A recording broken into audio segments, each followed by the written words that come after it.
Thank you, Sister Ene, Country Director, ActionAid, one of the international organizations that has been in the forefront of collaborating with the Nigerian working people. Comrades, at this juncture, may I invite the President of Nigerian Society of Engineers to give us their goodwill message to the Nigerian workers on this special occasion.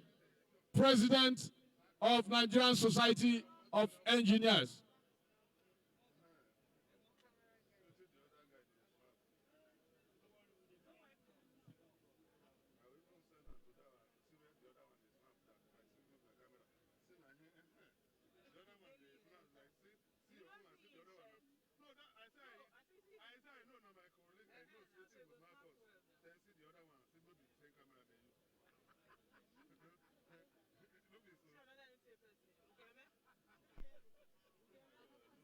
TUC, on this great day that we are celebrating with the rest of the world, the Nigerian workers, the Nigerian Society of Engineers President, Engineer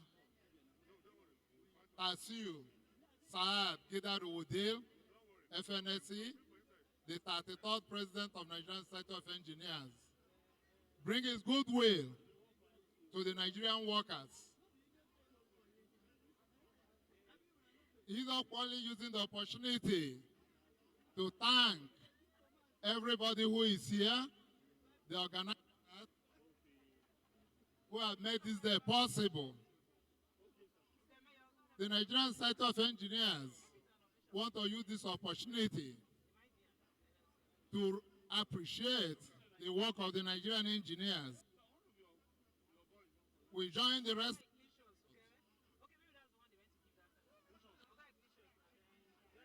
The work. We celebrate especially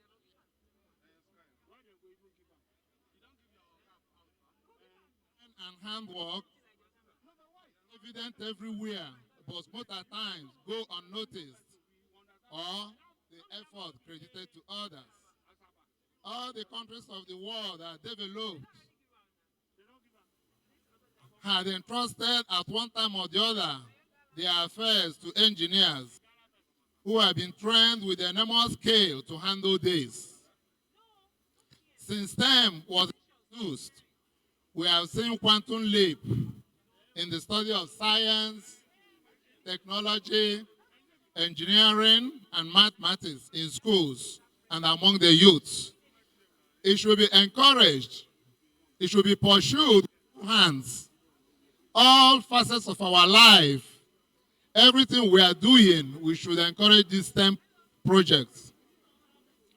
Quackery has done a lot to the profession, and together we should fight it politically by encouraging engineers to be in government where the policies are formulated and where the policies are driven. We should equally educate the general public on the need to entrust their engineering briefs and engagements to engineers to ensure maximum value on investment and timely project delivery. Happy Workers' Day. Long live Nigerian workers. Long live Nigerian Federal Republic.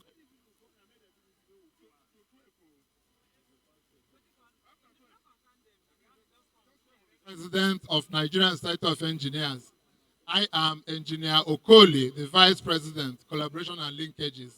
Thank you very much. Thank you, sir.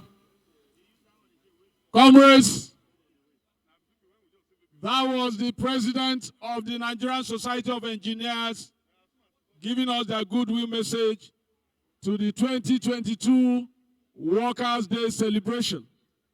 At this juncture, may I invite one of the leading lights of Nigerian civil society, the representative of the Labour Civil Society Coalition, Brother Ezenwa Wagu, to give us the goodwill message from the civil society forum of the country.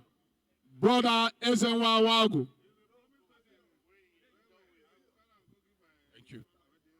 Greatest Nigerian workers, of the greatest Nigerian workers, I want to congratulate the President of the Nigerian Labour Congress, the President of the International Trade Union Congress, our own Comrade Ayuba Waba, and the President of the Trade Union Congress for a successful 2022 May Day celebration. We are happy to be associated with the Nigerian Labour Congress, especially at this time in which Nigerian Labour Congress and its trade union allies are working together to present a citizen charter of demands to politicians, to the political parties. That citizen charter of demand is our own way of re-engineering the conversation for the 2023 elections. We have decided that politicians will not direct the narrative, that it is the working people that will channel their demands and think and organize in a way that those who want to rule the country will put the people at the center of conversation. And that is why today's May Day is significant, because it signposts the beginning of a situation in which citizens and working people are the center of whatever conversation that will take place in 2023. Once again, on behalf of the civil society and groups and organizations in Nigeria, I congratulate the workers of Nigeria, especially in this period in which their resilience, their steadfastness, their commitment to and patriotism is being required. Thank you very much.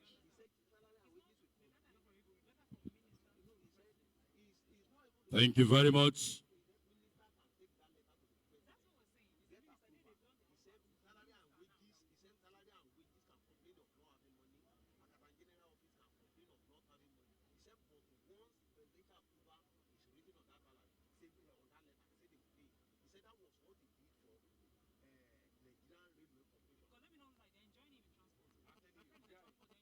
How many times we don't meet, we don't write later? It's not you. You people have written. It's not for him to carry that letter and say. What we are not about writing letter. You can meet him one-on-one. One-on-one. We don't talk about one-on-one. We talk about one-on-one. We don't write letter. Oga, we want you one-on-one. You know, we send a letter. You know the EDM. Oga, you know what? You know what? What I will just tell you. Anytime that this man comes to Good Morning Nigeria, you can use that. Oh, well, you know the work. How can you meet him and talk? Talk one-on-one, and then that's how they end. No, for them, see, you don't go walk. Okay, minister, just come. You as a union, just run, go be wait and go to Bale program. Wait now, wait now. What we do, you can use this man. Comrade and friends, once again, welcome to the 2022 edition of the Workers' Day celebration. For the goodwill messages and solidarity, may I invite the President, Nigerian Bar Association, to give us his goodwill message.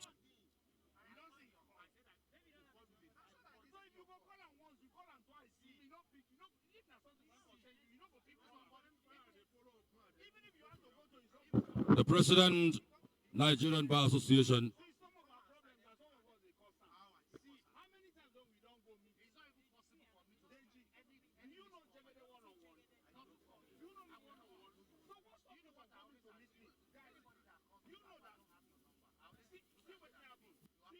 Nigerian workers, greatest. I stand in here on behalf of Mr. Olumide Akpata, the president of Nigerian Association, to commemorate with you and rejoice with you on this special day of yours. Of the readiness of Nigerian Bar Association to always support you in all your just cause to make sure that like their counterpart in a civilized society. And clearly, that any society, any nation that fails to consideration the welfare of his worker, I can say without missing word that such society, that such nation is heading to doom. And I pray Nigeria will not be part of this. But I want to charge those who are in charge of position to make sure that the welfare of our workers right from today is given priority. And I've equally glanced through your charter of demands, and I've discovered that any nation, any political party, whether ruling party, whether opposition party, or will be opposition party, or will be ruling party, they are fair to put in so cardinal objective and manifesto all these demands of yours. Such party, such group should be jettisoned, should be rejected by Nigeria, because in every society, it is the workers that make sure that everything works well for the betterment of everyone. And let me say this, that every worker deserves his wages. Every laborer deserves his wages. So any government that fails to discharge or give to what belongs to our workers in Nigeria, such government should be rejected. Such government should not be given support. Otherwise, we will remain in the particular position where we are wailing and crying, and we cannot pay our children's school fees. So I want to charge you on this special day. And as we are moving towards the political period, that you should arm yourself with your power and your population. That all the government agencies, all the ruling parties, starting from their local government, state and federal, and every political parties in Nigeria, to make sure that they key into this your demand. We wish you well, and I want to state that NBA, Nigerian Bar Association, we are willing, we are ready, even more ready to support you in this just cause. My name is Monday Ajay, standing in for Mr. Olumide Akpata. God bless you all. Long life Nigerian Labour Congress, long life Nigeria. Thank you very much.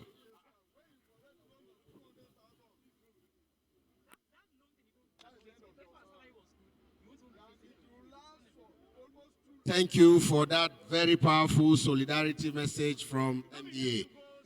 Your Excellencies, comrades, distinguished guests, ladies and gentlemen, we have an array of dignitaries in our midst. We have a couple of industrial affiliates, both under NLC and TUC in this arena. We have ASPIFE, Association of Banks.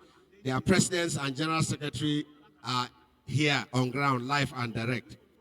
We have Tengason, Natural Gas Senior Staff Association of Nigeria. They are also on ground. I know we have Road Transport Workers Union. They are on ground. Ratian, an affiliate of TUC, are also on ground. So we have virtually all the affiliates of both NLC and TUC on this auspicious occasion. And I'm using this opportunity to wish Nigerian workers and workers all around the world happy May Day celebration. Thank you very much, Comrade Nuhu. It is no doubt indeed, Nigerians, that industrial relations is a critical platform in the totalitarian environment, which struggles diligently to fight against the capitalist theories in Nigeria. And therefore, ladies and gentlemen, the next goodwill message will come from the DG, Mike Imodu, Training Center.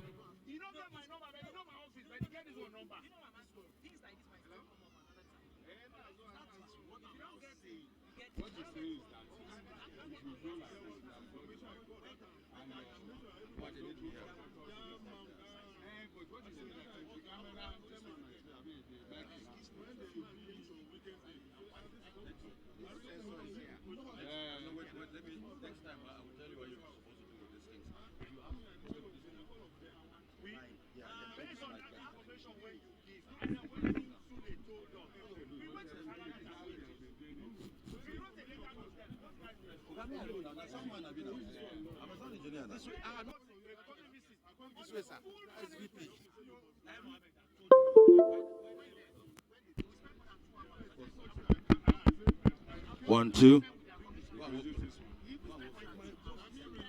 Isoleto. Africa. The Comrade President of Nigeria Labour Congress, Comrade President of Trade Union Congress, the powerful industrial athletes of the two centers, the biggest labor centers in Africa,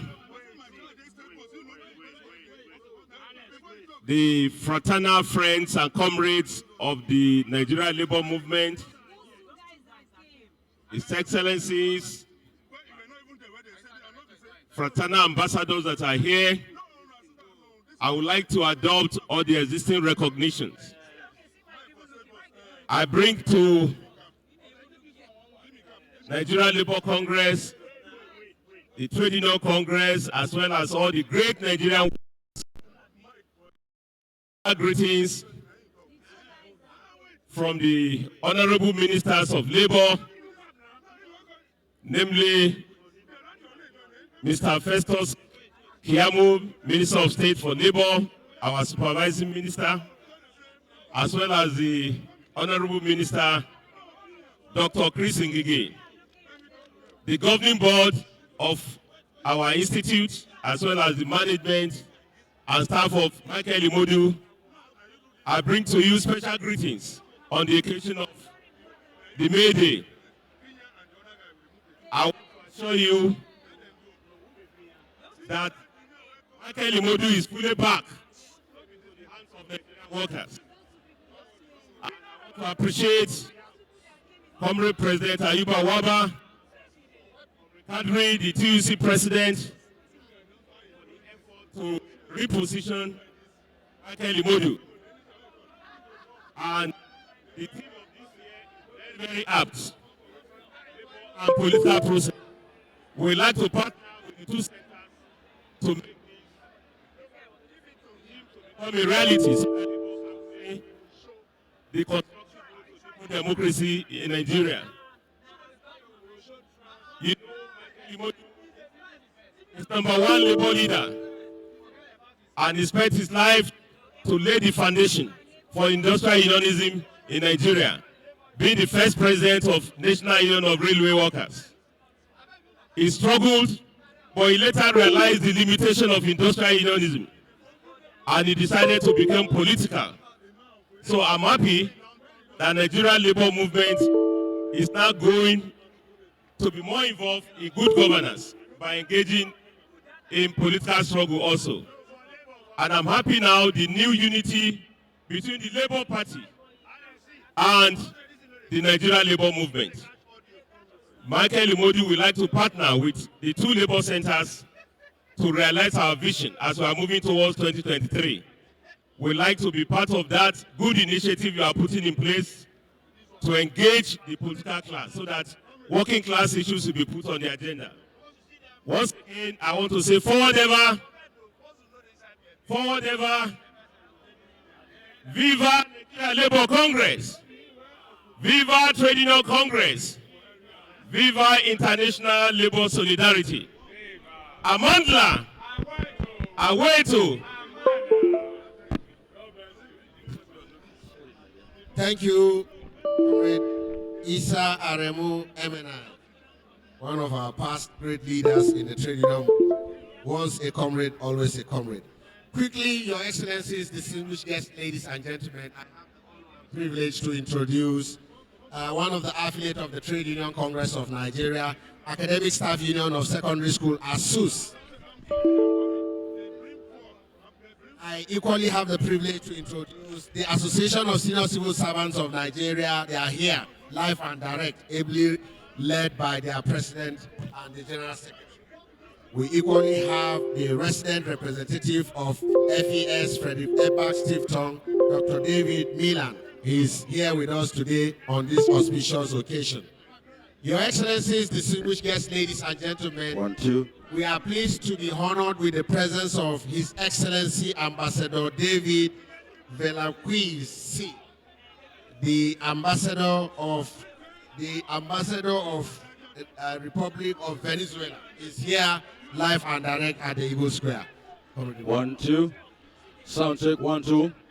Hello, sound engineer, please. Sound engineer. Look at me now. See this.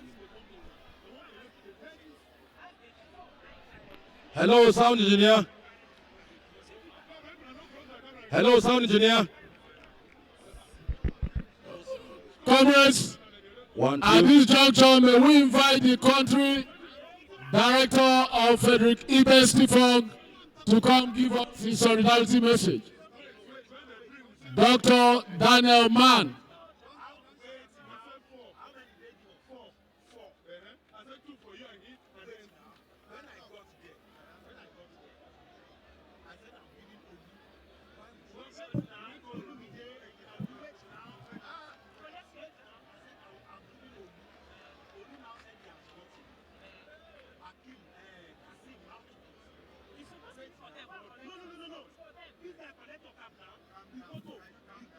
Great Nigerian workers! Great Nigerian workers! Comrades, on this May Day, let me congratulate you all for being here.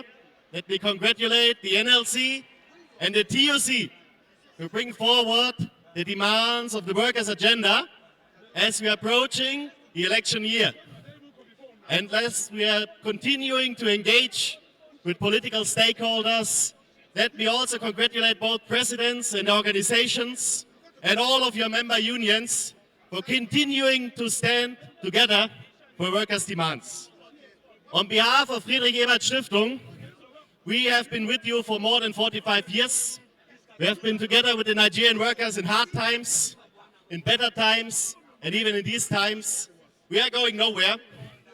I bring to you on this May Day, where we celebrate International Worker Solidarity, the solidarity greetings of the German Trade Union Congress, DGB, on behalf of all its member unions, to assure you that in the struggle for the future, for sustainable development, for just wages, for decent working conditions, and the future of Nigeria and Africa as a whole, we are with you. We are with you, NLC. We are with you, TUC. We are with our friends of the labor union. And let me also on this May Day congratulate one of my comrade Isa Remu for reinvigorating our partnership also with Michael Imoto Institute. With that being said, thank you so much. Enjoy this holiday, which is your holiday, our holiday, the holiday of the workers of the world, and all the best from Germany. Thank you so much. Thank you, comrade. Brother Man comes from a strong labor family in Germany. 1, 2. So he's at home with the Nigerian workers. And sound check, 1, From 2. the education sector, we want to appreciate the presence of the Senior Staff Association Hello, 1, 2. of 2. Nigerian universities. SANU, we want to appreciate the presence 2. of the 1, Senior 2. Staff Association of Nigerian Polytechnics. We want to appreciate the presence of NASU, NAT, the Private Teachers Association of Nigeria, and all our brothers that have been laboring deeply, the Nigerian Union of Teachers, trying to make education worth the while in Nigeria. We welcome you to this August occasion in May, and we know that things can only get better.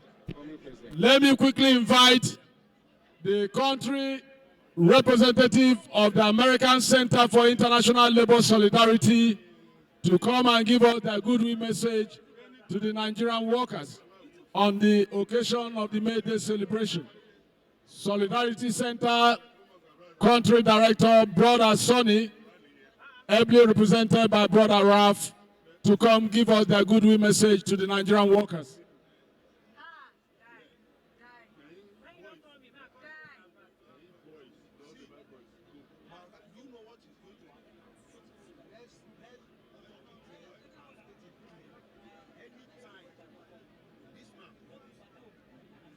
May we also invite to the podium the representative of the Nigerian Bar Association President.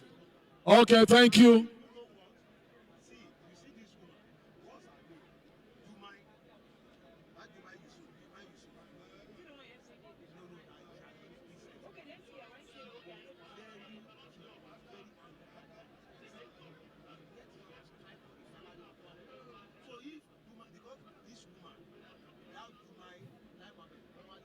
One of the greatest countries that has appreciated the labors of the working people of the world has its ambassador here with us.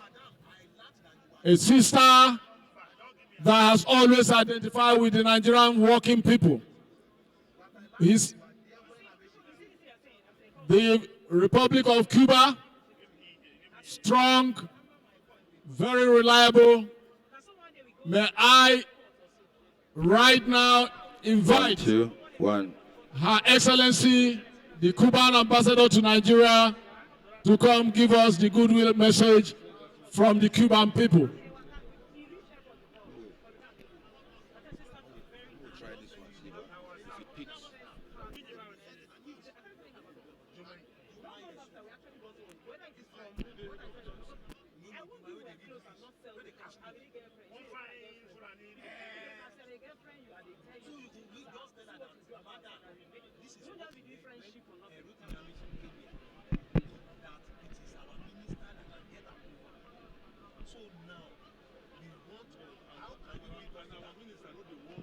Great Nigerian workers,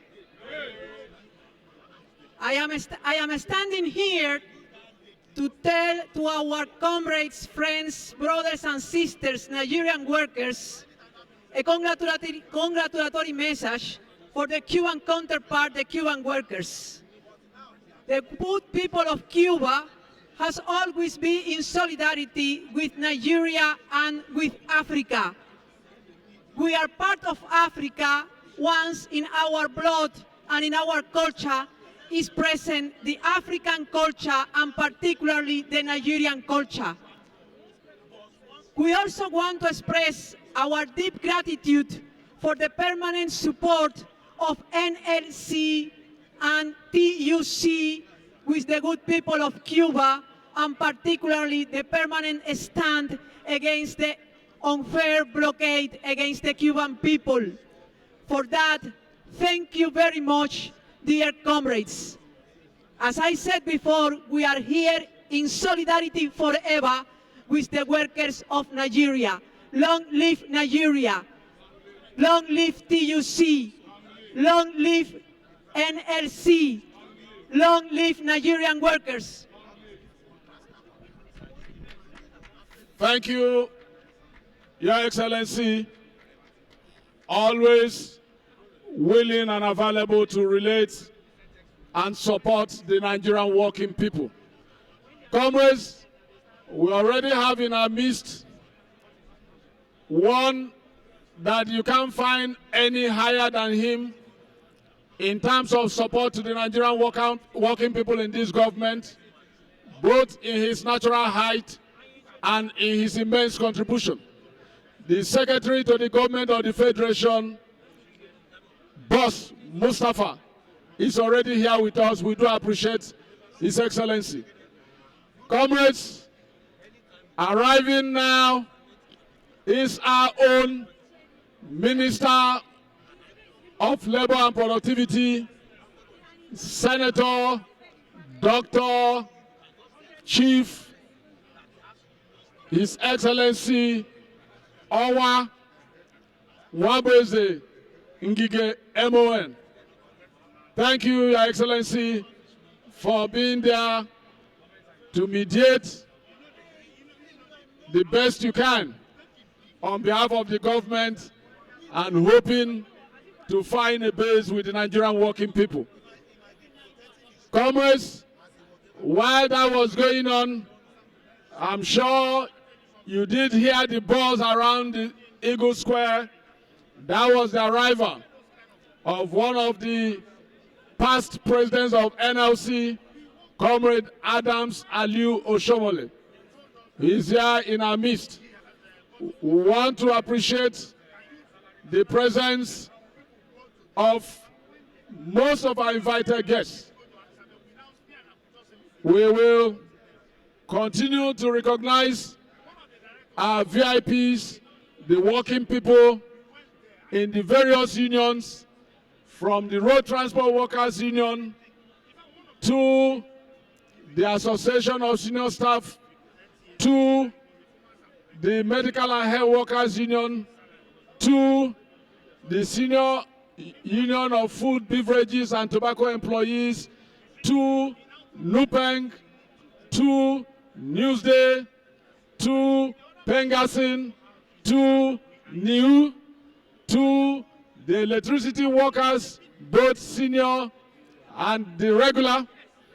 Comrades, we will appreciate the presence of all at this May Day celebration, the Chemical Workers Union, the Textile Workers, the Aviation Workers, Ratau. Someone said even Ratau, because Ratau is on duty this morning.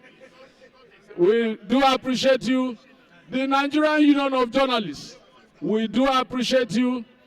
The Nigerian Nurses and Midwives Association, we are aware that COVID testing is ongoing, HIV testing is ongoing, mosquito malaria testing is ongoing.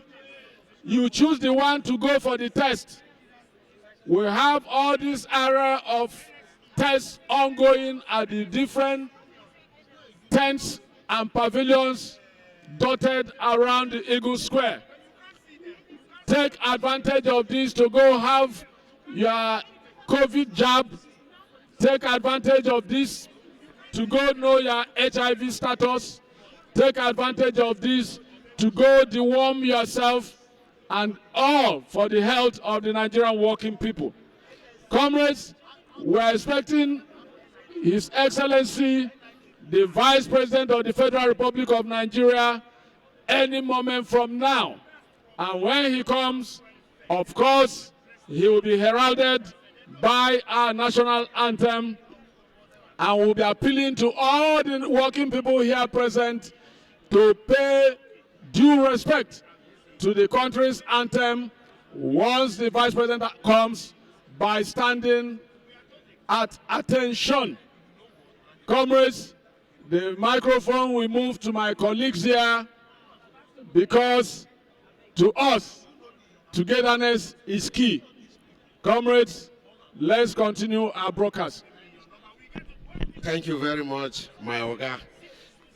Your Excellencies, distinguished guests, ladies and gentlemen, I have the honor and privilege to introduce to you some of the affiliates of the Trade Union Congress of Nigeria. We have FOCTOP, ably led by their president, Comrade Oyibo, who is the president's president. He is here live and direct at the Eagle Square. Your Excellencies, we have HAPSA, the senior staff of hotel workers in Nigeria. They are ably led by their president, Comrade Williams Adegbe, and the General Secretary, Comrade Benga. They are here at the Eagle Square live and direct. Your Excellencies, distinguished guests, comrades, I have the honor and privilege of introducing to you the president of SASGOG, one of the newest presidents of the affiliates of the Trade Union Congress of Nigeria, Comrade Alakija, is also here live and direct at the Eagle Square. Of course, I can go on and on. We have Kamsa here live and direct. I saw Comrade Alamotu, the president of Senior Staff Textile Workers Union of Nigeria, is also here live and direct. I equally saw the president of the president. When I say the president of the president, I mean the immediate past president of the Women Commission and currently the deputy president of the Trade Union Congress, and at the same time, she is the president of ASBIFI.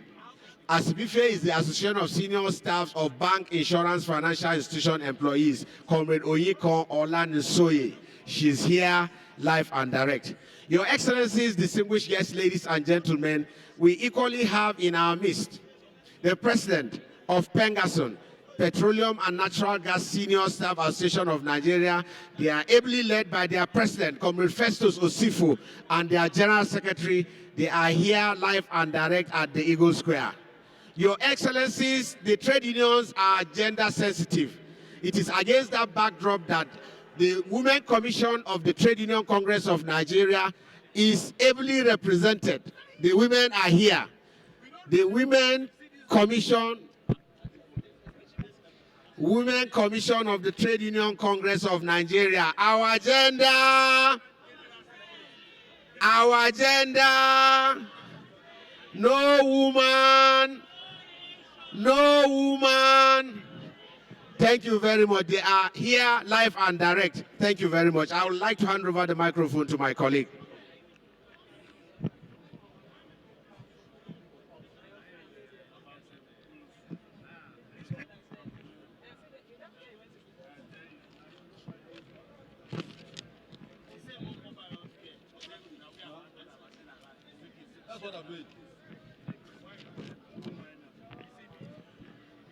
Your Excellencies, comrades and friends, you are sincerely welcome to the 2022 edition of the May Day celebration, which is put together by the Nigerian Labour Congress and the Trade Union Congress of Nigeria to celebrate the beauty and strength of the Nigerian worker. Indeed, we are fully aware that the labor movement is legally established to stand against any form of injustice and negative policy formulation or options in an organization. No doubt, the strength of any country depends on the intelligence of the workforce. And therefore, I stand tall to salute the beauty and the resilience of the Nigerian workers toward adding value to our national development. At this very juncture, ladies and gentlemen, may I also invite Nuhu to please continue with the acknowledgement. Thank you very much, my comrade brother. Your Excellencies, distinguished guests, ladies and gentlemen, I didn't decide to leave the best for last. I have the honor and privilege of introducing to this August occasion the president of the bureaucrats. I'm talking about Senior Staff Association of Nigerian Civil Servants. He is the president with two caps. Comrade Tommy is here with us. He is equally the first deputy president of the Trade Union Congress of Nigeria. The bureaucrats are here live and direct. Comrades, you are welcome. Distinguished guests, Your Excellencies, I have the honor and privilege to introduce to you Kamsa, an affiliate of TUC. SASGOG is here. Ratian is here. Ratian Road Transport Owners Association. Uproad, they are here with us. Uproad, thank you very much. I quickly hand over the mic to my colleague. Thank you very much, the Deputy General President of the TUC. Thank you very much, my brother.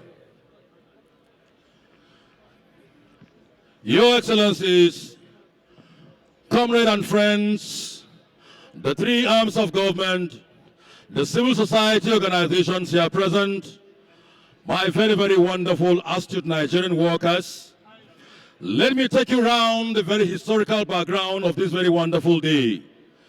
Because, indeed, the more we build ourselves together, the more we bulldoze any sense of injustice in the workplace. And let me tell you, the Nigerian worker is very, very intelligent, very, very committed, with creative intelligence. No doubt that the GDP of Nigeria, among other countries, is greater because of the Nigerian workers. Great Nigerian workers! Great, great Nigerian workers! Just like I said, I want to take us around a bit to the historical background of this very wonderful day. The International Workers' Day, also known as May Day, took its roots from the 1st of May 1886, when the American workers embarked on a national strike actions as part of the campaign to demand for an 8-hour day. The campaign soon culminated into the popular Haymarket Affair, where workers' procession on the May 4th, 1886, in Illinois, Chicago, United States of America, were bombed. This happened 4 days after the commencement of the strike action of May 1886. Your Excellencies, distinguished ladies and gentlemen, by 1889, May 1st had become acceptable by workers, socialists, labor activities, and leftists in different countries of the world as a date to commemorate the Haymarket Affairs. The global acceptance of May 1st for the commemoration of International Workers' Day was further strengthened by the 6th Conference of the Second International, which took place in 1904. At the conference, ladies and gentlemen, a resolution was adopted which called on all social democratic party organizations and trade unions of all countries to demonstrate energetically on the 1st May for the legal establishment of the 8-day workers, for the actualization of the class demands of the proletariat, and for the world peace. Distinguished ladies and gentlemen, in Nigeria, in 1980, the People's Redemption Party government in Kaduna State and Kano State adopted the 1st of May as a public holiday for the commemoration of the International Workers' Day. Comrades and friends, today the federal government joined the trend in 1981 when it's declared 1st May as national holiday in celebration of the International Workers' Day. And this is to tell you, Nigerians, that the strength of the Nigerian worker is highly acknowledged.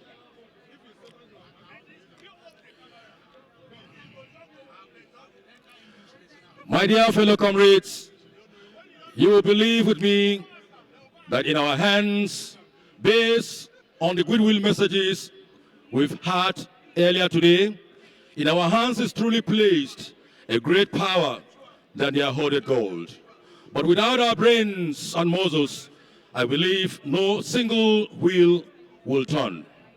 With our mutual understanding and solidarity, we will definitely build a strong labor force from the ashes of the old. My Deputy General my Deputy General Secretary, welcome once again. Thank you very much, comrades. I appreciate it. Your Excellencies, distinguished guests, ladies and gentlemen, I have the singular privilege to present to you His Royal Majesty, Obodo 8 Amayangbo of Opungo Nembe Kingdom, Comrade Josiah Bebeleumo, the President of Medical and Health Workers Union of Nigeria, is here with us live and direct. Are we not blessed? Comrades are everywhere. He is a Royal Majesty, live and direct, and also a worker. Well, let me hand over to his adopted son who will elaborate further. Your Majesty, you are welcome, sir. Yeah, Your Majesty, you know, we from the South,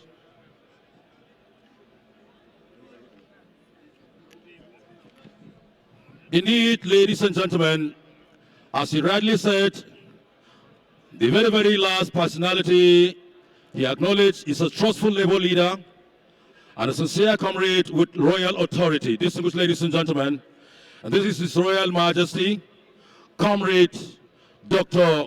Deobele Moye Joy Josiah, the Ogbodo the F, and Amayanabo of Opunembe Kingdom in Bayelsa State.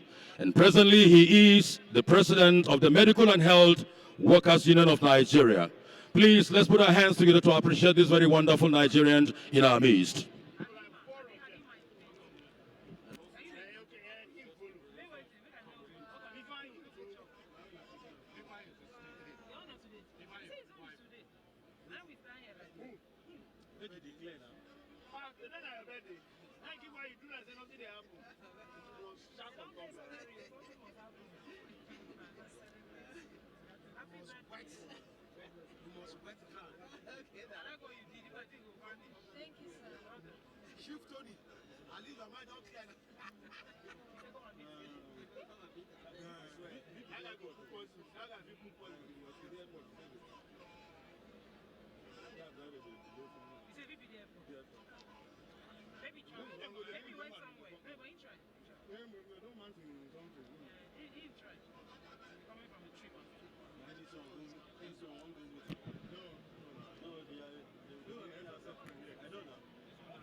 Your Excellencies, comrades and friends, members of the media community, ladies and gentlemen, I want to take us around a bit now once again that over the years, collective bargaining was tactically stiff, but with the emergence of the intelligence labor leaders like Comrade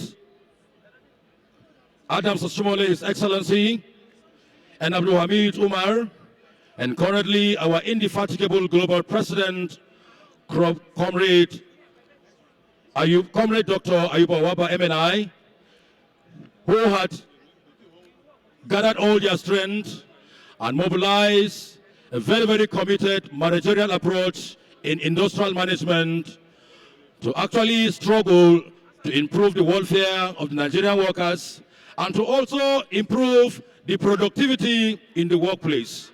These very leaders have actually added value to the strength of the government, and also, just like I said earlier on, Nigeria today have a very, very wonderful and robust GDP, courtesy the Nigerian worker. And I believe motivation being a sine qua non for effective service delivery had actually influenced the beauty of the productivity and very, very active participation of the Nigerian workers in nation building. So thank you very much, and welcome once again to the 2022 edition of the Nigerian Workers' Day celebration at the Eagle Square, Abuja, in our very, very capital of our great country, Nigeria. Please remain with us, and thank you for having trust in us.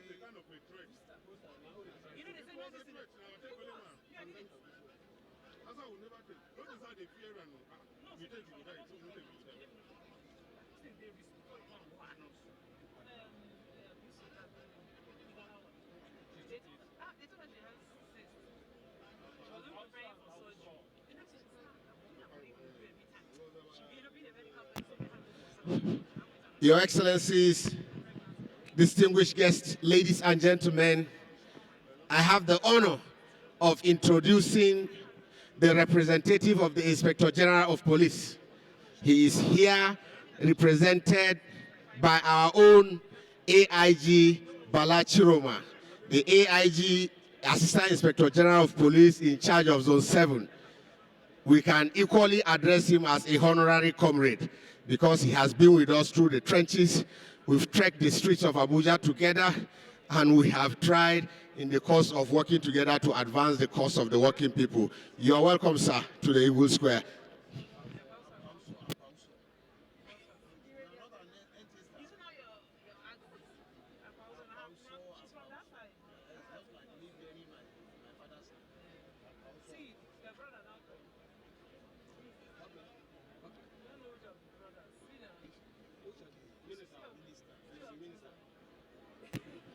Announcing the arrival of the Honorable Minister of the FCT, Honorable Muhammad Bello, Minister FCT. Honorable Minister, you are welcome to the Eagle Square.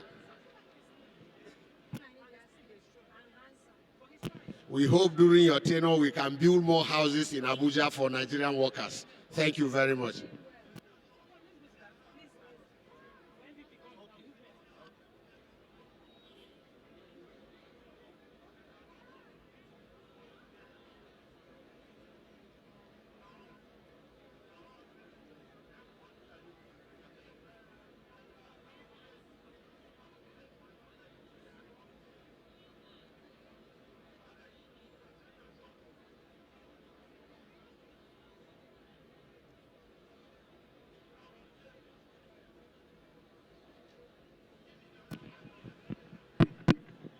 Ladies and gentlemen, the Women Commission of the Trade Union Congress of Nigeria is live and direct at the Eagle Square, ably led by their chairperson, Comrade Hafsat Shuaibu. Comrade, you are welcome to Eagle Square. Our agenda, no woman, no woman.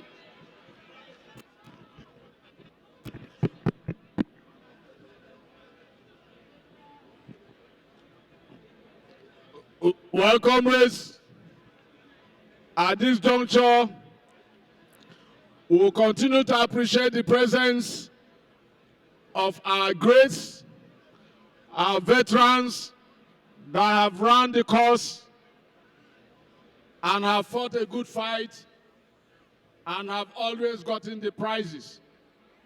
We appreciate the presence of a former General Secretary of Nigerian Labour Congress, Dr. Peter Ozeson. We're happy to have you in our midst, comrade. We also appreciate the presence of Comrade John Oda, former General Secretary NLC and Executive Secretary of OTUA. We want to appreciate the presence of the first General Secretary of Nigerian Labour Congress, Comrade Dangiwa. Comrade, we appreciate you coming all the way from Kano to be with the Nigerian workers at the Eagle Square. Comrade Dangiwa, we appreciate your presence. We appreciate the presence of all our National Executive Council members, Deputy President Amechi Asuguni, Deputy President Joe Ajero, Deputy President Nasiru Idris, Deputy President Najim Yashin, Vice President Latif Oyelekom, Vice President Adeniji Abdurafiu, Comrade President of AYUN, National Auditor in charge of the Green Pen, Comrade Ashava, Comrade President of the biggest private sector union, Nuframpe, Comrade BG Olatunji. We appreciate you. Comrades, we appreciate the presence of the Deputy General Secretaries of Congress, Westerhoff Chief Trainer, Comrade Chris Uyot. You can't have them bigger than the sea and the water. President of the Maritime Workers Union of Nigeria and National Trustee of Nigerian Labour Congress, Prince Adeaju. We are happy to have you, Comrade President. Comrade President Amechi Lawrence, High Chief from the eastern part of Nigeria, we appreciate you. Today we are all in red. Comrades, without oil, there might not have been Nigeria in the modern terms. Can you have them bigger than the Prince of the South-South, President of Nupeng, Comrade William Akboreha? We're happy to have you, Comrade President of Nupeng, Comrade President of Construction Workers, Comrade President of NUPRO, Comrade President of PATSAN, NAM, National Association Nigerian Nurses and Midwives. We appreciate you and keep pleading with us to please advance. We have our tents where we are doing COVID vaccine jabs for those yet to receive the jab or those seeking the second jab. We also have a tent where testing is ongoing for the challenge of HIV. We also have a tent where deworming is going on. We plead with the Nigerian working people in the presence of all our National Executive Council members to have a tent where deworming is going on. We plead with the Nigerian working people in the presence of all our National Executive Council members to have a tent where deworming is going on. We plead with the Nigerian working people in the presence of all our National Executive Council members to have a tent where deworming is going on. We plead with the Nigerian working people in the presence of all our National Executive Council members to have a tent where deworming is going on. We plead with the Nigerian working people in the presence of all our National Executive Council members to have a tent where deworming is going on. We plead with the Nigerian working people in the presence of all our National Executive Council members to have a tent where deworming is going on. We plead with the Nigerian working people in the presence of all our national. Nigeria. Some call him IPP. Comrade Dr. Balabo Boy Kegama is also here with us live and direct. Comrade President, you are welcome to Eagle Square and happy May Day.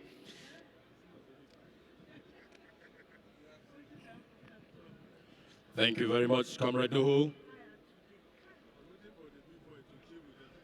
At this very juncture, ladies and gentlemen, we will keep sharing the strength of our creative intelligence as Nigerians, as patriotic Nigerians. Today, the Nigerian workers are decked in their beautiful attires, ladies and gentlemen, to celebrate their resilience while assuring the federal government of Nigeria of their readiness to continually contribute their immeasurable efforts in building a greater Nigeria. And therefore, I have the privilege and honor to acknowledge the very presence of the National President, Nigerian Union of Law Government Employees, Comrade Ambali Hakim Olatunji. Please, let's celebrate him as well, ladies and gentlemen.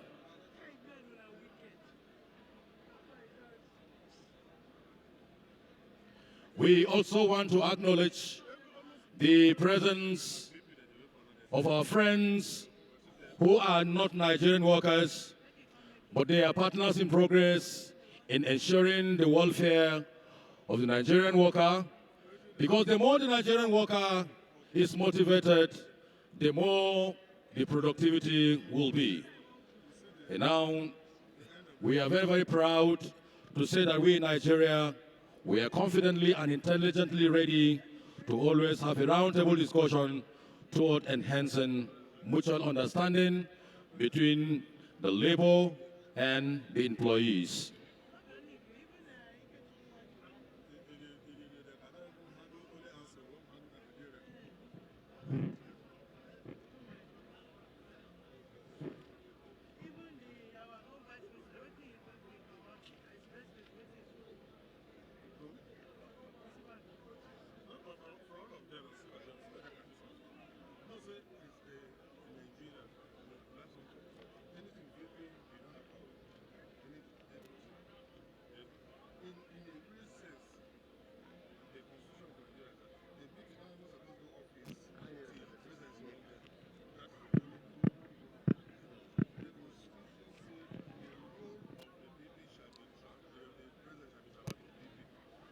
Comrades, Your Excellencies, distinguished guests, ladies and gentlemen, we will invite the representative of the DG of NECA to come and deliver her solidarity message.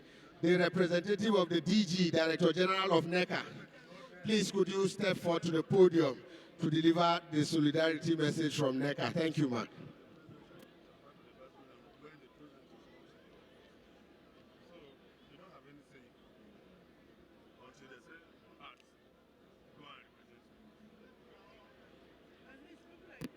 The representative of the DG of NECA.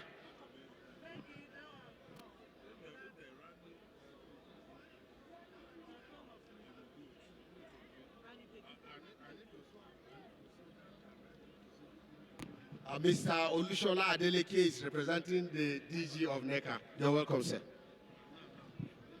Great Nigeria workers, great Nigeria workers, I bring a goodwill message from the President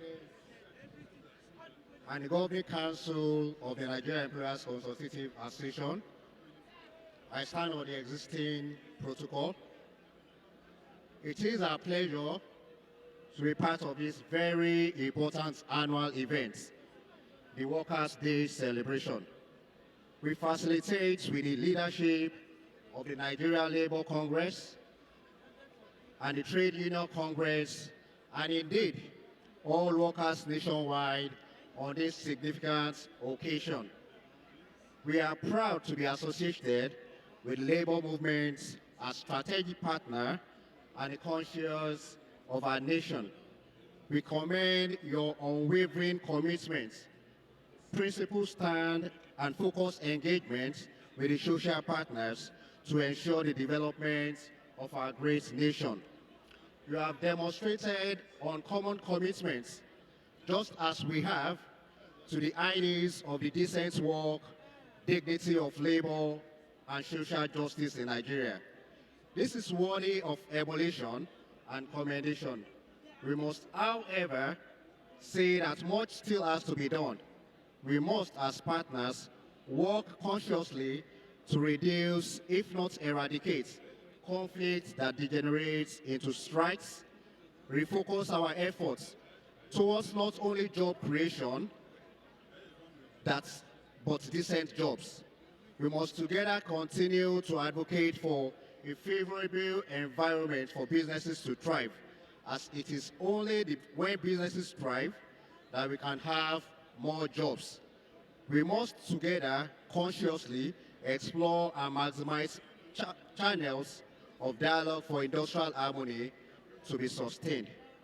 The Nigerian Employers Consultative Association, NECA, commend your unwavering commitments to the development of our nation and your continued protection of the guiding principles of trade unionism. We also commend the visionary leadership of the Nigerian Labour Congress as well as the TUC in promoting harmonious industrial relation environments, which is prerequisite for national growth and development. We urge that both leadership must now focus on deepening collaboration with employers to advocate for a better environment for business to operate. We know the robust and impeccable contribution of NLC and TUC leadership in the ongoing review of all labor and employment laws in the country, the purpose of which is to bring our laws in line with international best practices and global standards. Taking into consideration recent trends and the peculiarity of our operating environment, our joint efforts on the exercise have yielded positive results with progress rates at about 95%. However, we canvass for more engagement in concluding the remaining unresolved 5% and also champion the passage of the law in the shortest possible time. On the theme of this year's events, labor, politics, and the quest for good governance and development, we appreciate the efforts of the 9th National Assembly leadership and the President Muhammadu Buhari for passing and signing into law the Electoral Act 2022. For us, the journey towards having a free and fair election in year 2023 lies majorly in our hands. As the country is faced with myriads of challenges, We know skyrocketing unemployment rates, rising inflation rates, escalating debt profile, insecurity all around, and volatility in the exchange rates, among others. As we celebrate this year's Workers' Day, it should be in our consciousness that the survival of our democracy requires our collective efforts, and our responsibility in delivering the rights of businesses at this time is invaluable as we clamor for good governance at all levels.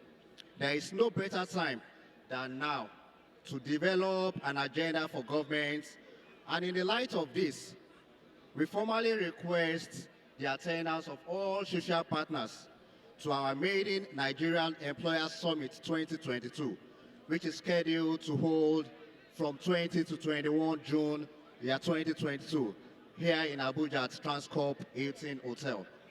As a responsible social partner, we are always open to collaborate on issues that will promote decent jobs, social dialogue, industrial harmony, enterprise competitiveness, and national growth and development. We hope that today's events will further strengthen the understanding and solidarity that existed between the organized labor and the organized private sector in Nigeria. Finally, we once again congratulate the dynamic and focused leadership of NLC and TUC, the generality of hard-working Nigerian workers, and pray for God's protection and prosperity in our land.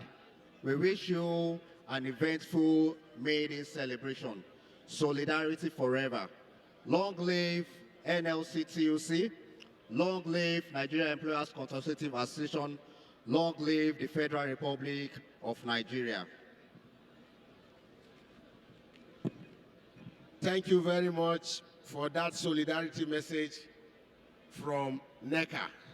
Your Excellencies, distinguished guests, ladies and gentlemen, today is Workers' Day all over the world, and we are privileged in Nigeria to have two great chairmen of our political party. Without being biased, first we have the chairman of the Labour Party, which incidentally is the baby of the TUC and the NLC, who will be speaking to us.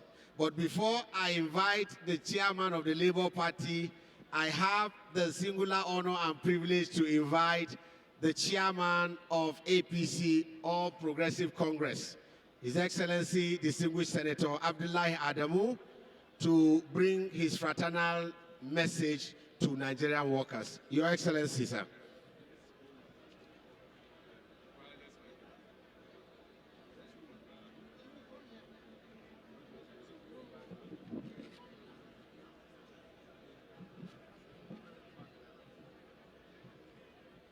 Comrades, let's give a round of applause to His Excellency, distinguished Senator Abdullahi Adamu. I knew as Governor of Nasarawa State, he was labor friendly. We can equally grant him honorary comrade. I know Comrade Oshomole will attest to what I'm saying.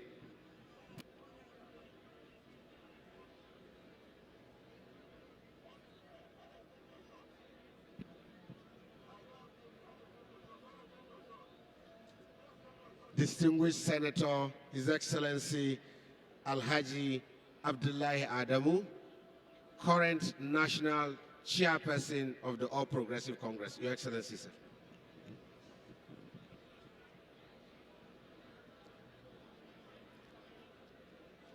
Dear Comrade, President of the NLC, Comrade President of the UTC, my very dear comrades, good afternoon. Viva Nigeria, people! Praise Nigerian workers! Praise Nigerian workers! It is my privilege to be with you to celebrate this one and only one day that marks and make us to remember the Nigerian workers and workers worldwide.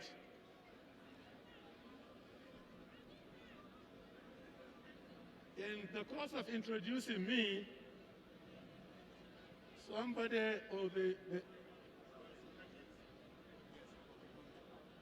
Comrade Nuhu Toru was talking of honorary comradeship. I am original comrade. I started my life in the Nigerian Trade Union Congress in Kaduna. And it is a very, very happy momentum for me to once again identify myself with the movement of the Nigerian Labour Congress and the Nigerian Trade Union Congress. As chairman of the APC, I am happy to say and to remind everybody here that I'm in fact the second comrade chairman of the APC in Nigeria. My predecessor, Comrade Adam Oshimole, was the #1 trade union congress during his time. And I am privileged to be his successor in office at this point in time.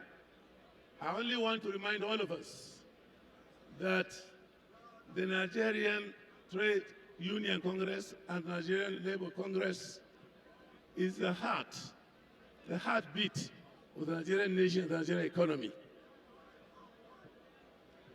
In that regard, we need to work to foster greater understanding, greater unity between the private sector, the public sector, and the working Nigerian population.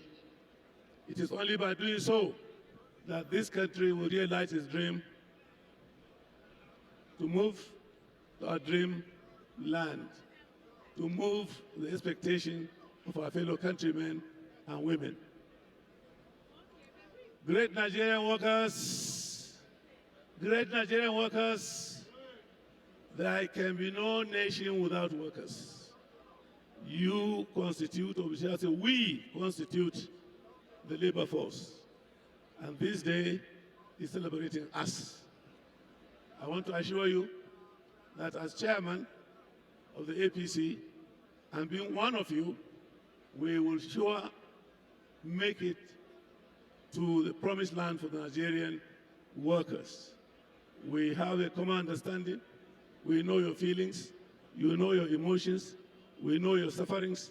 And we are best placed to take your worries, to take your desires to the appropriate authority that will take care of you as employers. The federal government, I'm very sure when the labor minister comes to talk to you, will tell you more about what is in stock for the Nigerian worker. Mine is to hope and pray that we will work together. All hands will be on deck to ensure the success of this administration. Bearing in mind that like any country, anywhere in the world, at any time, at any point in time, has its peculiar problems. Nigeria is no exception. We do hope and pray for your collective understanding on this. I thank you very much. And once again, congratulations for this Labor Day 2022. Thank you. Great Nigerian workers, thank you very much. Thank you, Your Excellency. Pardon me for addressing you as honorary comrade. I withdraw it. I address you fully as comrade. Comrade Abdullahi Adamu, second APC chairman, second comrade APC chairman, after our own comrade Adams Ali Oshowole. It's a privilege and honor to have you in our midst, sir. Thank you very much, and we wish you all the best. most especially that we are approaching electioneering period, and I know Nigerian workers will shine their eyes this time around. Are we going to shine our eyes? We will vote credible leaders that will defend the cause of Nigerian workers. Thank you very much. Thank you very much. That was a very, very wonderful and intimidating goodwill message by His Excellency, Comrade Dr. Abdullahi Adamu. Ladies and gentlemen, we are always aware and very, very committed that every meaningful employee has the quest for good governance and sustainable national development. And this has to be with decent work, and which I believe when we have the decent work and commensurate wages, there's bound to be more productivity in moving the country forward.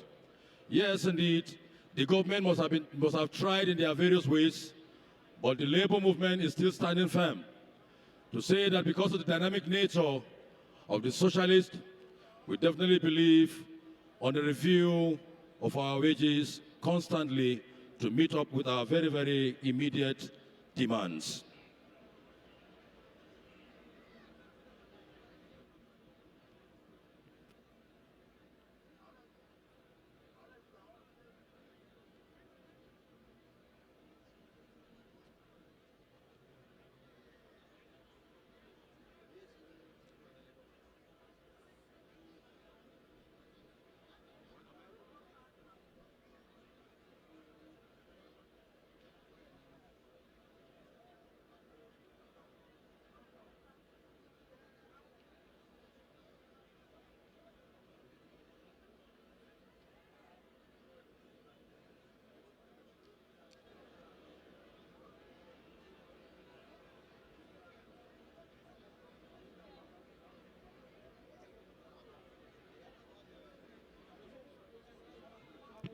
Your Excellencies, distinguished guests, ladies and gentlemen, having listened to the chairman of the All Progressive Congress, APC, Comrade Abdullahi Adamu, I have the honor of inviting to the podium our own chairman, the chairman of the Nigerian Labour Party, Comrade Abure. Comrade, can you come and speak to Nigerian workers? Comrade Abure has been in the trenches with Nigerian workers. He was an executive of NUPTE. He was in NLC, Edo State Council. He was also a national officer of NUPTE. He has been with the Congress through thick and thin. And currently, he is the national chairperson of the Labour Party. We are also showcasing ours. Nigerians should watch out. 2023, Labour Party is going to be a formidable team to reckon with. Comrade Obure, you're welcome. Thank you so much. Isoleto, Isoleto, Africa. I crave your indulgence to stand on existing protocol. I bring you warm regards and greetings from Labour Party. I thank the leadership of the Nigerian Labour Congress and Trade Union Congress for this rare opportunity. There is no doubt that today marks another milestone in the political history of our country and the struggle for the emancipation of our people, who are now suffering from the misrule of successive governments under the leadership of the People's Democratic Party and the All Progressive Congress, APC. Labour Party is a party for the Progressive Democrats, a party of workers, artisans, farmers, traders, students, progressive intellectuals, and professionals, human rights activists, civil society groups, liberal democrats, and the like. The party came into existence in fulfillment of the aspirations of trade unions and civil society and human rights groups. The party is thus anchored on the ideas of social democracy. While we rejoice with the workers on the celebration of this year's May Day, I stress the fact that these are no good times for our people, particularly the workers and the oppressed class of the masses. There is no gainsaying the fact that a convergence of efforts are needed from all patriotic Nigerians to redirect the ship of Nigeria in order to rescue it from imminent collapse. The country is bleeding. Today, the insecurity in the country has assumed a frightening dimension. From the length and breadth of the country, crime and criminality hold sway. People are killed like chickens across the country. The economy of the country is crumbling. The high rate of inflation occasioned by the mismanagement of the economy have increased the rate of unemployment, hunger, and poverty.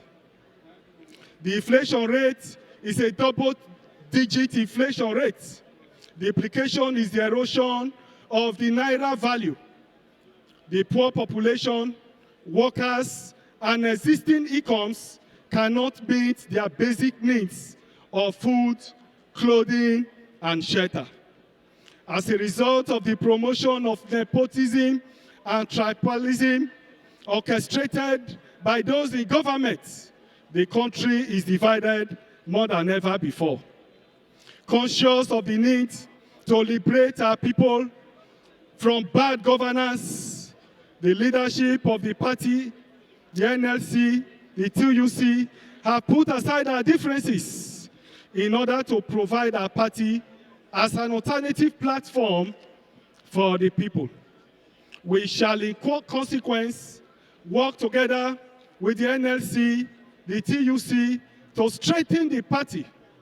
The party shall work with the political commissions of the NLC and TUC to deliver all the candidates of the party in the 2023 general elections and lay the foundation for future political engagement in Nigeria. The movement will mark a redefinition of the political space of our great country, Nigeria.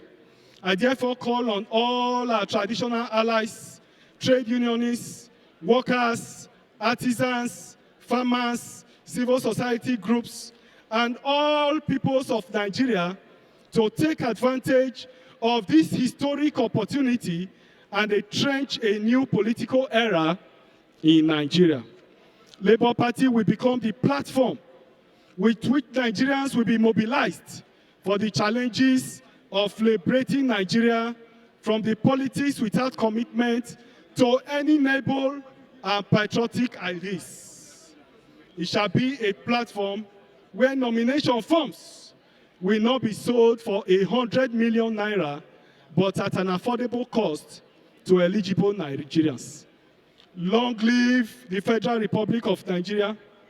Long live Labour Party. Long live Nigeria Labour Congress. Long live Trade Union Congress. Thank you, and God bless you. Thank you, the chair.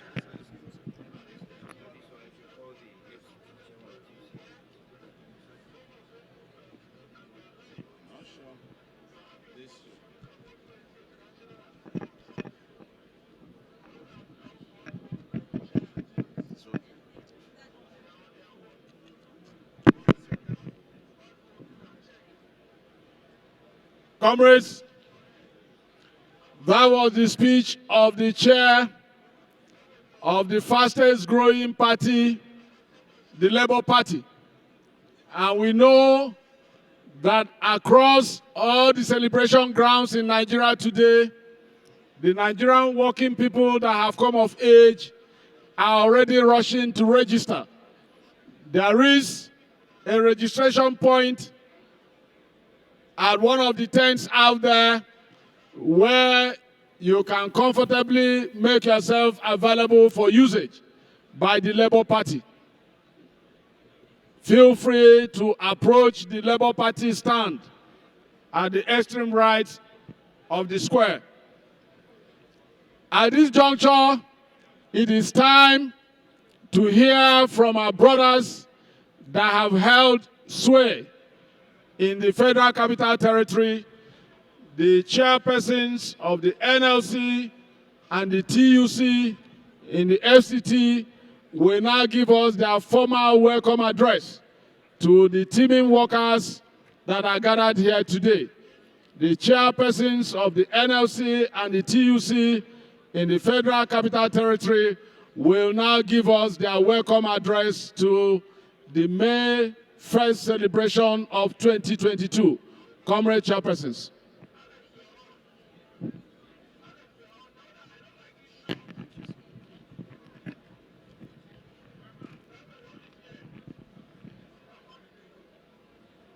The President, the Vice President, Federal Republic of Nigeria, the President of the Nigerian Labour Congress, the President of the Trade Union Congress, Honorable Minister of Labour, the Honorable Minister of FCT, other ministers present, members of NAC of NLC, members of NAC of TUC, invited guests, diplomats, ladies and gentlemen.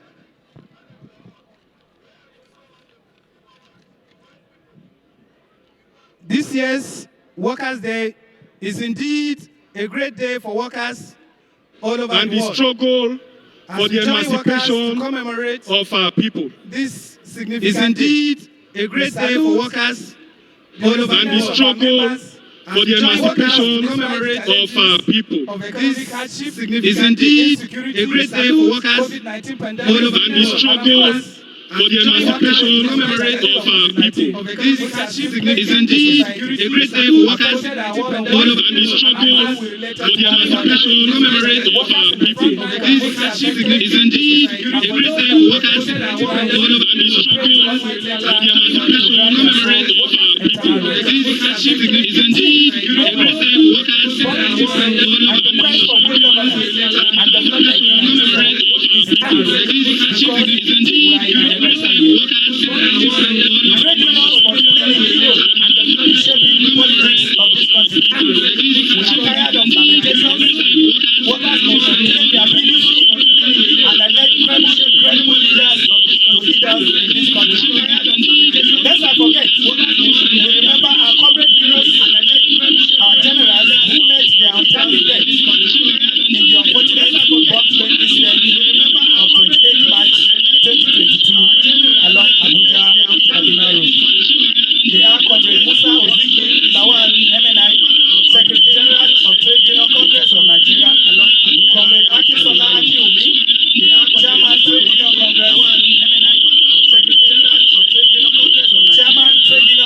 And may Allah grant their families the fortitude to bear the irreparable loss. And to you, comrades, and to junction, perfect peace. Let me congratulate the workers in the Federal Capital Territory Administration, the area councils, the federal workers, and the teeming populace of SC. Let me congratulate the workers in the Federal Capital. Special congratulations. Special congratulations to workers in the area council, teeming populace of SC. Let me congratulate for the successful implementation of the minimum wage since June 2021. This was possible due to the constructive engagement by the union and the timely intervention of the Honorable Minister and the Minister of State. On the President Buhari recent assent to the bill on length of service from 35 years to 40 years and from 60 years to 65 years to those in the education sector, we say congratulations to all the education officers in Nigeria. We wish to use this opportunity to call on the Federal Minister of Education to, as a matter of urgency, look at the plight of nurses in educational institutions. Most of them have not been promoted since 2018. That kind of situation can demoralize workers and reduce their productivity. We therefore enjoin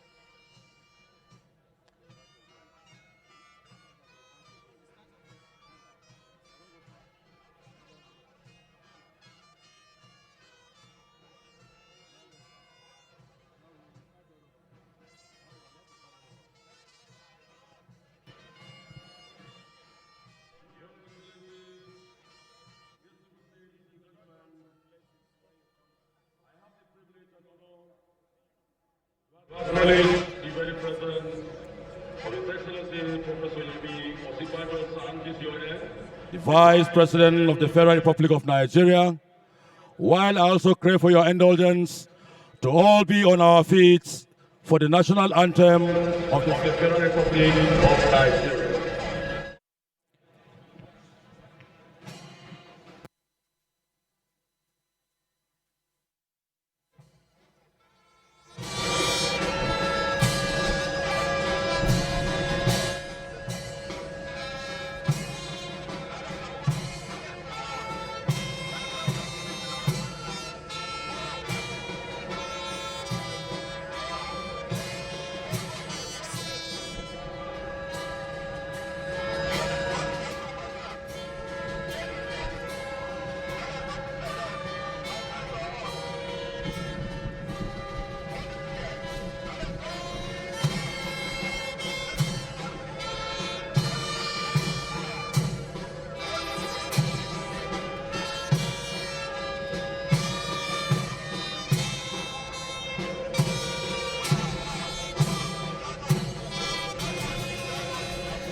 When the knows inspiration, to the workers' blood shall run. There can be no power greater anywhere beneath the sun. Yet what falls on earth is weaker than the feeble strength of one. For the union makes us strong, solidarity. Forever, solidarity forever. Solidarity forever, for the union makes us strong. They've taken untold millions that they never thought to earn, but without our blood and muscles, not a single way could turn. We can break their haughty powers, get our freedom when we learn that the union makes us strong. Solidarity. Forever, solidarity forever. Solidarity forever, for the union makes us strong. In our hands is placed a power greater than the hoarded gold, greater than a might of armies magnified 1,000-fold. We can bring to birth a new world from the ashes of the old, for the union makes us strong. Solidarity. Forever, solidarity forever. Solidarity forever, for the union makes us strong. Victory, there is victory for us. There is victory for us in the struggle for Nigeria. There is victory for us. Forward, ever, backward, never.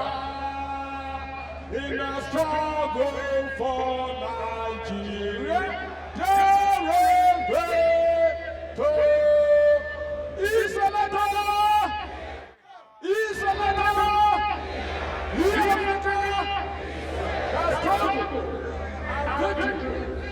Thank you, comrades. We might be seated. Thank you very much, Comrade JS. At this very juncture, distinguished ladies and gentlemen, may I invite the NLC FCT and TUC FCT for their welcome remarks.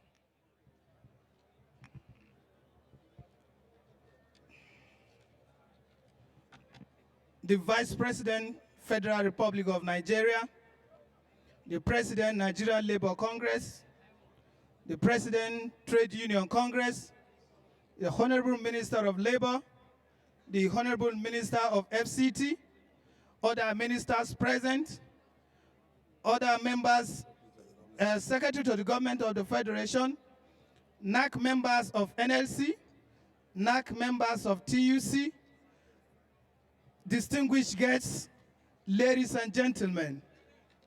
This year's Workers' Day is indeed a great day for workers all over the world, as we join workers to commemorate this significant day. We salute the resilience of our members for holding on despite the challenges of economic hardship, insecurity, and COVID-19 pandemic. And of course, we have to make do with the challenges of COVID-19, which are still plaguing the societies. It affected our world of work and how we relate to one another. Workers in the front line were mostly affected, and for those that paid the supreme price, we pray to Almighty Allah to grant their souls eternal rest. The theme, labor, politics, and the quest for good governance and development in Nigeria is apt because we are in an election year. The trade unions must play a key role in shaping the politics of this country. We are tired of lamentations. Workers must obtain their PVC and elect credible leaders to lead us in this country. Lest I forget, we remember our comrade heroes, our generals who met their untimely death in the unfortunate bomb train incident of 28 March 2022 along Abuja Kaduna Road. They are Comrade Musa Ozigi, Lawal MNI, Secretary General of Trade Union Congress of Nigeria, Comrade Akinsola Akinwumi, Chairman Trade Union Congress of Kwara State. May their souls rest in perfect peace, and may Allah grant their families the fortitude to bear the irreparable loss. Adieu, great comrades. At this juncture, let me congratulate the workers in the Federal Capital Territory Administration, the area councils, federal workers, and teeming populace of that city for this day. Special congratulations to workers in the area councils, primary school teachers for the successful implementation of the minimum wage since June 2021. This was possible due to constructive engagements by the union and the timely intervention of the Honorable Minister and the Minister of State in the FCT. On the President Buhari's recent assent to the bill on the length of service from 35 years to 40 years and from 60 years to 65 years, we say congratulations to all education officers in Nigeria. We wish to use this opportunity to call on the Federal Minister of Education, as a matter of urgency, look at the plight of nurses in educational institutions. Most of them have not been promoted since 2018. That kind of situation can demoralize workers and reduce their productivity. We therefore enjoin our team members to put in more effort as to justify the good intention of Mr. President of the Federal Republic of Nigeria and the National Assembly. We appreciate the 9th federal legislators, Senate and House of Representatives, for the commendable work they did by passing pro-people amendments to the Constitution, most especially the Bill on Local Government Financial Autonomy, the Bill on Local Government Administrative Autonomy. It is our belief that State House Assembly will follow suit. We want to commend the effort of FCTA on the following issues. 1, donation of a double cabin Ford vehicle to NLC FCT, regular payment of salary despite the economic hardship, promotion of over 140 deputy directors to full directors, creation of additional 8 directorate positions in the agri secretariat, and others. You still have some outstanding issues that need to be resolved, like the full implementation of the FCT Civil Service Commission, domestication of IP's platform in the FCTA to mitigate challenges, consideration of 2019-2020 outstanding promotion areas, remittance of pension contribution deduction outstanding to pension administration, 2004 to 2007. National Housing for Remittance, outstanding conversion, upgrading, and advancement of staff, batch D, E, F, and G. Recommendation for hazard allowance to very key officers in the AEPB and other departments. Locum staff absorption and upgrading of FCDA structures. Security. Security is a job of every citizen in Nigeria. We need to provide timely information to our security experts in order to take a proactive action and secure the lives and properties of residents. Solidarity. Solidarity. Infrastructural development. Water. Water is an essential commodity in the city, as there are scarcity of water everywhere, which made the water vendors to be richer, which can also cause epidemics. We implore the Honorable Minister to please do something very urgent on it. Road construction. Abuja has become a huge construction site, with construction of roads and bridges going on simultaneously in the city. Worthy of mention is Akpo Intersection Ring Road 1 and 2, ongoing construction along Maraba AY axis, Wuye Bridge, through FRSC office, along Olusegun Obasanjo Way, and a lot going on in the satellite towns. Resettlement of original inhabitants has also been done, but a lot needs to be done in this area because inhabitants have been cooperating with the administration. Therefore, it will be better for the administration to reciprocate their good gesture by completing the land swap programs and also complete the settlement scheme. Workers' housing projects. The need to provide affordable houses for workers in the FCT cannot be overemphasized. That is why we welcome the interest of the National Assembly on cost of tenants in Abuja and its attendant consequences on the workers. Housing projects in Karishi Satellite Town is commendable, but a lot needs to be done for it to be delivered to the serving workers. The NLCTUC is not part of the stakeholders in that project. The federal housing for workers in FCT is rooted in mystery. The labor centers, that is TUC NLC, has not been in the picture of happening about the project, whereas in most states of the Federation, houses were allocated to workers with the involvement of TUC NLC. That of FCT is not the case. We call on the controller of FCT to quickly look into the issue and find a way of resolving the problem. Abuja Light Rail System. We call on FCT administration to look into Abuja Light Rail System again. The airport shuttle was commissioned years ago. We do not know why the service has stopped functioning. The FCT administration needs to look into this to alleviate the suffering of commuters from airport end to the city.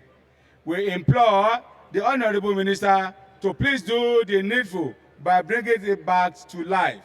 Waste management. We need to commend the synergy between the Honorable Minister and Minister of State on tackling waste management in the FCT. Although more needs to be done to get a cleaner city, however, more effort needed in almost all the local governments in terms of waste collection, as there are baggages of waste in all the satellite towns. Agriculture.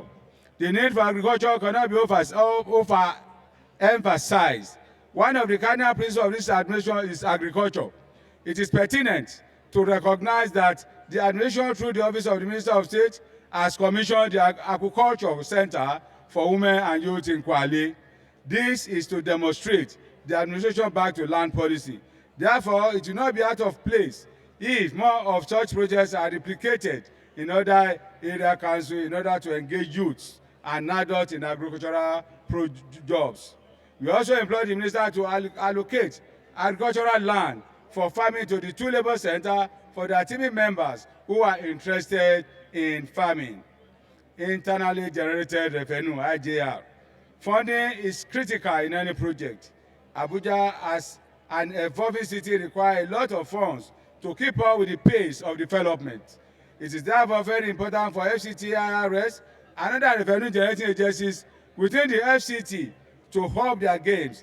The administration should plug any area where its revenue is being drained so that revenue generation in the FCT can be improved. Parks and recreation centers. There seems to be a neglect of parks and recreation in the city. The beauty to which this brings to the city seems to be fading away. Therefore, we call on the administration to look at improving the beauty of the city by rehabilitating the vehicles and other logistics for the smooth operation of the department. Tourism. In order to increase the internal generated revenue of the FCT, the administration must look at boosting tourism potential of the FCT. The Pape Quarry site, which was visited by Honorable Minister of State, if properly announced, among others, could help in boosting the IGR of the city, thereby increasing revenue to carry out more projects for the betterment of the citizens. Conclusion.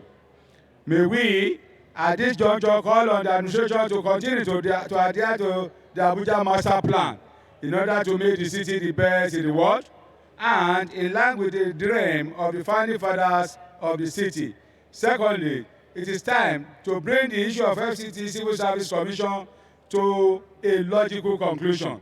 The Minister of FCT, as a proponent of the rule of law, should put his name in the sand of time by putting this issue behind him. Let me also remind the Honorable Minister that the Abuja University of Technology, Abaji, is long overdue. Every needed infrastructure of the university has been put in place by your administration. Therefore, those funds should not be allowed to waste. We therefore call on those concerned to make history by putting all necessary measures in place for the university to commence operation next academic session. Before we hand this program, we want to also appreciate what the Honorable Minister has done for our counterpart in NLC by providing a tear rubber vehicle to the NLC. We want to implore and appeal to the Honorable Minister to please give one to TUC FCT Council because we are twins. And as a result of that, I don't think it's better for the FCT Minister to, let me face him. I think it will be proper for the FCT Minister to also please give us our own tear rubber vehicle in due course. Finally, we wish us a very memorable celebrations and God's guidance. Long live TUC, long live NLC, long live the Republic of Nigeria. Amanda, Aweto, solidarity. Thank you and God bless.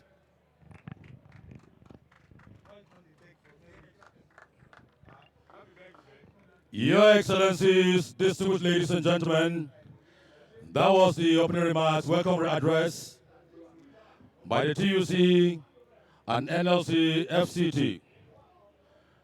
With all sense of humility, respect to hierarchy, I have the privilege and honor, distinguished ladies and gentlemen, to invite a people's and workers-friendly minister who had done a lot, who is still planning to do more for workers in FCT, who had also placed in his own mind that before he rounds off his tenure, that all houses will be made available for Nigerian workers in FCT, and especially in Karshi. Therefore, ladies and gentlemen, for this very goodwill message, may I have the privilege and honor to invite the Honorable Minister, Federal Capital Territory, Comrade Honorable Mohammed Bello, to please come forward for the solidarity message at the May Day celebration 2022. Please, let's put our hands together, ladies and gentlemen, for this workers-friendly minister.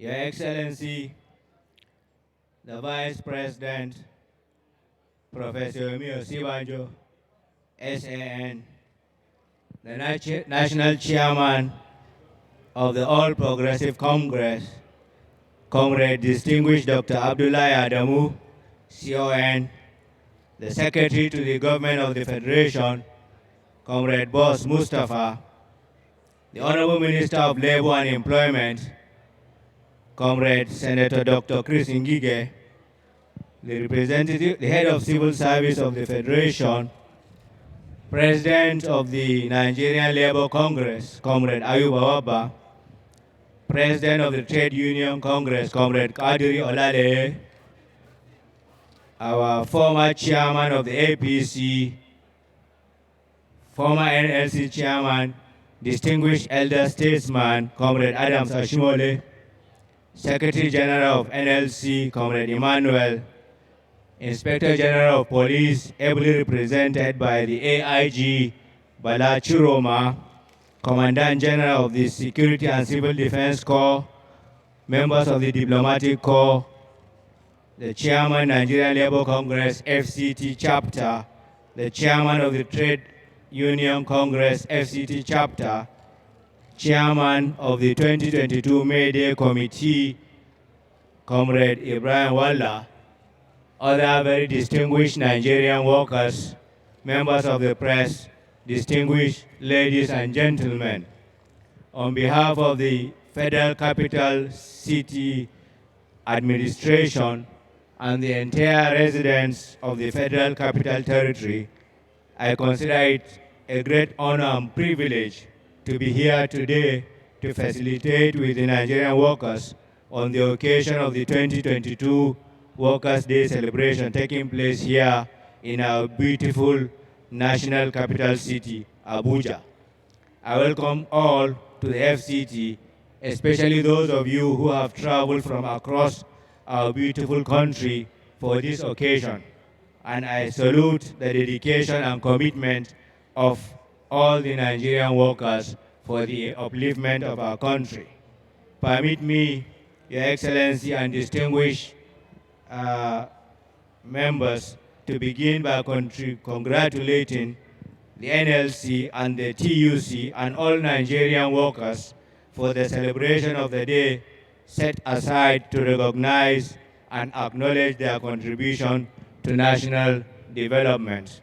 The FCT administration is mindful and appreciative of the collective efforts of all the workers who have over the years sustained the growth and development of the Federal Capital Territory. As we celebrate today, let us not forget the tremendous sacrifices made by the pioneer employees of the FCT administration who braved all odds and displayed extreme sense of patriotism by coming to the FCT to lay the foundation of what today has become a very beautiful capital city for Nigeria. It is particularly worthy to note the contributions of the thousands of construction workers and other employees who made Abuja their home and paved the way for others to follow their wake. I therefore urge all our employees and workers today to continue to exhibit the same zeal and imbibe a similar sense of duty as demonstrated by our predecessors. Your Excellency, distinguished ladies and gentlemen, I commend the leadership of the organized labor unions in Nigeria for aptly articulating the theme of this year's Workers' Day as labor, politics, and quest for good governance and development in Nigeria. It is in this vein that I wish to implore us to remember that delivery of good governance is not the exclusive task of government alone.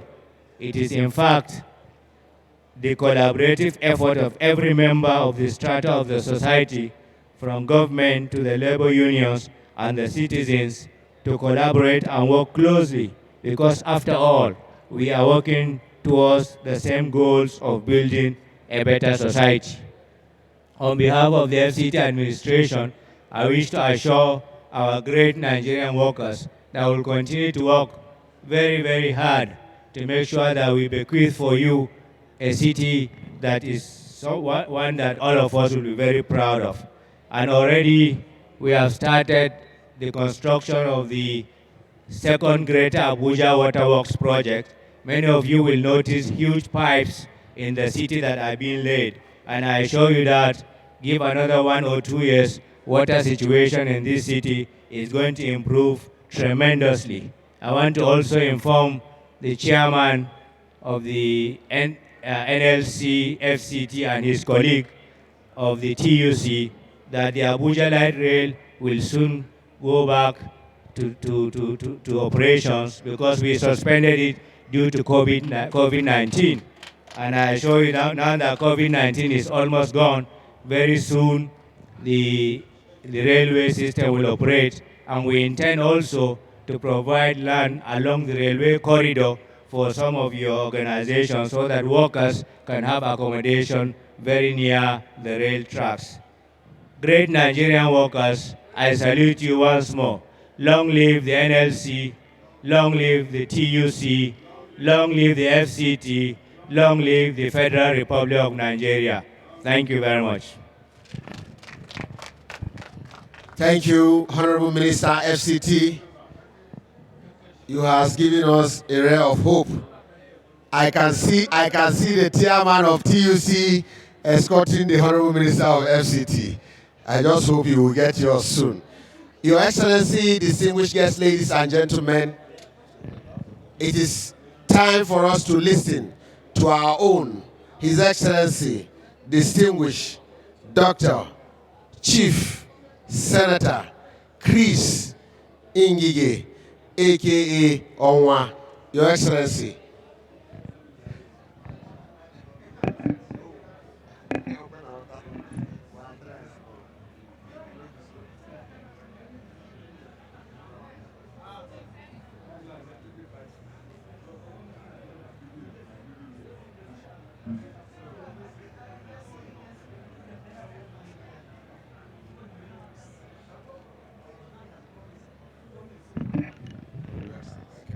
Shall we hold it? Yes.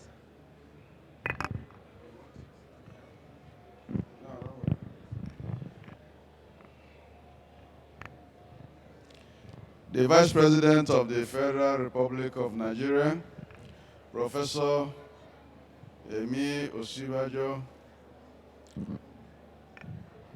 GCON, ASAN. The brand new National Chairman of the All Progressive Congress, our great party, distinguished Senator Dr. Abdullahi Adamu, former governor of Nasarawa State, former Minister of State Works and Housing, and distinguished Senator, ranking Senator of the National Assembly of the Federal Republic of Nigeria, third term. Sakiyaki of Kefi and Anturaki of Nasarawa. Our national chairman, I hope you are listening to me because all these praises, I want you to give a discount on this year, 100 million for me. Our FCT chairman, FCT Honorable Minister, the performing minister, labor-friendly minister, the minister whose labor disputes don't come to my table, and who gives me respite because he conciliates it in his place. And labor is always happy when we finish. The report I get is happy. So, Honorable Minister of FCT and our landlord, we're happy you are here with us. The comrade presidents of Nigerian Labour Congress, Comrade Ayuba Waba, President of International Trade Union Congress Worldwide, and the President of the Trade Union Congress, our own Kariolayele.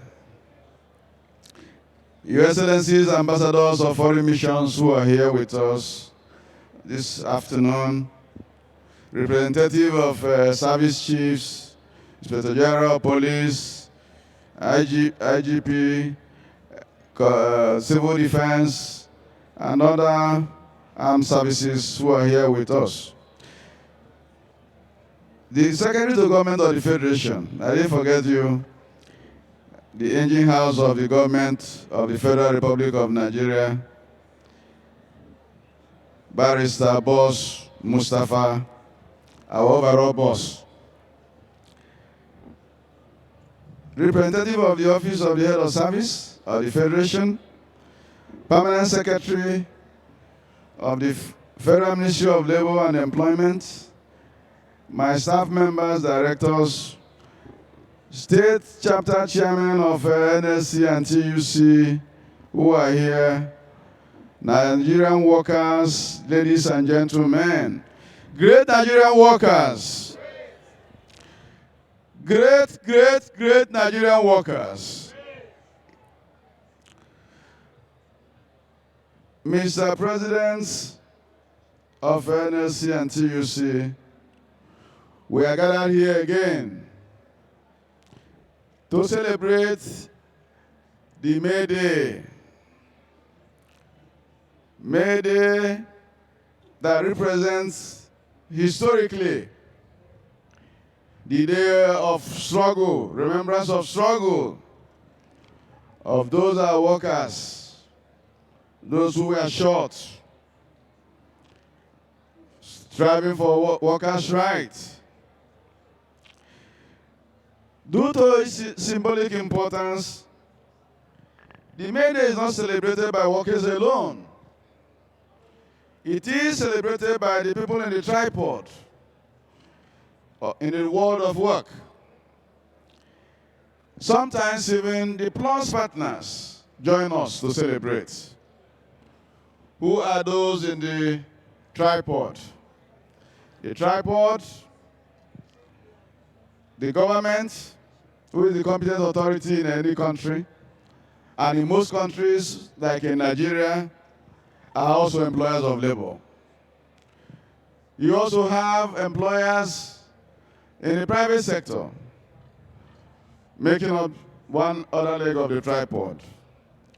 And the third leg is the all-important labor, the workers.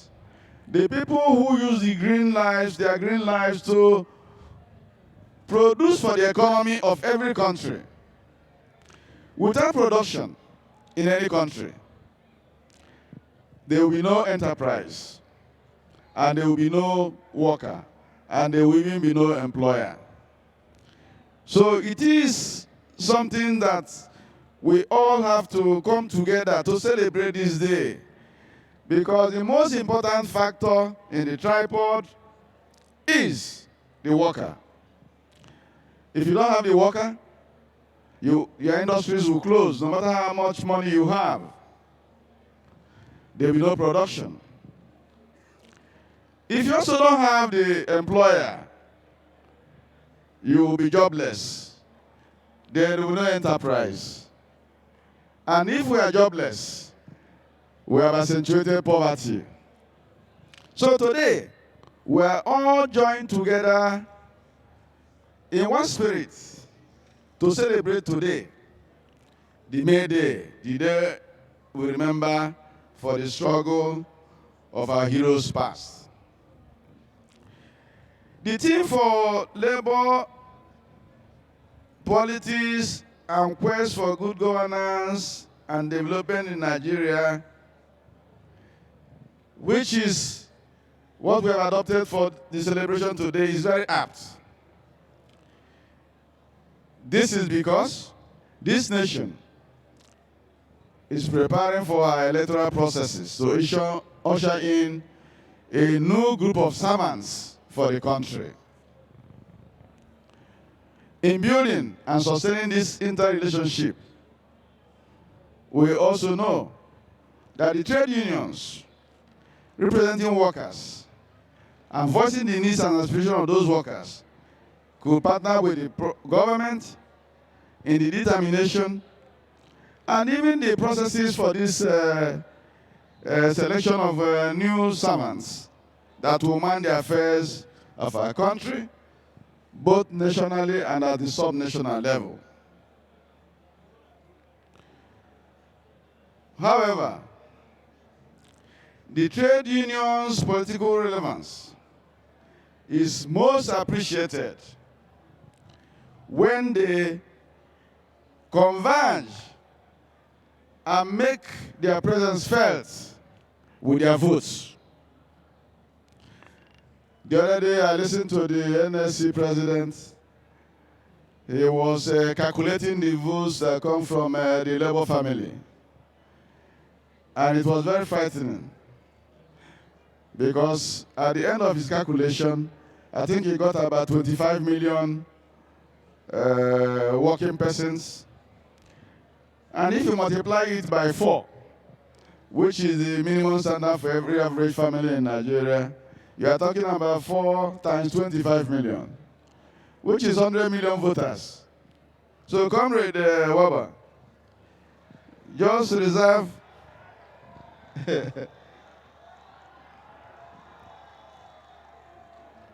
100 million voters is no joke. So please harvest this.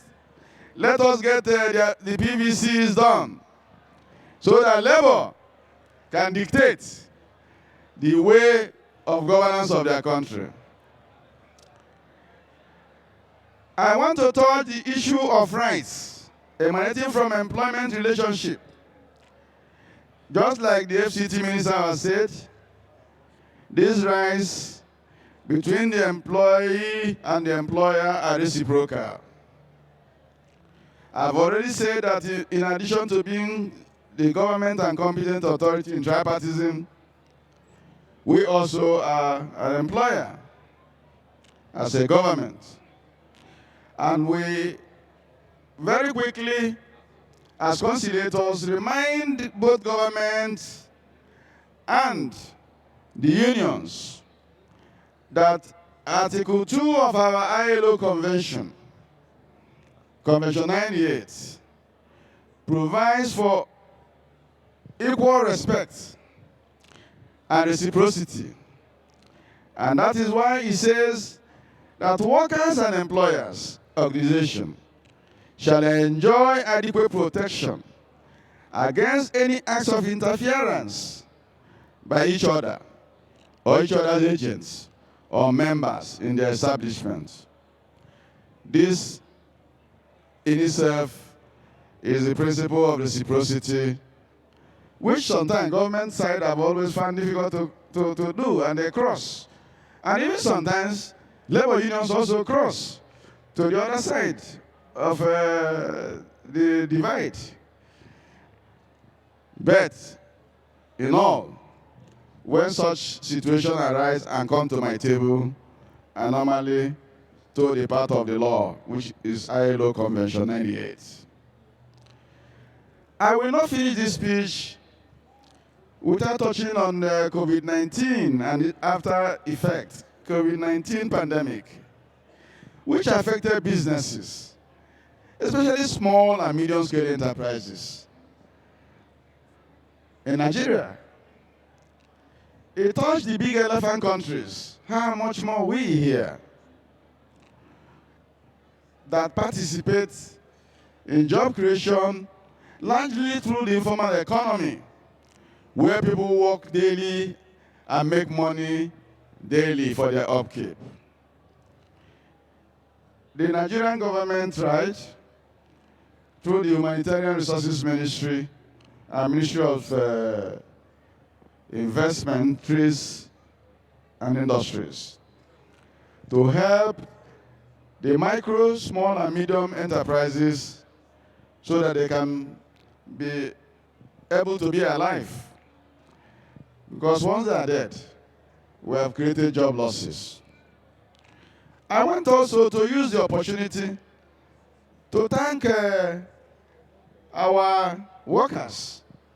Because when places in the private sector wanted to put people on redundancy as a part of a COVID-19 survival strategy, we said no. We said no. And we spoke with the workers' unions, and the workers were very understanding. In some places, the workers themselves offered to their employers that they can discount and make their transport fare or transport allowance to be 50% because they were no longer coming to work, but were doing virtual communication at work. This is a noble thing, and at the end of the day, the job losses we have in Nigeria was not very, very inimical to the workers. I want to conclude by thanking the Nigerian Labour Congress for cohabiting and collaborating with government of the Federation when the African Union, at her meeting in Addis Ababa in October 2021, nominated His Excellency Gilbert Homo, a Togolese, to be the sole African candidate for the post of Director General of the International Labour Organization. Your own Comrade Waba, in his position as the President of International Trade Union Congress worldwide, was in the forefront. And by the time we were in Geneva last month, we returned. We fought like African brothers and returned His Excellency Gilbert Homo as the incoming Director General of the International Labour Organization, with effect from October 1, 2022. Comrade Waba, you fought like a lion, and we worked together. We need to fight like lion all the time. In Nigeria, we should be fighting like lions, but listening lions, to upgrade the quality of life for the Nigerian workers. I believe the workers' remuneration should be able, or take home, should be able to take them home. On this note, I want to once again congratulate the Nigerian workers for this day and for being alive to witness this day again. Thank you. Thank you. Long live the Nigerian Labour Congress. Long live the Trade Union Congress. Long live the Federal Republic of Nigeria. Thank you very much. Please, let's put our hands together for our very dear on the Minister of Labour and Employment, Comrade Dr. Ngige by himself. Ladies and gentlemen, may I sincerely acknowledge with fact that I would have done this by myself, but the big ijele must be done by somebody because he's an intelligent and brilliant labor leader, a very, very practical leader with global objectives, a precious gift to the Nigerian workers. Indeed, being a very trustful labor leader, he is a man with divine testimonies of courage and determination. Now, no doubt, he was elected unanimously as the President, International Trade Union Congress, but I think to complete it is the General Secretary himself who can do it much more better. So please, Comrade GS. Great Nigerian workers, ever cautious Nigerian workers, comrades, can we stay awake a little? Because we are coming to the point where we have workers from Cape to Cairo, we have workers from Cape to Moscow, we have workers from Washington to Johannesburg, all waiting to hear a Nigerian speak on May Day. Comrades, it is not every day that you have a Nigerian contest for a position globally without a drop of oil money being spent on his campaign. Comrades, Ayuba Waba, MNI, President of the International Trade Union Confederation, President of Nigerian Labour Congress, and his brother, Comrade Kadri Olaleye, President of the Trade Union Congress of Nigeria, will now address this august occasion. I have the singular honor to invite to the podium the man that the world of workers is waiting to hear what he has to say today. Comrades, they don't come any bigger than the president of the world of workers. The #1 worker in the entire world happens to be a Nigerian.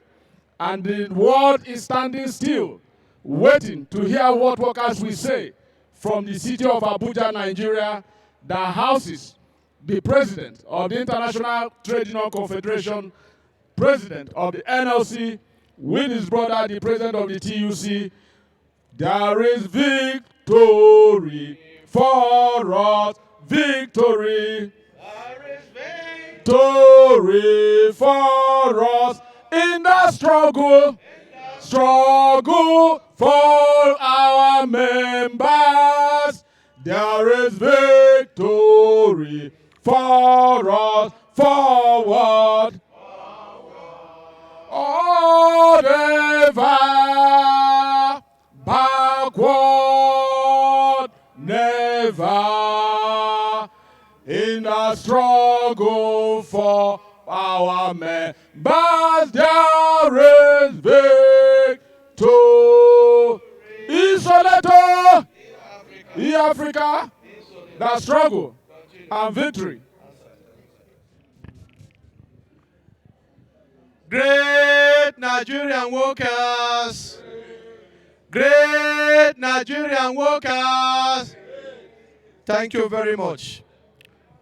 Your Excellency, the Vice President, Federal Republic of Nigeria, Professor Yemi Osibajo, GCON, the Secretary to the Government of the Federation, Boss Mustafa, the Minister of Labor and Employment, Dr. Chris Nwabuzengegi, the Minister of FCT, Malam Mohamed Bello, the representative of the Head of Service of the Federation, Your Excellencies, members of the Diplomatic Corps, veterans of our movement, ably represented here by Comrade Adams Aliu Oshimole, and also John Oda, as well as Dr. Peter Ozoi's son, Sister Peace Obaijelu, all of them here joining workers to celebrate this May Day. The ILO Country Director, I'm happy today we have also two parties that have joined us in this celebration. It's important also for all political parties to come and hear from workers what the workers are going through, so that when they want to propose candidates, they should know that workers have a choice. So I'm happy that the Labour Party and the ruling party are here to actually celebrate with workers. Invited guests from far and near, but importantly, the toiling workers and pensioners that are here to celebrate themselves, because May Day is about recognizing the sacrifice and the contribution of workers and pensioners to national development. The Nigerian Labour Congress and the Trade Union Congress of Nigeria wish to join all other speakers to welcome Your Excellencies, all Nigerian workers, pensioners, veterans of our movements, our allies in the civil society, women, youths, and all people of goodwill to the commemoration of the 2022 Workers' Day. The celebration of May Day, also known as International Workers' Day, is always a high point of the recognition of the role of workers in building and sustaining the social and economic system of the world. May Day, which took its roots in 1886 in High Market Square struggle, continues to embody the aspiration, commitment, and sacrifice of workers for dignified livelihoods, decent wages, pristine working condition, inclusive development, and a fair stake in the reward of surplus value. While we felicitate with our Christian and Muslim communities on the Easter and the end of Ramadan today and the celebration of Eid al-Fitr tomorrow. We salute the tenacity, altruism, and sacrifice of Nigerian workers and pensioners.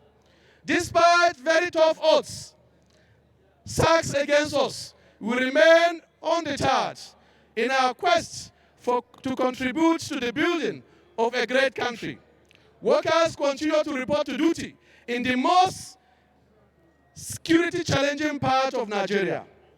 We have workers who are still reporting to duty in our hospitals, in our schools, and other workplaces, despite the fact that they are being owed arrears of salary, allowances, and other benefits.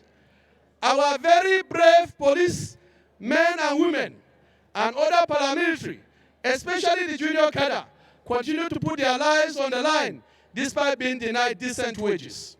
Our soldiers continue to pay the supreme price in the fight against crime, terrorism, despite the grave limitation in their service conditions.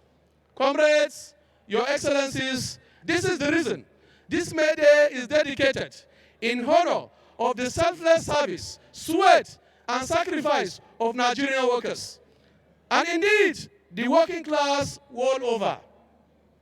It is our relentless toil that till the farmland, that till the mines, lay the rail tracks, build the cities, construct and run factories, and provide services that make our communities livable.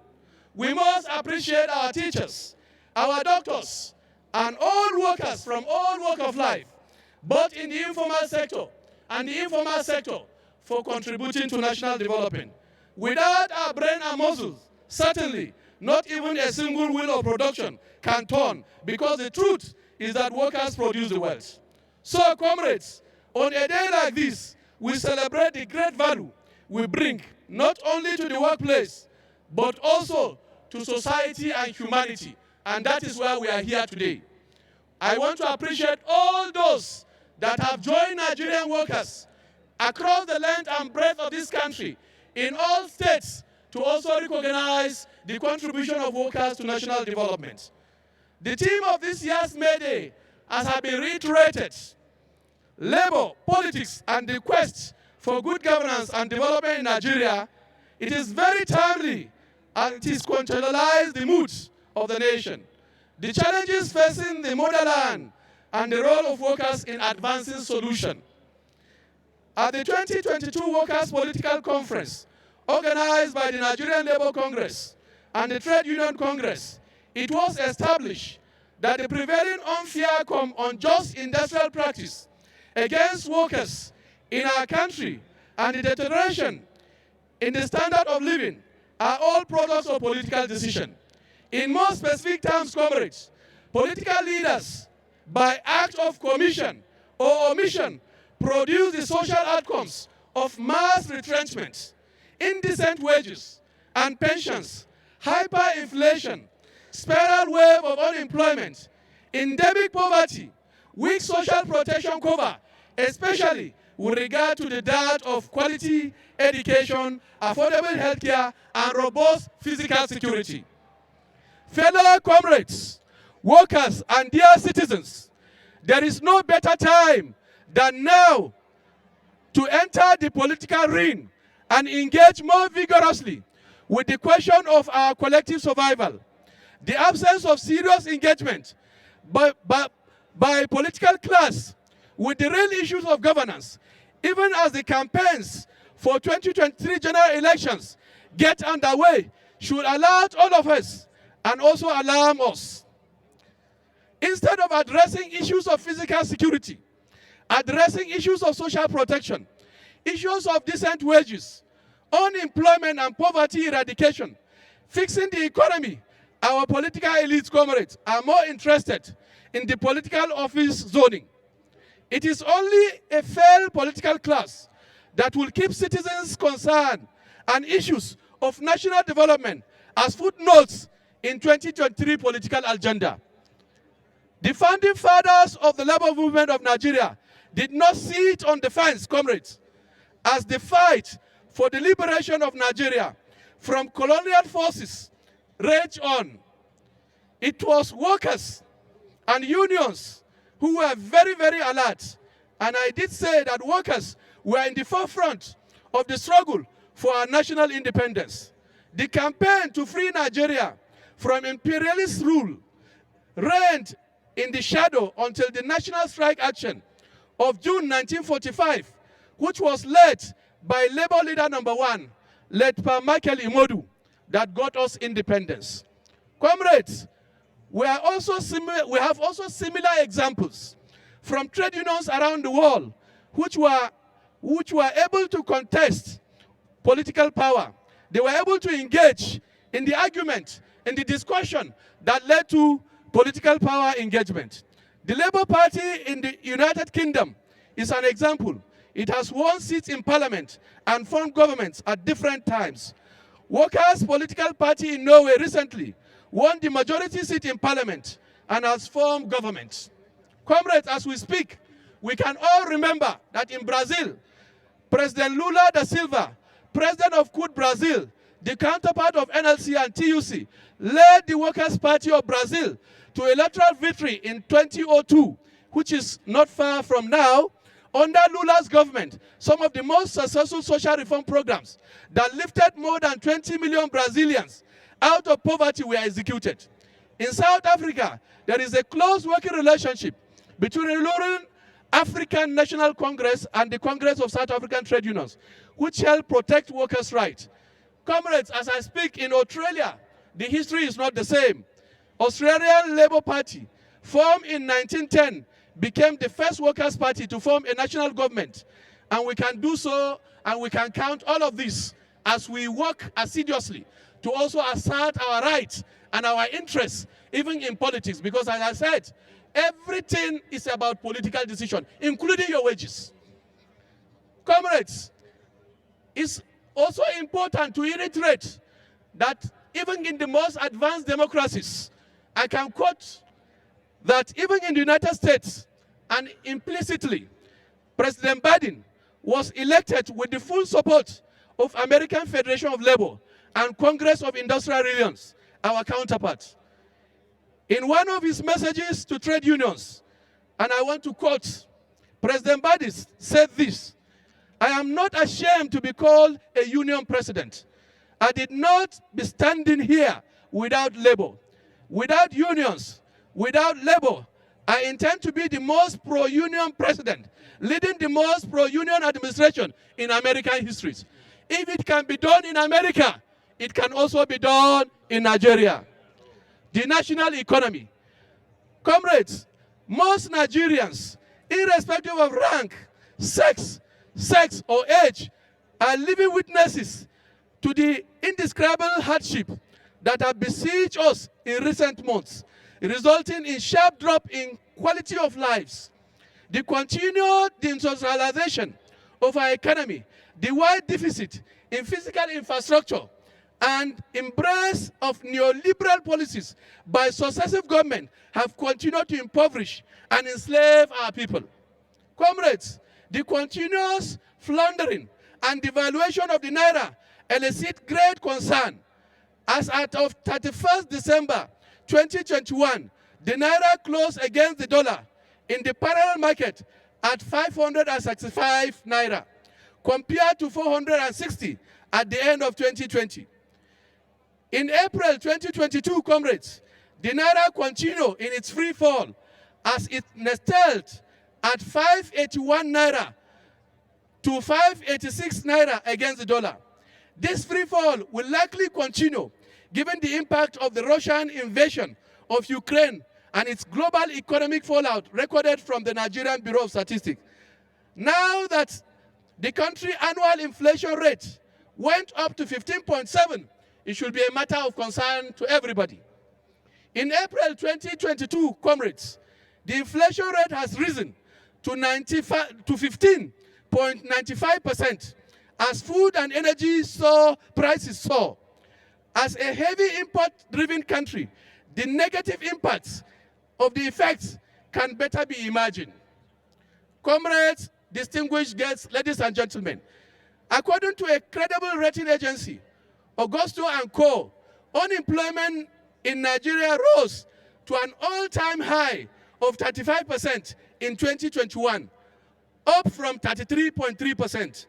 As at the last quarter of 2020, Econometrics also projected and suggested that the unemployment rate in Nigeria will actually hit 40% by 2023 and 44% in 2024 if nothing is done.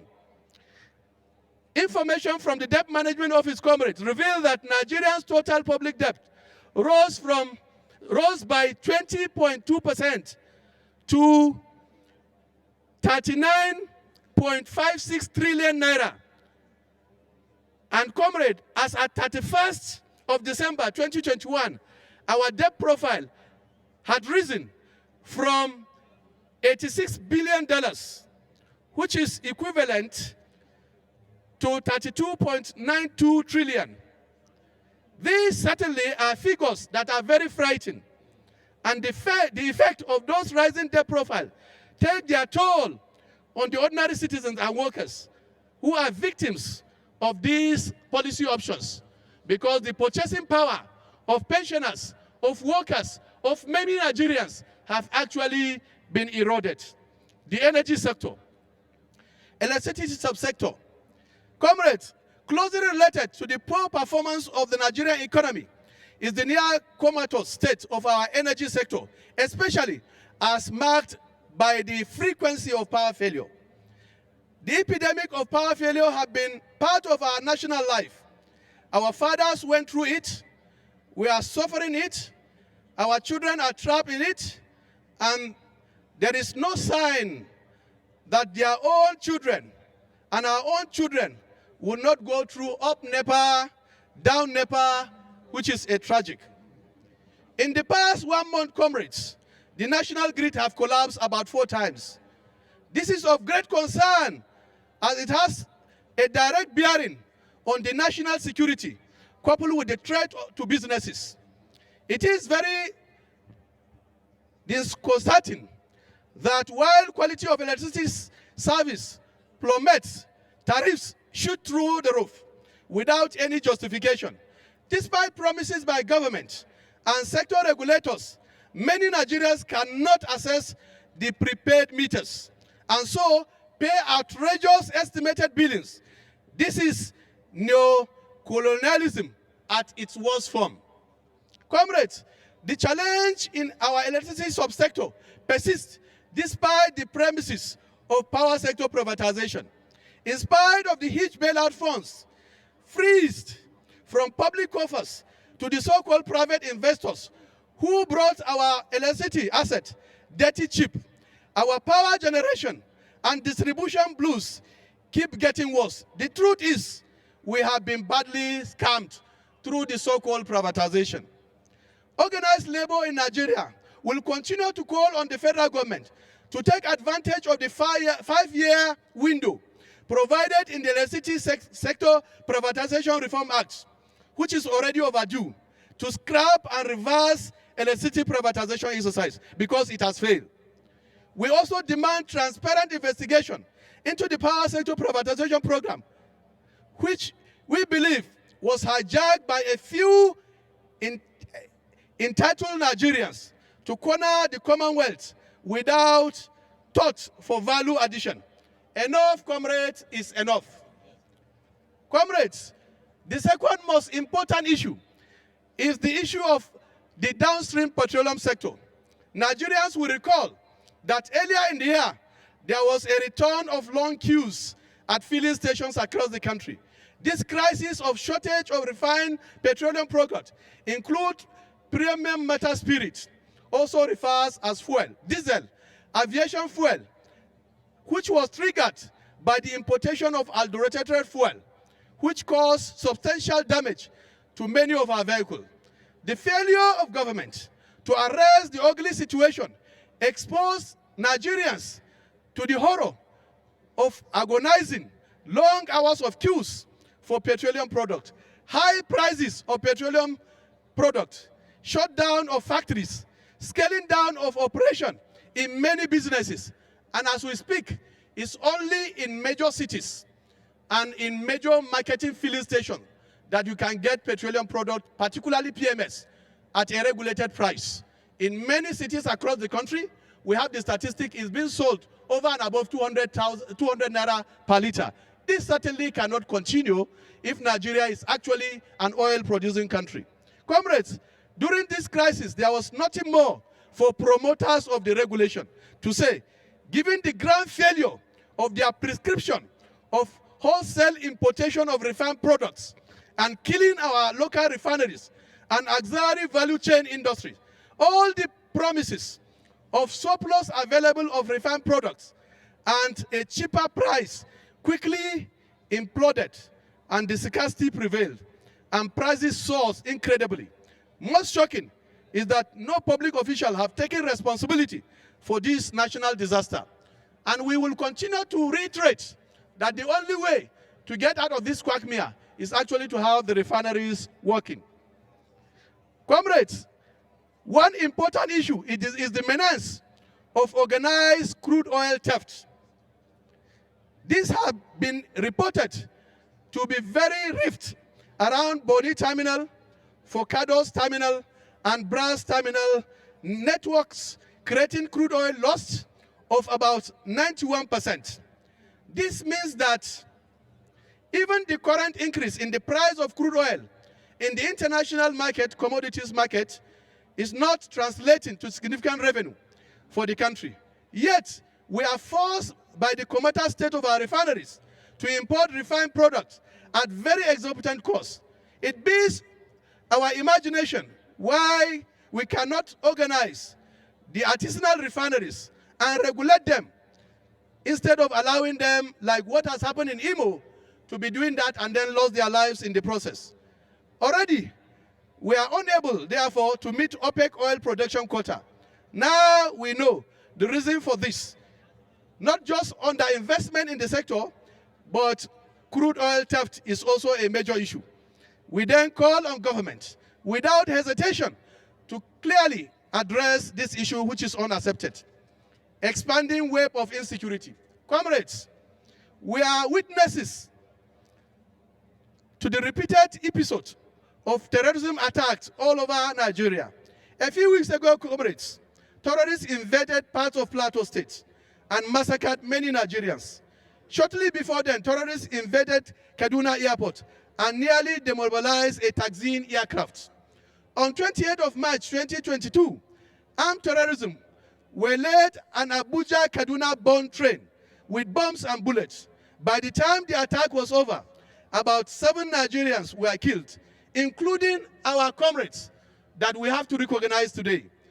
Comrade Barrister Musa Lawan Ozigi, General Secretary, Trade Union Congress of Nigeria, and our chairperson of Kwara State TUC, Comrade Akinsola Akinwumi. Many more Nigerians suffered different degrees of injury, and many of them, passengers, were also kidnapped and taken away into the bush.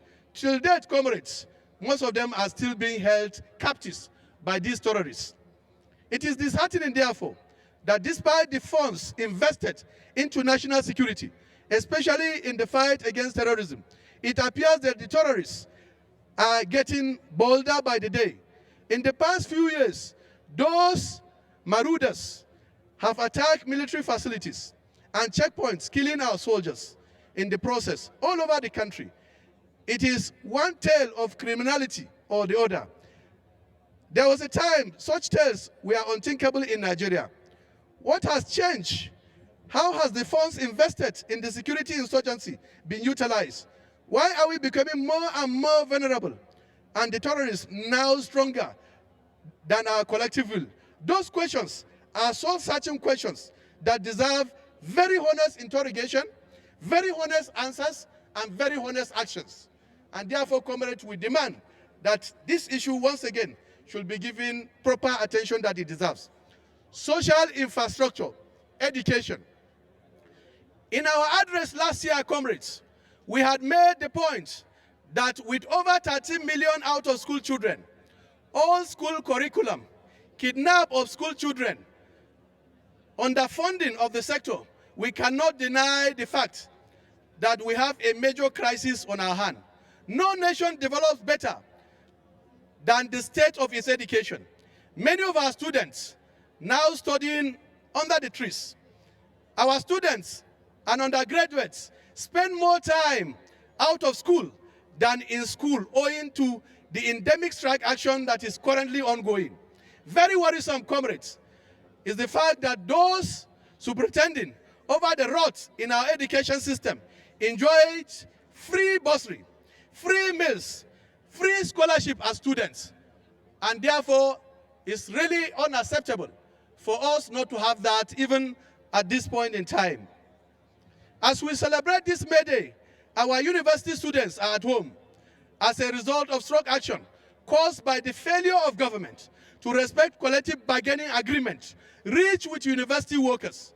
We have already issued an ultimatum to government to resolve this national embarrassment, or they will also have us to contend with. We are fully mobilized to resist a system of social apathy that keeps the children of the poor at home while the children of the rich and our political elites are in school. The crisis in our health sector. Our health sector has not fared any better in the last couple of years.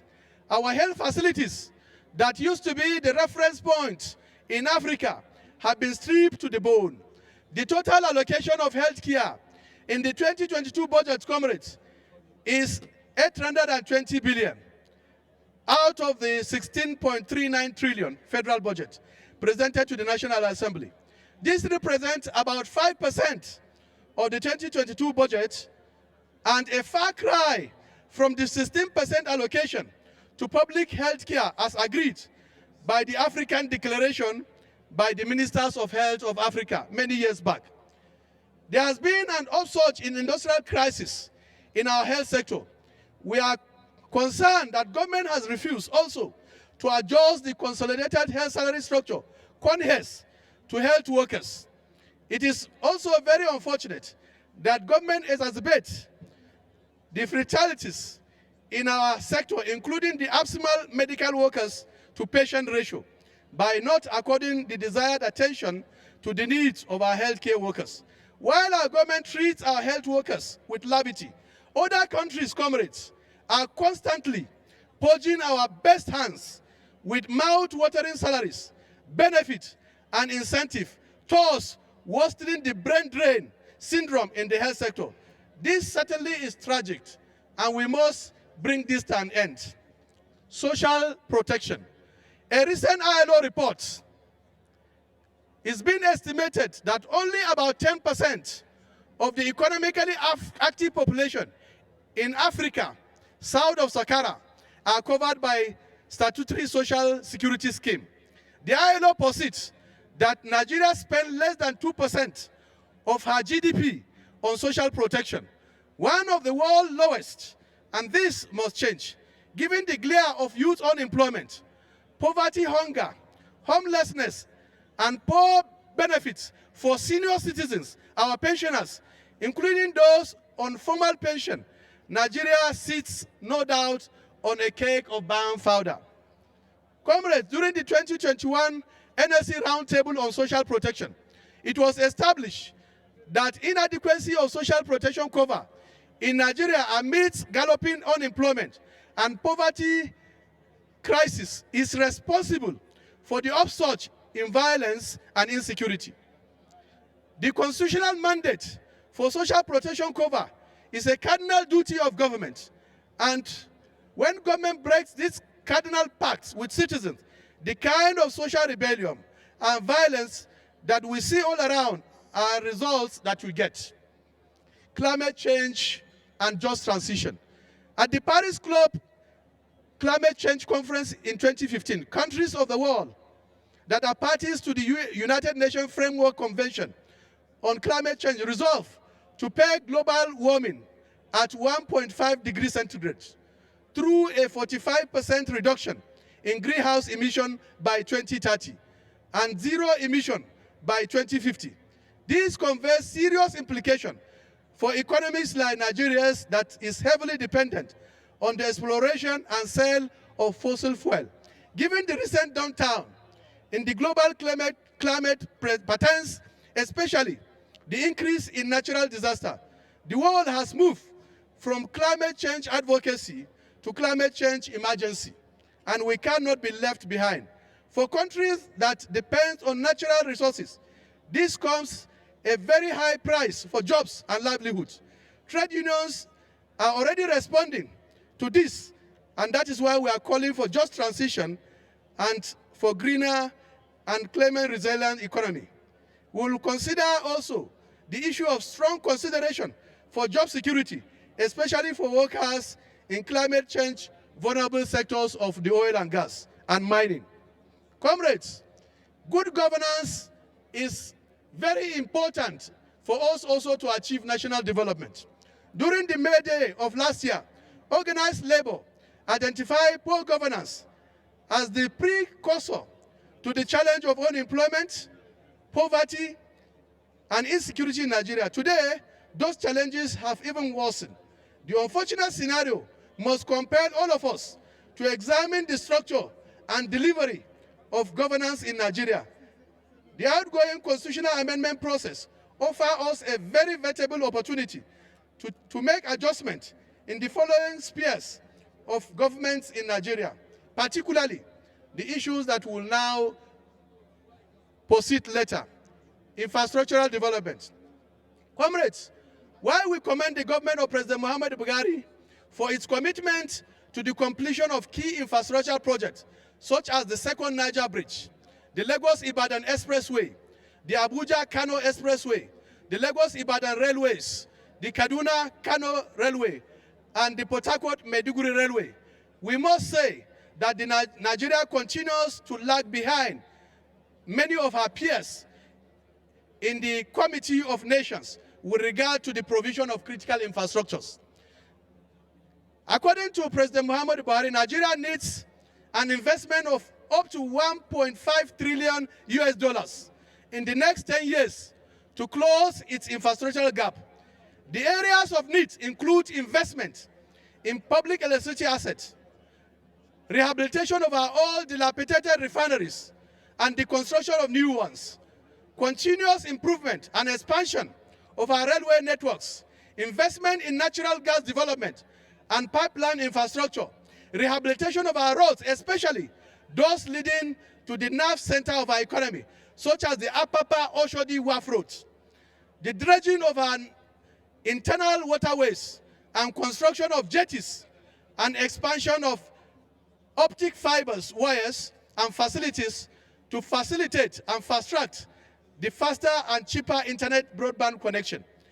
Also is the construction of our broken social infrastructure, especially public schools and hospitals. In the light of the humongous infrastructure challenges facing our countries, it behoves on government to be very skilled with resources. The time is now that our problem is not actually, that now is the time not to reiterate the issues that were reiterated by our former leaders, that the problem of Nigeria is not money, is how to spend it. I think now we are looking for money to meet our developmental needs. The attitude of those in government must show commitment to value for money. We do not have money, certainly, to waste, and therefore we must also be very prudent. Manufacturing and industrialization. Support for micro, small, and medium-scale businesses. Government must prioritize manufacturing and industrialization by facilitating the provision of raw materials, foreign exchange at official rates, enabling infrastructure, and removal of multiple taxation for manufacturing concern.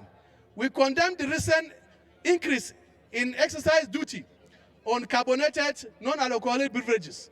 This unpopular policy have hiked the price of these beverages, eroded the capital base of soft drink companies, endangered many jobs, and could even deepen destitution, given that many Nigerians depend on those products to keep hunger away. One bottle of Coke with one bread is what is being used by most of our farmers to keep hunger away. And therefore, if the price got higher, it means we are also encouraging hunger. Operators in Nigerian micro, small, and medium enterprises are buffered by weak financial base, multiple taxation, and exploitation by public utility companies, especially discos. The pressure on SMEs by disruptive public utility service delivery aggravates the huge transaction burden of the SMEs, who are forced to generate about 50% of the energy to run their businesses and maintain also lines of production. We call for diligent oversight and implementation of our laws on local content and expatriate quotas. We call for determined effort against smuggling, which is the nemesis of local manufacturing, especially in the agri sector and textile sector. We call for increased structural, logistic, and financial support for the agriculture and the textile sector. Autonomy for local government, state judiciary, and legislature. Comrades, the failure of the local government system is at the root of the collapse of insecurity architecture in our country. Funds that should have been used to build roads and hospitals, create employment, maintain schools, and improve security at the grassroots are often siphoned and diverted by many of our governors. This situation has worsened the rural-urban migration and also deepened mass poverty, destitution, and crime. The hijacking of state independent electoral commission by state governors is also of great concern. The collusion between governors and state electoral commission officials make mockery of local election to the gain of opposition political party. To guarantee a level playing field for all political actors, the Independent National Electoral Commission, INEC, should conduct all local government elections in Nigeria. That has been the status quo as far back as 1999. Comrades, let me commend members of Senate and House of Rep for overwhelmingly passing the bill on financial autonomy for local governments, state judiciary, and state houses of assembly. However, the battle is not yet over, as concurrence of the state houses of assembly is required to sign the bill into law by Mr. President. To this end, organized labor, working with leadership of Nolge, Jusun, Pasan, and others affected by those issues have continued to engage vigorously. You could remember that on 7th of April this year, organized labor lay siege at the venue of the meeting of state governors and speakers of the State House of Assembly to insist that autonomy for local governments, state judiciary, legislators should be part of the agenda for their discussion. We will intensify this struggle until victory, comrade, is achieved. Core labor issues, the national minimum wage. Comrade, as you are aware, the national minimum wage is the income floor enshrined in the laws to safeguard livelihood of income and wage earners. Fellow comrade, the plot by a section of the Nigerian ruling class to kill the national minimum wage by removing it as an item from the exclusive legislative list to the concurrent list came up again very strongly in the process of the current constitutional amendment. Comrades, the leadership of organized labor, TUC and NLC, and all leaders of goodwill took this challenge by the horn and mobilized workers across the length and breadth of this country to resist this evil agenda. As we speak, that agenda has been defeated, and the National Assembly, as the bill that was to remove the national minimum wage bill, did not actually scale the current constitutional amendment, and therefore will not go to the State House of Assembly for consideration. It is very sad that up till now, 4 state comrades are yet to commence the payment of the national minimum wage. Specifically, the culpable state governments are Abuja, Taraba, Cross River, and Zamfara states. The states should pay their workers the national minimum wage, which is in the Constitution, and by refusing to do so, it's a violation of the oath of office they have sworn with, because they have sworn to uphold the Constitution of the Federal Republic of Nigeria. We will continue to engage the issues, both on the street and also through the deployment of legal instruments, because also you are aware that there are clear provisions now in the minimum law to address those issues. Industrial crisis in the university system. Comrades, for the past few months, unions in the university system have been on industrial action over the persistent breach of agreement by the federal government. The Academic Staff Union of Universities has down tool for over 2 months, and 3 other unions in the university system have also gone on strike in protest over this same issue. These unions are Non-Academic Staff of Education and Associate Institutions, NASU, Senior Staff Association of Nigerian Universities, SANU, and National Association of Academic Technologists, NAT. Also, the Academic Staff Union of Polytechnics have served government notice also to down tool. I think it's high time that what NLC have recommended should actually be implemented to address this issue. A high-powered panel, which will include eminent Nigerians with those unions to sit down and look at this issue and resolve it once and for all, is better than actually scratching the bottom of the pot. This we recommended and we stand by it. Comrades, the whole issue about this dispute includes renegotiation of the 2009 agreement meant to be reviewed over 3 years. In labor parlance, collective bargaining agreements have timeline, and in most jurisdictions is between 3 to 5 years. And the 29 agreement is therefore invalid, it has expired, and demands for renegotiation. Comrades, one of the important issues also in the challenge in the entire university system is the challenge with the implementation of the integrated payroll information system.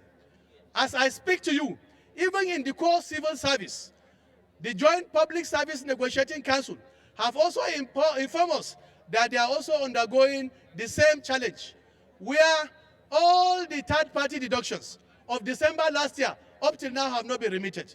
And in most cases, there is no consistency about what salary you earn every month.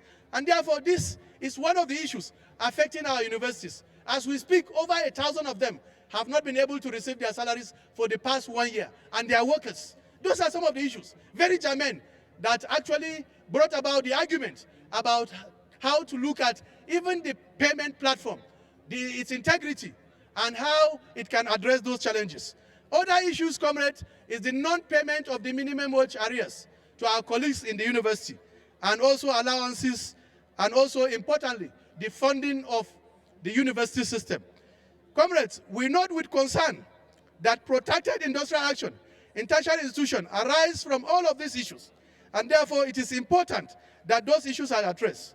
As we speak, we are grieved at the pattern of social appetite in our society, as revealed by the incessant strike action in our universities. Comrade, as we speak, 95% of students constitute largely children of the poor who cannot afford huge fees charged by private universities at home, while children of the rich who are privileged are either in private universities or they are studying abroad. This situation must actually end because, as I said, education is a fundamental right of every Nigerian child. This evil certainly, therefore, must end. We demand that government must implement agreement reached with workers in our universities and polytechnics. We have already, through the instrument of our organs, given a 21-day statutory notice to the federal government to resolve this industrial crisis in our universities. At the expiration of this notice, Nigerian workers will be left with no option but embarked on solidarity action with our unions in the university for our students and the future of our students. Pension and gratuity payment. The plight of pensioners remain a major source of concern, not only to organized labor, but all persons of conscience and goodwill. As we address you today, most pensioners are going through unimaginable trauma, a harrowing experience. They have been subchanged, abused, subjected to all manner of humiliation, and indignified, with some dying in the lineup in so-called unending biometrics and verification exercise. Most pensioners are not only denied their minimum pension, but are also subjected to irregular pension payments. Even when such payments are paid to pensioners on defined benefit scheme, they hardly reflect actual retirement earning and benefit of our retirees. In other climes, pensioners are senior citizens. They are treated with dignity, and you can hear they are also responding to the affirmative that what we have stated is what is actually going on. Comrade, recently, there has been a debate in official cycle to use part of the pension fund for investment. The argument that the pension fund running into trillions of naira are idle. Let me warn that the funds are not idle. They are in the retirement saving account of workers who are the beneficiaries. Amidst the urgent need to grow the economy, and that it should be taken with a pinch of salt. While it is true that our infrastructure is in bad shape, yet it is not a sufficient reason to invest pension funds without recourse to due process. So we demand that, as prescribed in the Pension Act 2014, lest we forget, the reason for the migration from defined benefit scheme, pension scheme, to contributory pension scheme was due to government failure to pay retirees their accrued pension, their gratuity, as at when due. The leadership of organized labor demand respect for the provisions of the Pension Act as amended, which stipulates that only a percentage of the pension saving should be invested in assured risk. We make this appeal especially to PENCOM and the National Assembly. Never again will we surrender the life saving of our retirees to opportunities in government and their predatory causes in the capital cycle. Let me then yield the floor to the comrade president of TUC to continue.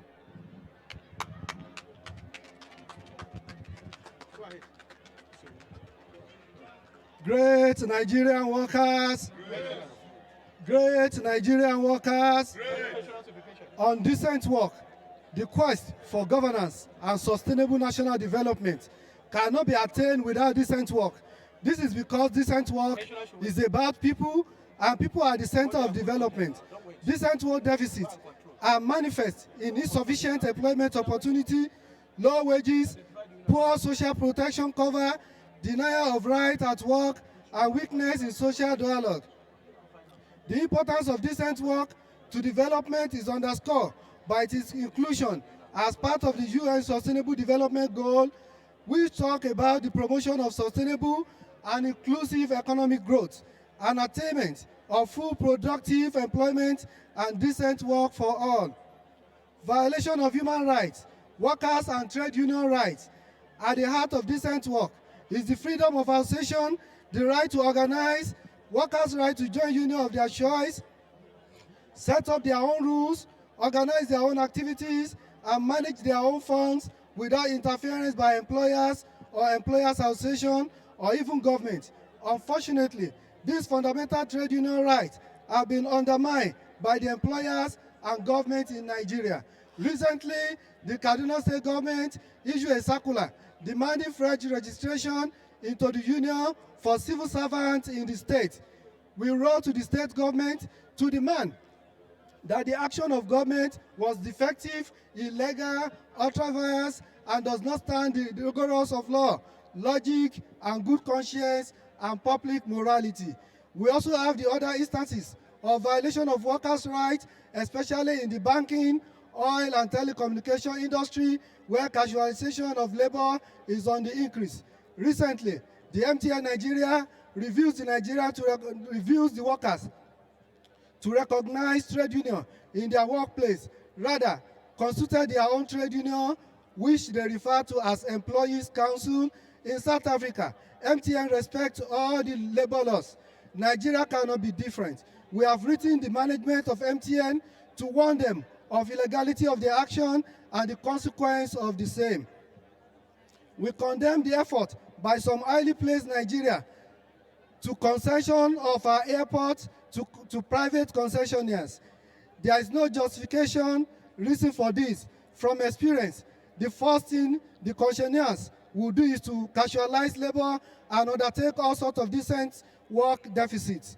Private investors who believe there is a gold mine in running airport should build their own airport and recoup their investments afterwards. They should stay off profitable airports, built with public income. We wish to remind the slave drivers who are denying workers their right to full and productive employment to amend their ways, as organized labor will use the instrument of law and the muscle of our solidarity to casualize your operation. We will not shed our sweat and blood to secure Nigerian independence and then surrender our freedom to shylock capitalists who elevate profit above human dignity. Public sector. The need for salary review for the civil service, police, armed forces, and paramilitary agencies. We commend President Muhammadu Buhari for announcing salary increment for our teachers and police officers in 2021. We urge relevant MDAs to translate this presidential declaration from a promise to actual deposit in the bank account of the concerned workers. In the same vein, we demand the payment of gratuity to all retirees. What is good for retirement permanent secretaries is also good for all retirees. The need for upward review of retirement age. While thanking President Muhammadu Buhari for the recent increase of the retirement age of teachers from 60 to 25 years, we also call on government for an upward review of retirement age and years of service in the entire public service to 65 years. The need for payment of gratuity to civil servants. We urge government at all levels to respect provision of the 2014 Pension Reform Act, which did not remove the payment of gratuity to workers. We urge government at all levels to clear their gratuity arrears. We salute the private sector employers who are paying gratuity. We commend Lagos State, Borno, Jigawa, Kebbi, Oyo, Kano, and Yobe State government for leading in gratuity payments. Gratuity for returning officers should be restored in our public service. We also call for immediate payment of minimum pension to Nigerian retirees whose retirement benefits are such to an adjustment. Moving forward, addressing the challenge of political participation, the oath for governance and national development. The solution to the foregoing challenges are captured in Workers' Charter of Demand, which prioritize equity, fairness, and justice. Our charter calls for free and quality education up to the tertiary level. Our charter insists that Nigerians should access free and quality health care from cradle to grave. We thus can fast for increase in budgetary allocation to education, health care, and social welfare. Our charter of demand calls for restructuring that engenders sustainable development. Our charter posits the politicians should no longer be allowed to send their kids to school abroad or treat their sickness in foreign hospital, while the children of the poor are trapped in endless strike action and poor medical facilities. Our Charter of Demand also makes a strong case for decent work for Nigerian workers. We are saying that those who contribute to productivity and wealth creation must be the first to partake on their own toil and sweat.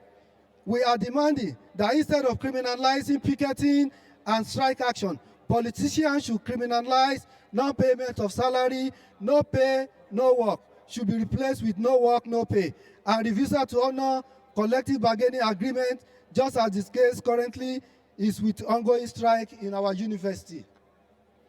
Our charter promotes decent work conditions for workers, including equal pay for work of equal value, training, predictable promotion, affordable housing close to workers' place of work. Our charter also demands prompt payment of pension, other retirement benefits to our aged pensioners, and the protection of all trade union rights. Our Charter of Demand seeks reform to rentier culture of shipping out our crude natural resources and importing the finished product at the greatest cost of Nigerians. Nigerian workers have been consistent for the past 40 years in demanding effective and efficient local petroleum refineries. We call for reindustrialization of our economy now. It must be our collective endeavor to put the workers' charter of demand at the front burner of 2023 politics. We can make this happen by mobilizing Nigerian workers and pensioners to get their permanent card PVC ready. We must be ready to engage political parties, especially working class friendly ones, and progressive political groups across the country to ensure the candidates who will vie for elected position in 2023 subscribe to the provision of our charter. It is helpful that 2022 Electoral Act allow INEC to fully deploy electronic voting system for future election. We hope this will help us achieve transparent election in 2023. We urge INEC and security agencies to stamp out the menace of vote buying and electoral violence during the 2023 polls. INEC should also perfect the biomodal voters aggregation system to drastically reduce resort to incident forms and disenfranchisement of eligible voters in 2023. All votes must count. Pursuant to the foregoing, organized labor is energizing its structure down to the grassroots. We have established political commission in all states and local governments of Nigeria. We have captured the imagination and the interest of our youth and female workers. We have planned to set up the most extensively linked situation room on election. We are facilitating the emergency of a progressive pro-Nigeria workers political coalition. If your political party is truly progressive and worker-friendly, you should be discussing with us the over 60 million block votes of Nigerian workers, pensioners, and our families, and other cycles of influence will go to the political parties and candidates that assure us that the dream of Nigerian workers and people will no longer be treated as governors and dedom or as objects to be trampled upon. The Labour Party, strengthened by the provision of our Constitution on the right of workers and indeed all Nigerians to freedom of association and pronouncement of the Supreme Court in INEC versus Musa 2003 case, in which the APS Court ruled that the trade union and workers can form and belong to political parties of their choice to advance their interests. We have intensified efforts to reposition our Labour Party. International solidarity. Organized labor in Nigeria remain committed to our fraternal bonds of friendship and fidelity in solidarity with the global working class. Cuba. Organized labor in Nigeria join millions of workers and progressive all over the world to celebrate the resilience of the Cuban workers and the government in more than 60 years of very severe sanctions and embargo orchestrated by successive American government and their Western allies. Despite the deliberating actions, Cuba continues to make great strides in education and healthcare innovation. Even amidst ravages of COVID-19 pandemic, the Cuban people and the government, through medical outreaches in different parts of the world, have demonstrated unusual solidarity with the rest of humanity, including countries in the axis of multifaceted sanctions against Cuba. Cuba has also gone ahead to develop a potent vaccine against COVID-19. We wish to iterate that Cuba has a right to self-determination and shows a political culture that advances the social and economic aspirations. No nation can and should impose their own will on Cubans. The beauty of democracy is the availability of alternative. The Cuban people have chosen the alternative. The Cubans have chosen political path. They have defended their identity. They should be respected. The United States and our allies should immediately resign and remove all economic sanctions and blockages against the people of Cuba. Western Sahara. We are reminded Again, this year, the Republic of Western Sahara remained the only colony enclave in Africa. Shamefully, the enslavement of the people of Western Sahara is not at the instance of Western imperialists, but by our fellow Africans, government of Morocco. At this May Day, we call on all peoples and nations of goodwill to increase the pressure for the liberation of Western Sahara. We also call on the African Union and the United Nations to do more in terms of diplomatic and economic pressure on Morocco until the people of Sahrawi Republic get their full political independence.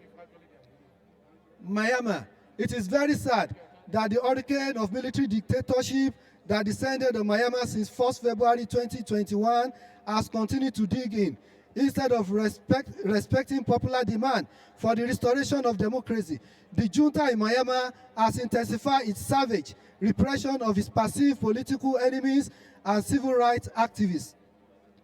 We call on the military junta in Myanmar to restore democracy without further delay. We also call for the release of all political prisoners being held in different detention centers in Myanmar. We demand that workers' rights and privileges, especially the right of freedom of association, the right to organize, the right to collective bargaining, should be fully restored and respected. The harvest of coup in Africa, organized labor in Nigeria, view with great concern the harvest of violent military overthrow of democratically elected government in a number of African countries. A very disturbing scenario out of the recent coup in Africa is the rolling out of drum by civilian population to celebrate such democratic reversal and antithesis. While we condemn the resurgence of coup in Africa, we caution that increasing acceptance of military junta is a strong indictment on the political leaders on our continent. The truth is that democracy is not just about scheming to grab votes and form government. It is the business of making the needs and aspirations of people. Democracy must remain the government of the people, for the people, and by the people. We warn that the worst democratic government is still better than the best military government. We call for the restoration of democracy in all countries of Africa where the military currently holds sway. On Venezuela, we commend the recent democratic election in Venezuela and continuous effort to strengthen participatory democracy in the country. We also commend the current engagement by the United States, chiefly as a result of global energy crisis, to relax the oil and gas embargo placed on Venezuela. Just as the case with Cuba, we urge that all economic and political sanctions imposed on Bolivarian Republic of Venezuela be lifted. Venezuela should be allowed to decide themselves the kind of democracy and government they want. The war in Ukraine. We condemn the ongoing Russian invasion of Ukraine and the massive human catastrophe it has unleashed. The manner of prosecution of this war violates the principles and value of United Nations and the ILO, especially as derived by the 1919 Versailles Treaty that ended the First World War, which also advocate dialogue and justice. We emphasize with the workers. We empathize with the workers and ordinary people of Ukraine whose life have been violently disrupted by this atrocious war. We call for the cessation of hostilities and demand that all parties must return to negotiation table. We enjoy the international community to rally around Ukraine to help in building its people, economy, infrastructure services, and workplaces that are being damaged by this terrible war. In conclusion, fellow Nigerian workers, the task before us has been defined. There is no better, more strategic, and more critical site for sustainable nation building than the construction site of politics. It was Plato who warned us that the price of refusing to report at the important site is that we will be ruled by men and women of inferior quality and shallow thinking. Workers wear the shoe of productivity and perfectly understand the pain of building. We are most equipped to make the needed change that our country needs. This is because we know what is the issue. Since the challenges are buffet, our country are what we work on daily basis. This is not the time to keep complaining why the problems keep compounding. We must take initiative now and out of relative obscurity discover the mission and destiny of our dear country and fulfill it. It is just unthinkable to imagine that we will betray these moments. We wish to dedicate this May Day to Nigerian workers and pensioners who have kept the dream alive amid some of the world's working conditions. You have never failed to continue to contributing to the building of a great country as we all strive together towards controlling the level of political power. We will soon achieve the goal of surplus value, not only in economic terms, but also in our social returns. We appreciate the steadfast solidarity and partnership of our friends and allies in the civil society, the international trade union movement, particularly of the ITUC, ILO, LO Norway, FNV Netherlands, LO Sweden. We appreciate other socially conscious unilateral, bilateral, multilateral organizations such as Frederick Ebert Stiftung, Solidarity Center, Zambia Congress of Trade Union, All China Federation of Trade Union, Rengo Japan, CUT Brazil, AFL-CIO, Canadian Labour Congress, Trade Union Congress, United Kingdom, CNT Senegal, Tunisia General Labour Union, General Union of Algerian Workers, AHK East, Turkey, and our trilateral partners, South Africa Congress of Trade Union, Kenya Confederation of Trade Union, Ghana Trade Union Congress, and other trade unions in Africa and beyond for their right hand of fellowship for many years. We look forward to strengthening this partnership in the years to come. Finally, we pay tribute to our memory retired workers, labor leaders, and veterans of our movement, including the Secretary General of the Trade Union Congress of Nigeria, Barrister Musa Lawal Osigi, MNI, and the TUC Kwara State Chairperson, Comrade Akishola Akiwumi, whose life were cut short by the terrorist attack on Abuja Kaduna train on the 28th of March 2022. We also remember other workers and citizens who have either lost their lives or were injured in the savage attack. We demand immediate release and freeing of those abducted in the attack and compensation for the dead and those wounded in that carnage. We also remember the chairperson of NLC Edo State, Comrade Soni Osayede, who we lost some weeks ago to the cold hands of death. As we rise in honor of their memory, may we observe a minute silence for them. May their souls and those of other faithful departed rest in perfect peace. Amen. Long live Nigerian Labour Congress. Long live Trade Union Congress of Nigeria. Long live working class solidarity. Long live international solidarity. Long live Federal Republic of Nigeria. Solidarity.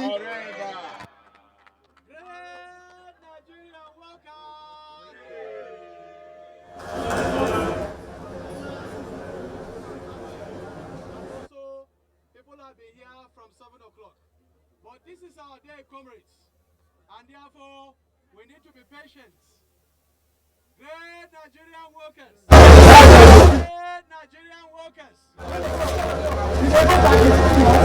Great Nigerian workers. I say we understand because our colleagues are fasting. Not only that, some have been here from 7 in the morning. But comrade, this is our day. And we need to hear from His Excellency, the Special Guest of Honor, the Vice President of the Federal Republic of Nigeria before we can then take the march past. So kindly please be patient, because it's our day, it's Workers' Day. In 1 year, it's only 1 day that is actually meant for you. So hunger and tiredness cannot actually take away the celebration that is for Nigerian workers and pensioners. Thank you very much, comrades. It is therefore my singular honor and very rare privilege, on behalf of the working men and women of Nigeria, on behalf of the Nigerian Union of Pensioners, and all men of goodwill and conscience, to invite His Excellency, the Vice President of the Federal Republic of Nigeria, who is the special guest of honor to the 2022 May Day, to deliver his address and also speak to Nigerian workers. Your Excellency, sir.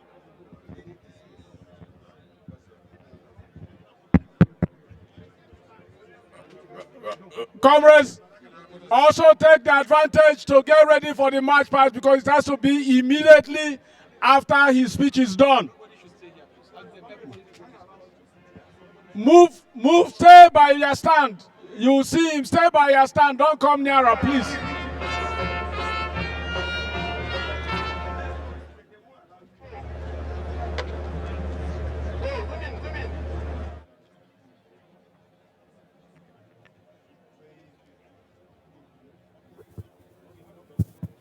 The Secretary to the Government of the Federation, Mr. Boss Mustafa, the Honorable Minister of Labor and Employment, Dr. Chris Ngige, the Honorable Minister of the Federal Capital Territory, Malam Mohammed Musa Bello, the Chairman of the All Progressives Congress, Distinguished Senator Abdullah Adamu, former Governor of Nasarawa State, the President, Nigeria Labour Congress, and the President of the International Trade Union Confederation, Comrade Ayuba Waba, the President of the Trade Union Congress, Comrade Quadri Olale, FCIA, former President of the Nigeria Labour Congress, and former Governor of Edo State, former Chairman of our great party, the APC, Comrade Adams Oshiomole, members of the diplomatic corps present,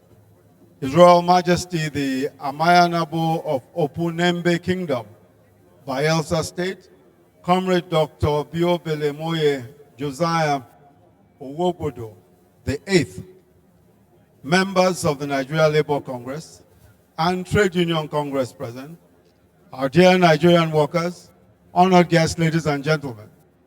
I'm honored to be here on this special day, which is set aside to celebrate and honor Nigerian workers and honor every Nigerian worker, male and female. The labor union movement is a foundational movement in the making of our nation. You are heirs of a movement that was involved in building the modern Nigeria. Over a century ago, the Nigerian working class laid the railway tracks and erected the telegraph poles connecting the vast reaches of our country that was then yet to be born. Indeed, it is impossible to tell the story of our nation's liberation from colonial rule without dwelling at length on the heroic contributions of the labor movement to that struggle. The struggle for fairness and equity in the relations between employer and employees, and the campaign for the dignity of the Nigerian worker in the colonial era were closely bound up with the quest for independence of our country. Some would say that both struggles were two sides of the same coin. For just as the Nigerian worker sought to be accorded equal rights in his own land, the nationalist movement sought to break the yoke of colonialism and transform our people from subjects to citizens. In this epic struggle, the Nigerian working class was the army of the nationalist movement. And we remember the 1945 general strike, the Iva Valley massacre in 1949, in which striking miners seeking their rights were killed by colonial authorities. These are watershed events in the evolution of our nation. Names such as Pa Michael Imodu, Malam Aminu Kano, Nduka Eze, F.O. Koka, E.E. Eswa, and M.A. Bankole, among others, are seared into the national memory. They belong to the iconic figures in the labor movement who played critical roles in our quest for liberation from colonial rule. When we sing our national anthem and proclaim, and I quote, "the labors of our heroes past shall never be in vain," end of quote, we are invoking the memory of legions of patriotic agitators, amongst whom were the leading lights of the labor movement. Therefore, the Nigerian worker, in every real sense, laid the foundations of our sovereignty and freedom with their blood and their tears, and they nurture it till this day with their sweat and their zeal. So the 1st of May is a day laden with historical significance, and the importance of this occasion is further underscored by the fact that it is the last May Day before our national election. In commemorating this event, there is much to reflect upon, and the theme you have chosen for this occasion invites us to ponder on, and I quote, "labor, politics, and the quest for good governance and development," end of quote. Given the season that we're in, this is entirely appropriate. The question that the theme calls for is, what sort of politics can best deliver good governance and development? What sort of politics can best deliver good governance and development? In addressing this question, let me begin by stating unequivocally that the labor movement belongs firmly to the progressive political persuasion. I will repeat that. The labor movement belongs firmly to the progressive political persuasion.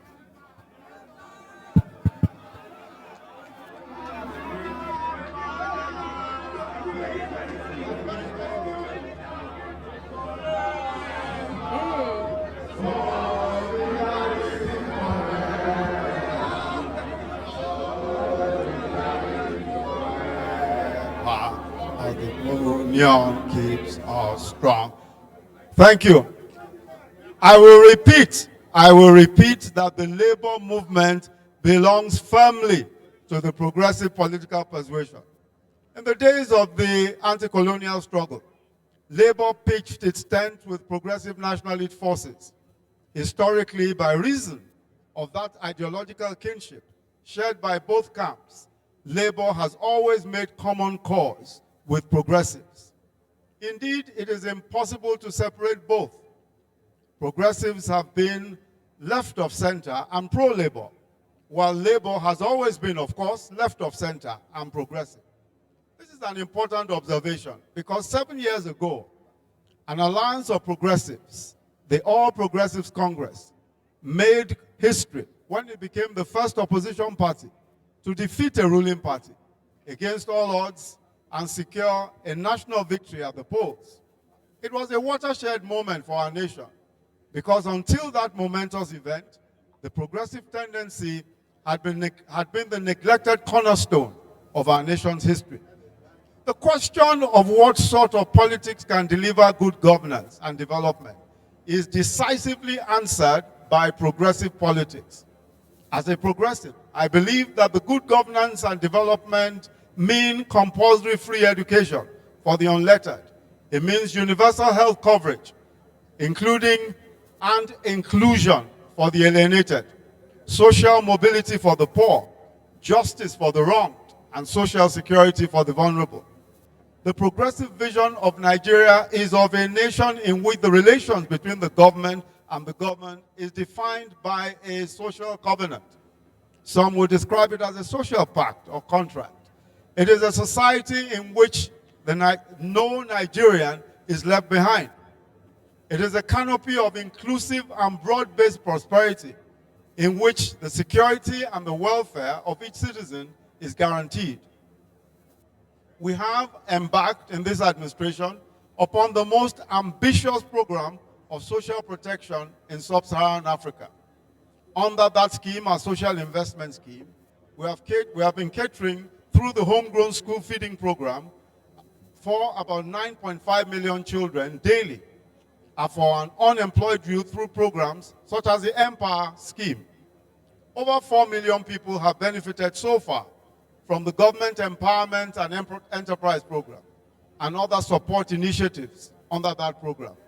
We established the National Commission for Persons with Disabilities and the National Center for Senior Citizens to cater for the needs of our compatriots who have disabilities and our elders. This is a demonstration of our commitment to inclusion, especially of groups that have been long relegated to the margins.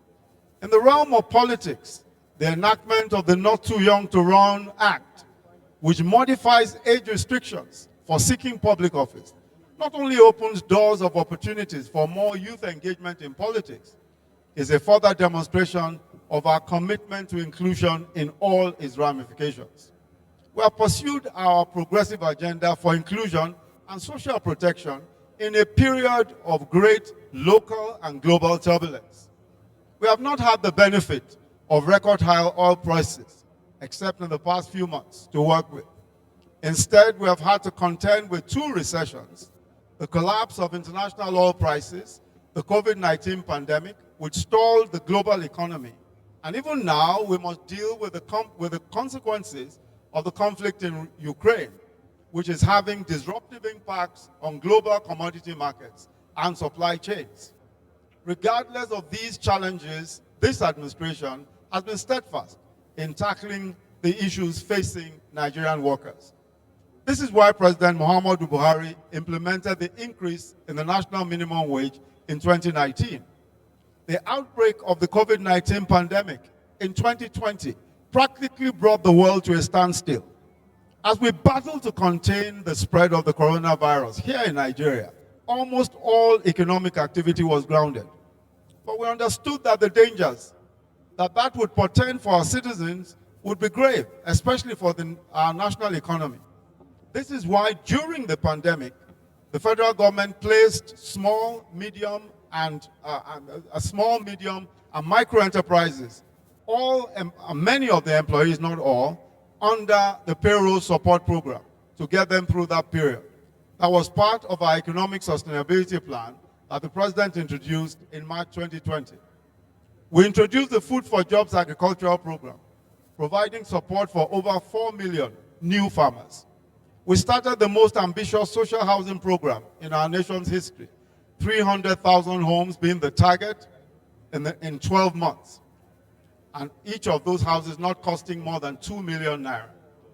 As part of the same economic sustainability plan, we started the Solar Niger program to connect 5 million homes with solar power.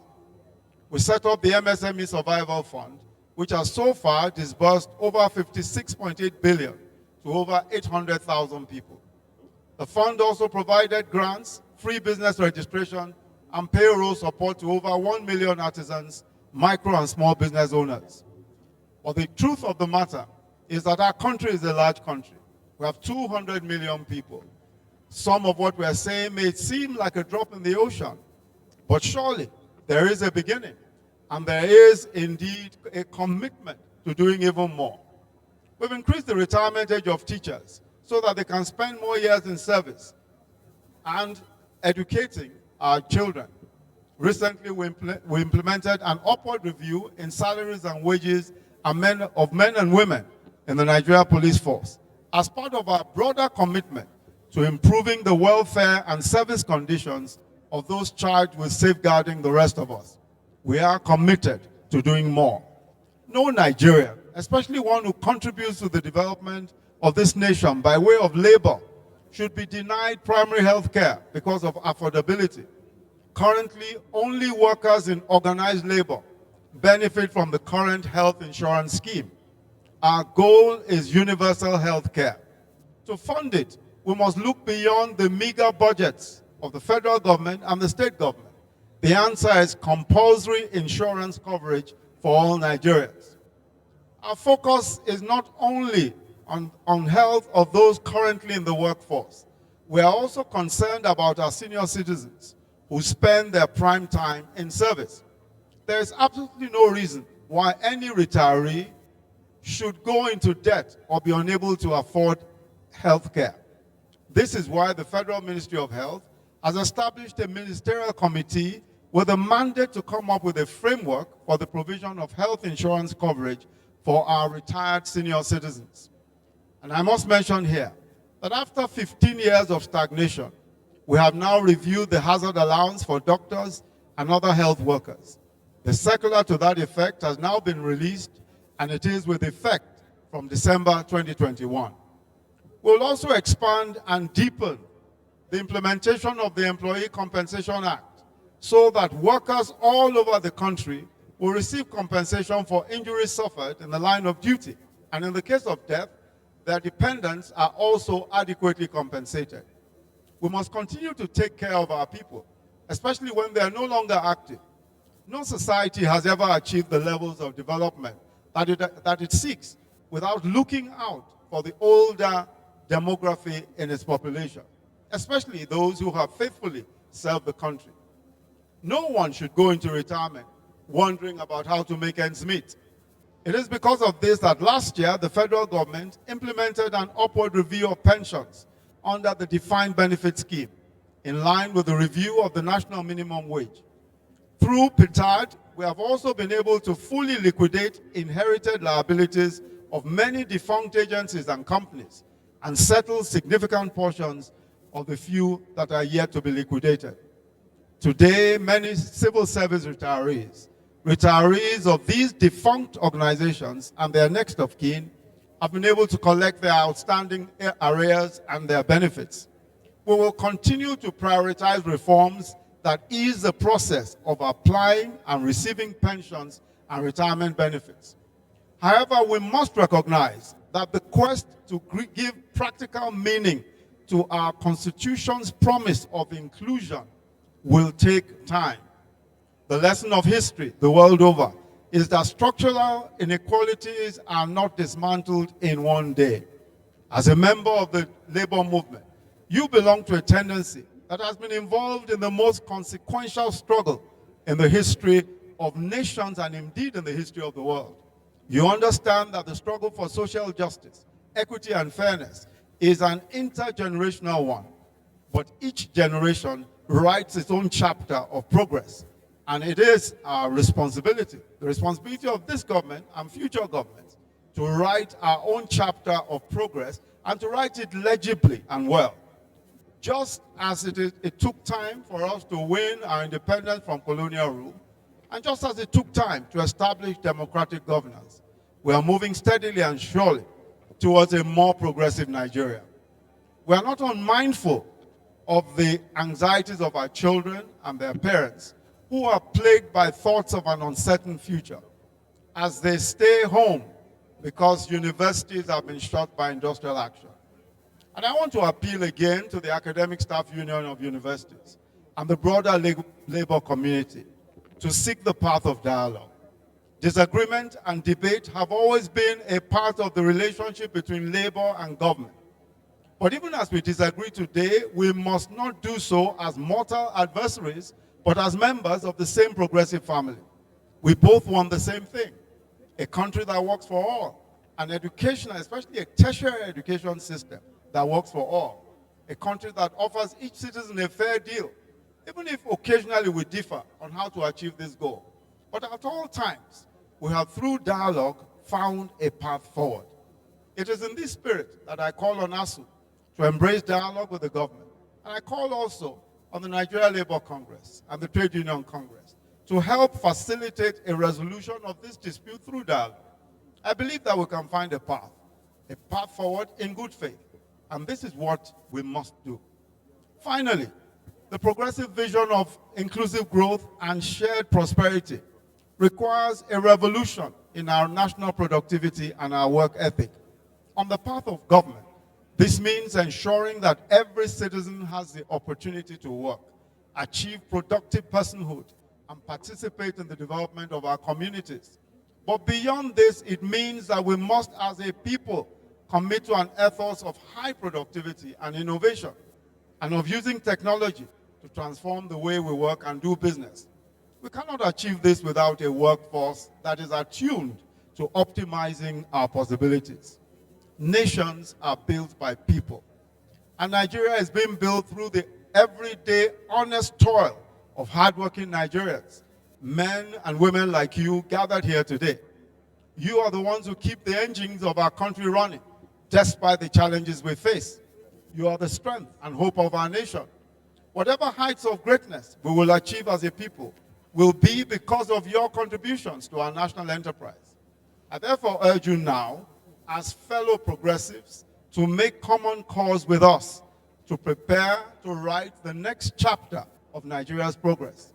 And that future is here, and that future is bright. Confronted with insecurity, we are re-engineering our security architecture with greater focus on technology and modern force multiplier platforms. We will achieve effective broadband connectivity for all by 2025. We will remove the yokes of over-regulation, multiple taxation, and poor infrastructure from the necks of our private sector so as to unleash their productive capacities. We will also establish a technology economy that will leverage on that broadband connectivity for all, encourage tech companies to train more tech engineers, and we will surpass every nation, God helping us, in terms of the quantum and quality of tech talent. We will crack the power conundrum, that power conundrum that you have spoken about. That up NEPA thing will stop by decentralizing the national grid system, by providing alternative grids with private sector investments. We will re-engineer our educational curriculum to provide relevant education for the new jobs and opportunities of the 21st century. Working with the states, we will ensure compulsory free basic education for all male and female children. We will build on the social investment programs to a full-scale social welfare program. We have the talent, the resources, the resourcefulness, the resilience, and the faith to do all these things in a few short years. But we must decisively defeat the anarchists and terrorists. We must unite and heal our people and let a united and powerful country attain its manifest destiny. God Almighty has heard Nigeria's prayers these many years that we have prayed. It is time to go forward and to achieve. I ask all working men and women, pensioners, veterans of the labor movement, to rise up to the occasion with our administration. I thank you all very much for listening. Long live Nigeria Labour Congress. Long live the Trade Union Congress. Long live the working class solidarity. Long live international solidarity. Long live the Federal Republic of Nigeria. Thank you very much. God bless you.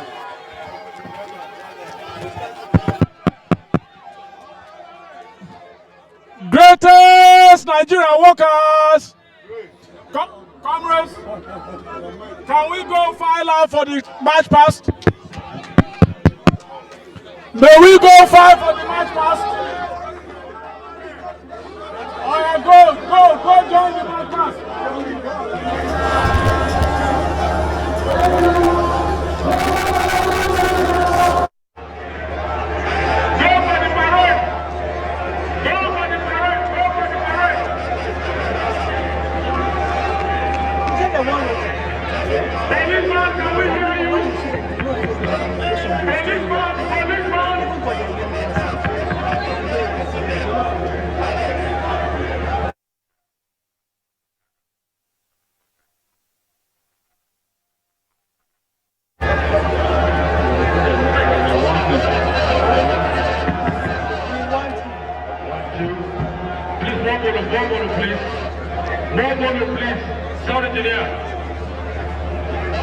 Please, the policeman, you are expected to start the march past reading.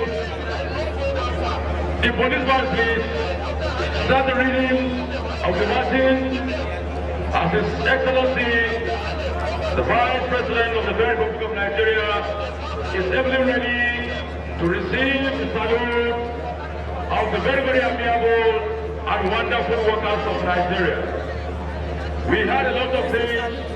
He mentioned, indeed, the lives of the Nigerian workers one day will improve. So great Nigerian workers, let's file in for the march past to be very fast.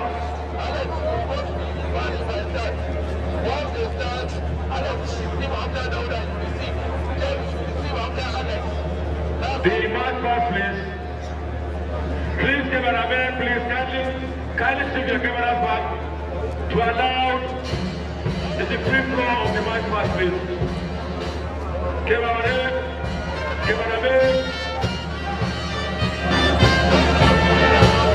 The march past, please. The march past will be very fast. Keep moving, keep moving.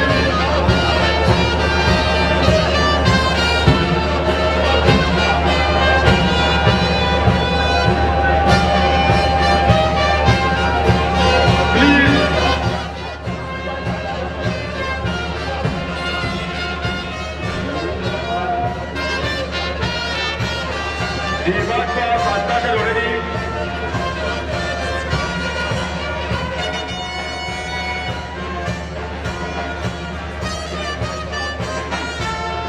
The Vice President of the Federal Republic of Nigeria, His Excellency Professor Emil Simanjo Sanjiso and has honored the Nigerian workers to stay and receive the salute by himself. Actually tell us that very, very competent is this plan by the President of the Nigerian Labour Congress as well as the President of the Trade Union Congress of Nigeria. And also is this plan by the National Chairman, the most progressive Congress, His Excellency Dr. Adebayo, our very dear own. And also, the FCC Minister. No, make him take your. This is I never knew them. Make him take you know, go take 1 pass to use them. Another member from the CWC.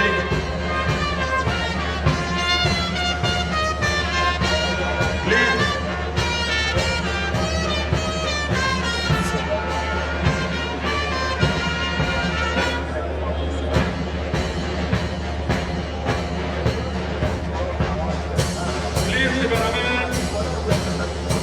Kindly allow open space for a free flow march past.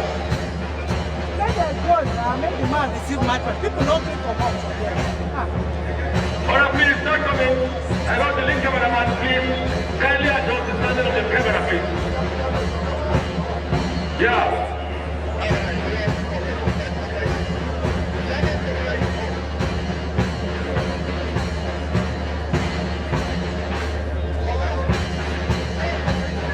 Please, you should start advancing. Already, the special guest of honor is heavily standing to honor the strength and contribution of the Nigerian workers.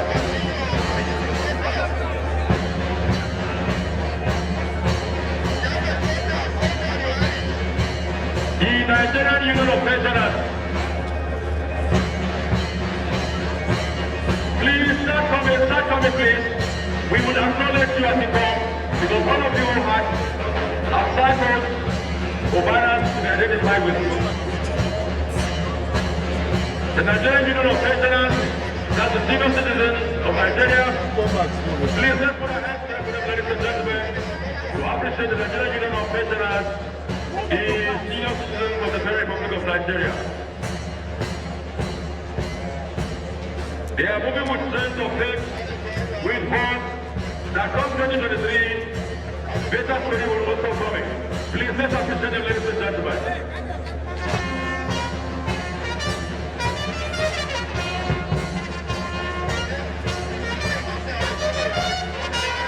Hotel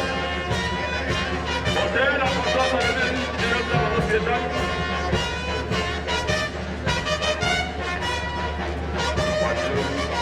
Please keep moving. Please keep moving. Hotel and Consultant Association. Please let's celebrate them.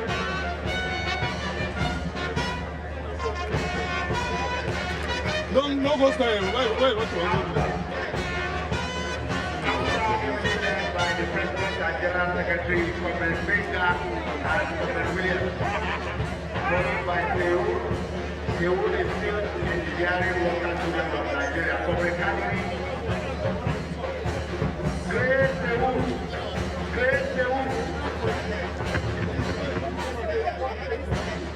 Hotel Union.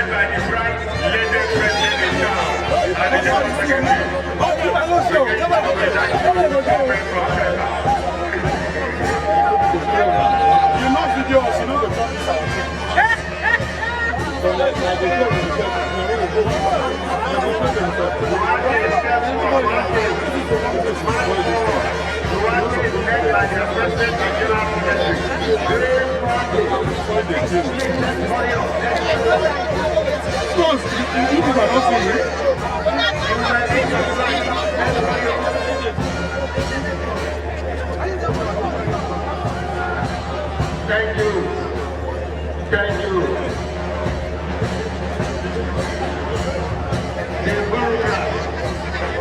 The bureaucrat Federal Ministry of Education branch.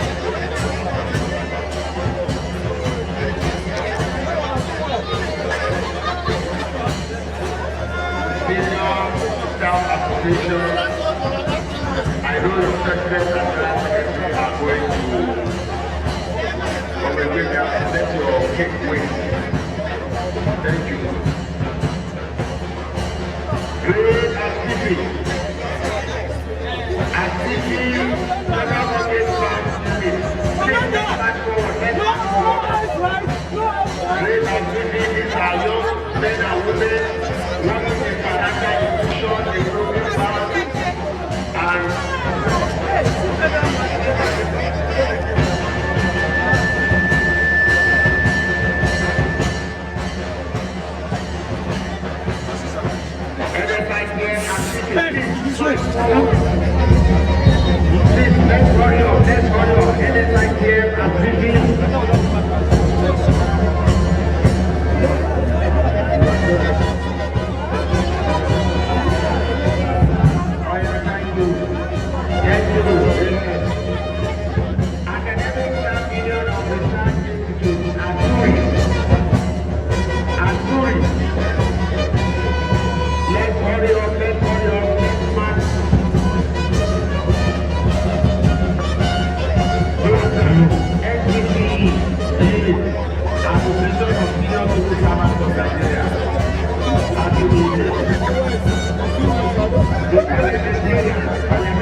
Nigerian Union of Railwaymen, affiliates of the Nigerian Labour Congress, led by their president, Nigerian Secretary.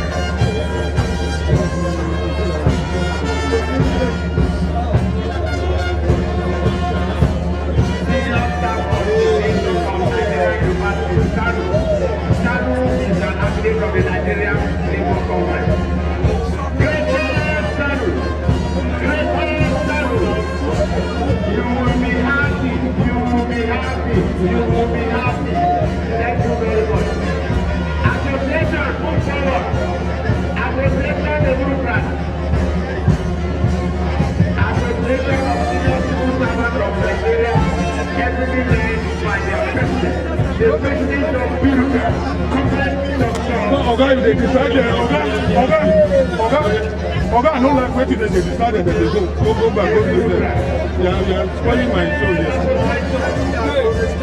Go back, make you know they push them like this. Go back to receive them.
everywhere.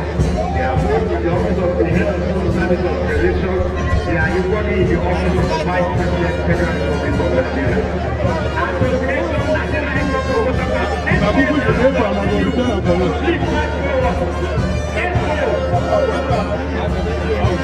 If I no carry my life, I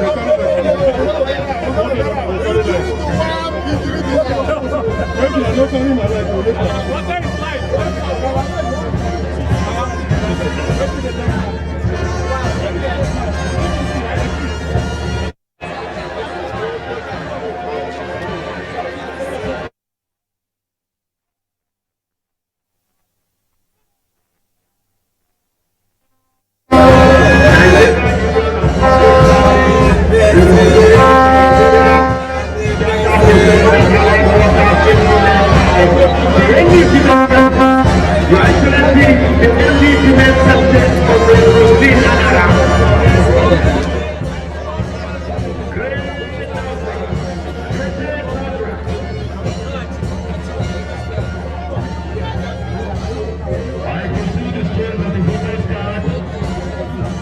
The Nigerian worker is not ready to participate actively in making it a very, very passionate government.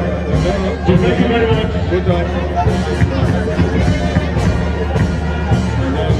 Association of Senior Civil Servants of Nigeria, Revenue. The new pay for tax is necessary. If we pay our tax also ready to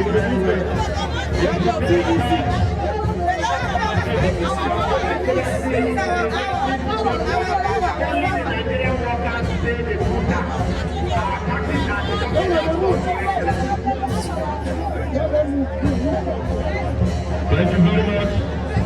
Association of Senior Civil Servants of Nigeria, National Insurance Commission Unit, National Insurance Commission Unit of the Senior Servants Association of Nigeria.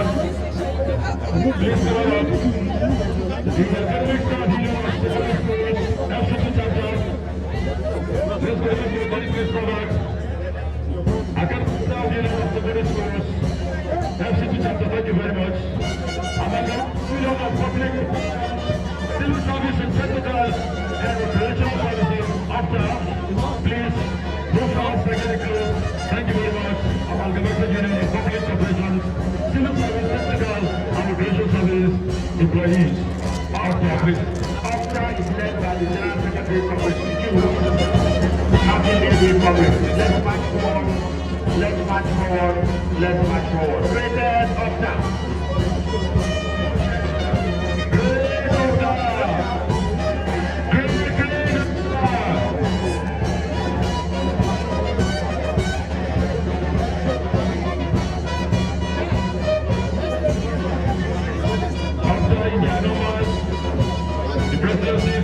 Responsibility Commission, please let's put our hands together for this very chapter.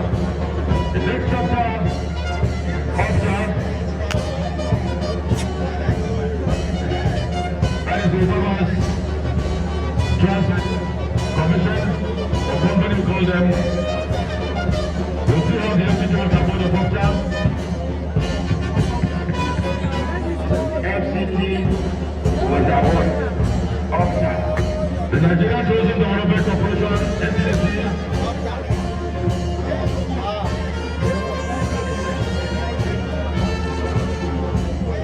Mr. Lai himself. Yes, we have officer in State House.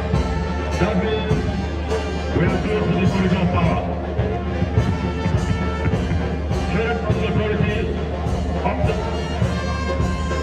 Next to them is the FCT Transportation Secretariat. Officer, please get yourself connected. Celebrating the beauty of our dignity in labor. 2022 major celebration with the theme Labor, Politics, and the quest for good governance and labor. This year, we have high enough and we have very well Vice President of the Republic of Nigeria, who had actually appreciated the Nigerian workers and pledged to continually to national development. Please, let's put our hands together, ladies and gentlemen. Let's go for the most appreciate them. And let's be fast. Thank God for the resilience of the special guest of honor. And thank God for the president of TUC, always very strong and gallant.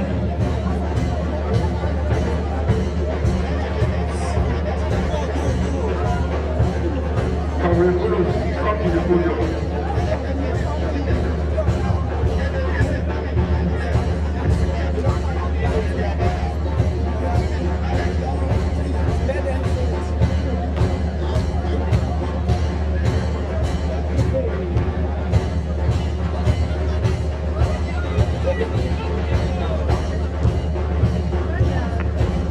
Your Excellency, there is one African country that is still not liberated, and that is Western Sahara, the last colony in Africa.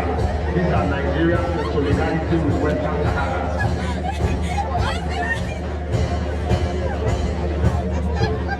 Of course, Comrade John Adams, the president of the Textile Workers Union of Nigeria, the union that produced our public as our children, the union that produced the likes of Isa Arebu, the union that are producing leaders of tomorrow. God bless Textile Workers Union of Nigeria. No state, Food, Beverage, Tobacco, Senior Staff Association, fucked up. Fucked up is being led by President Comrade Oyibo. Fucked up is being led by President Comrade Oyibo and General Secretary. Your Excellency, fucked up is the union that produced the President of the Trade Union Congress of Nigeria, Comrade Kadiri Odaleye. Very fucked up. Children, they go out. No wahala. They will go back to school. They will go back to school. The bureaucrats, they are everywhere. They are in office of the Accountant General of the Federation. Your Excellency, Joint Admission of Matriculation Board, the bureaucrats are also there. Association of Civil Servants of Nigeria, Comrade Dr. Tommy, your president is giving you thumbs up from the podium.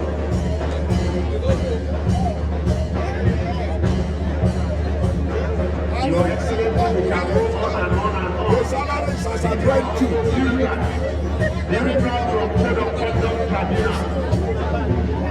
Okay, you can come in. Bureaucrat from Code of Conduct Tribunal. Bureaucrat from National Institute for Hospitality and Tourism Unit.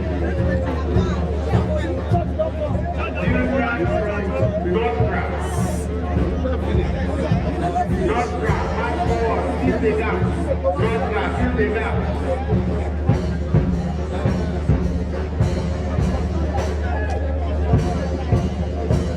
Your Excellency, I'm happy to inform you that the bureaucrats are also standing in the State House. Bureaucrats, State House meeting.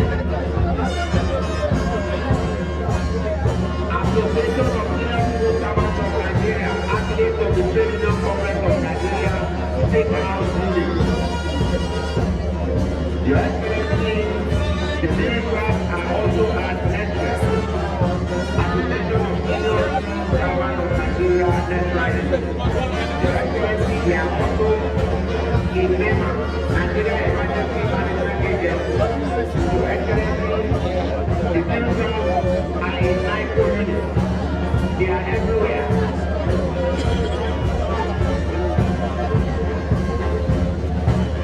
The bureaucrats, let's march forward. Let's march like the bureaucrats we are in team. Agile, Gala, now Nadegia. Greatest Association. Greatest Association. Your Excellency, the civil ladies and gentlemen, the Nigerian workers are also in the judiciary. Judiciary stands in Nigeria to sue, included by their president and general secretary for Republic. Happy Workers' Day.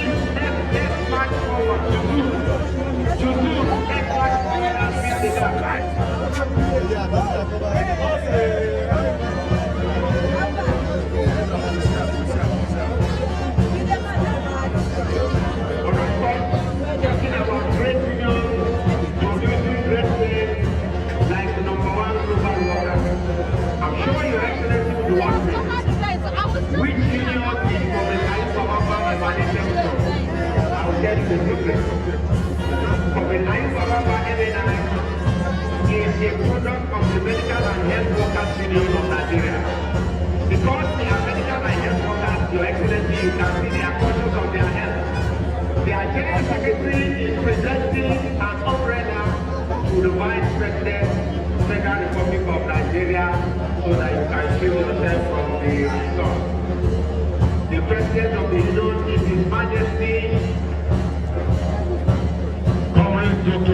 Biobele Jose Amore, the Amarado of the Kingdom, Nembe. Indeed, we are very, very proud of this very wonderful union. This union had produced almost 3 national presidents of NLC.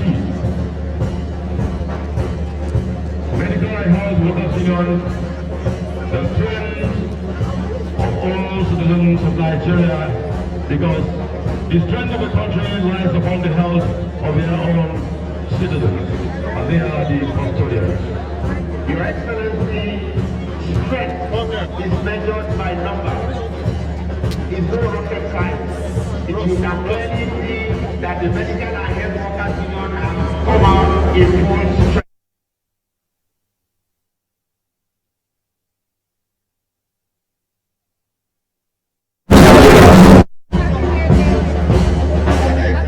Your Excellencies, distinguished ladies and gentlemen, we are celebrating the beauty of our dignity in labor. That today, the key drivers of the Federal Republic of Nigeria are deemed very necessary to be with us and endure up to this very hour in order to respect the strength of the Nigerian worker. Next is the Nigerian Civil Service Union. Nigerian Civil Service Union is one of the first unions in Nigeria. It was promulgated in 1912. That is why we call them the 1912 Union. And they have produced great leaders, ably led by their General Secretary.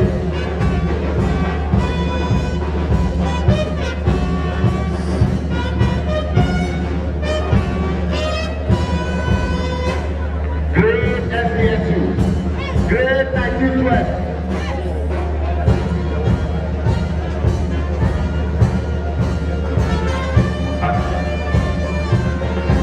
National Union of Road Transport Workers Union.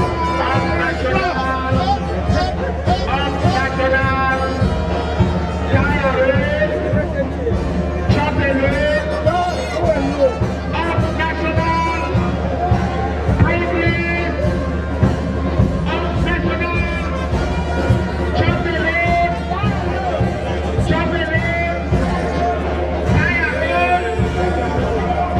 Your Excellency, these are Nigerian drivers that work day and night to travel across the length and breadth of Nigeria.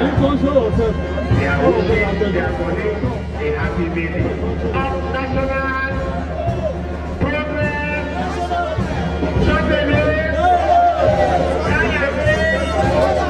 Your Excellency, the tire of the road for the driver to eat. God bless Nigeria workers. Of national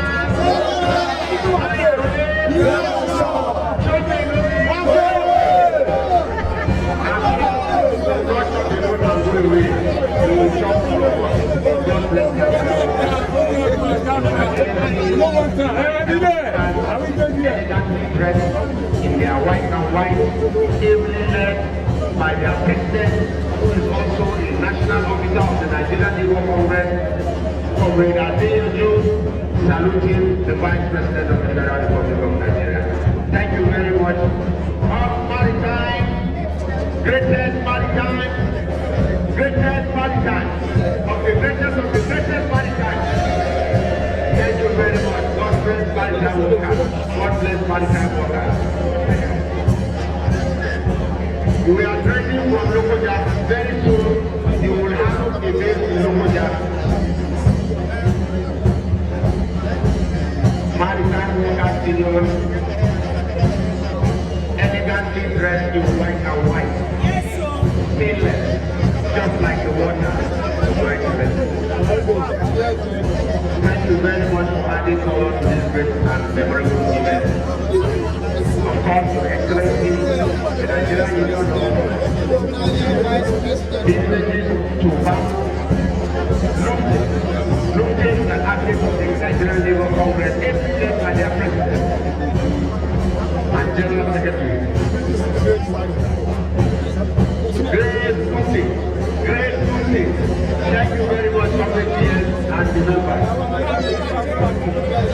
They are the producers of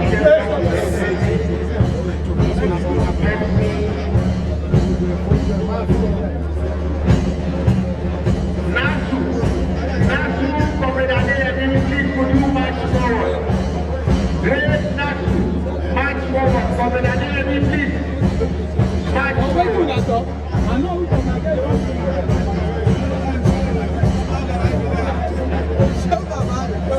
Comrade Prince Adeyemi, I can see him gallantly advancing to take over the parade. Of course, he is flagged by the president, Comrade Dr. Jokos, side by side, the General Secretary, Comrade Prince Peter Adeyemi.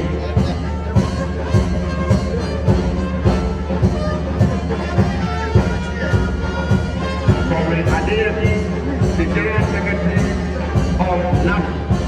Your Excellency, I'm pleased to inform you that the immediate president of NAFI, Comrade Nigerian, former Vice President, Nigerian Labour Congress, former President, is also marching alongside the Comrade the current President of NAFI. Great NAFI! President NAFI!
Led by their president, Simon Achave, Comrade Zachary, former chairman, Nigerian Labour Congress, FCT Council, currently as the Deputy Secretary General of EU.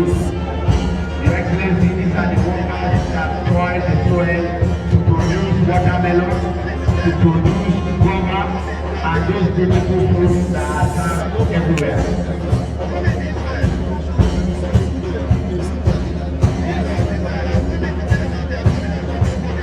Nupro, please can you march forward, Comrade President of Nupro.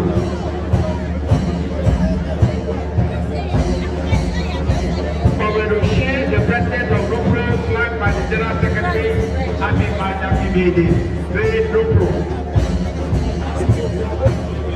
Nigerian Union of Mine Workers. Nigerian Union of Mine Workers, ably led by their President. The President of Mine Workers, General Secretary, and other National Secretarial staff leading the march past. Great mine workers.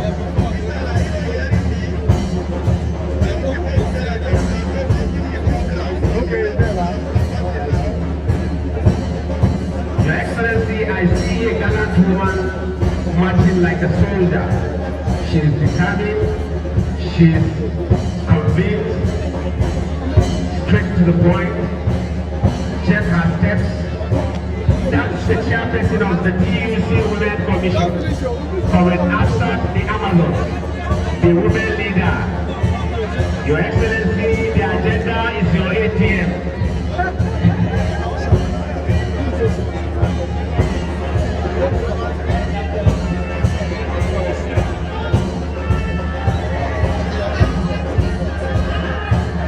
Greatest Nigerian women. Greatest Nigerian women. No woman, your agenda, our ATM.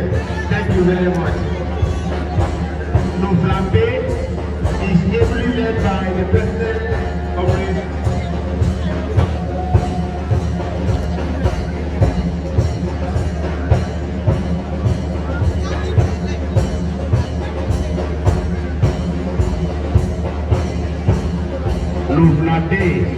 National Union of Chemical Footwear, Rubber and Metallic Product Employees, Happy Workers' Day. Nurses and midwives. Nurses and midwives, heavily led by Comrade Deborah. Please, can you march forward, Comrade Deborah? Advance, Your Excellency. The strength of every great union is measured by their numbers. I don't need any encyclopedia to analyze the fact that now is great. Thank you. Great nurses. Great nurses. Great nurses. Your Excellency, these are Nigerian workers that toil day and night to protect our citizens from all pandemic, including corona. They are the frontline workers in the health sector. Nigerian nurses. Nigerian beautiful nurses. Great nurses. Greatest nurses. Greatest Nigerian nurses. Thank you very much. Happy birthday.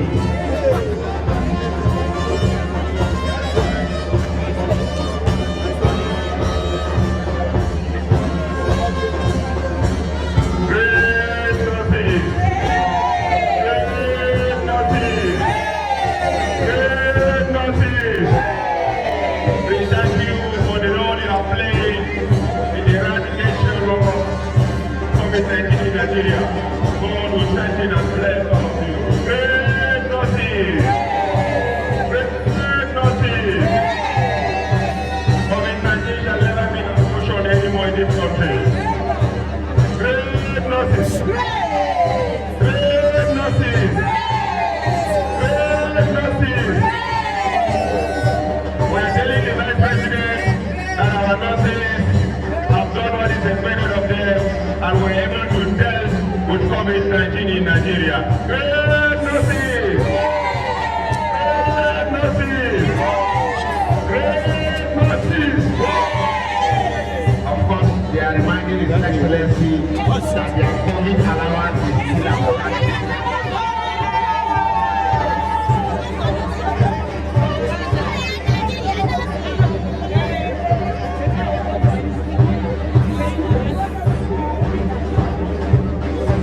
Great nurses. Great Nigerian nurses.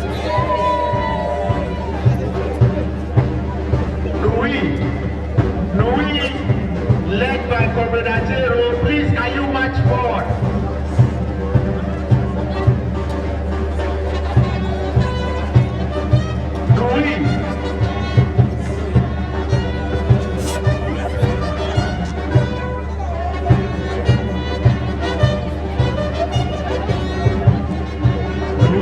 Your Excellency is led by the President and the General Secretary, Comrade Crude. Your Excellency, Crude is a known face, is the Deputy President of the Nigerian Labour Congress.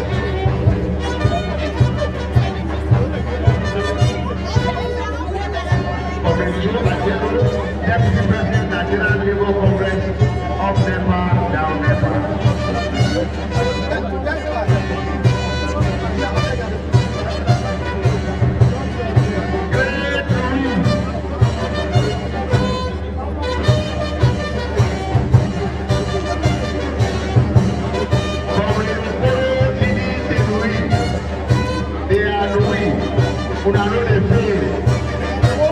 Una Binui, incoming. Una no dey shake. Na only NEPA light dey shake. Una no dey shake Nigerian workers. God bless you all. Greatest Louis, una no dey shake. Na only the light dey shake.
Nigerian Union of Petroleum and Natural Gas Workers.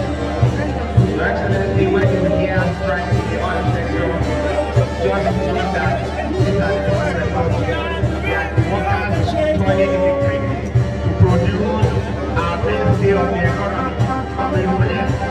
Comrade Williams is the president of Crude. Comrade Williams is flagged by the General Secretary Comrade Abuja. Happy workers. Greatest movement. Greatest movement. Greatest movement.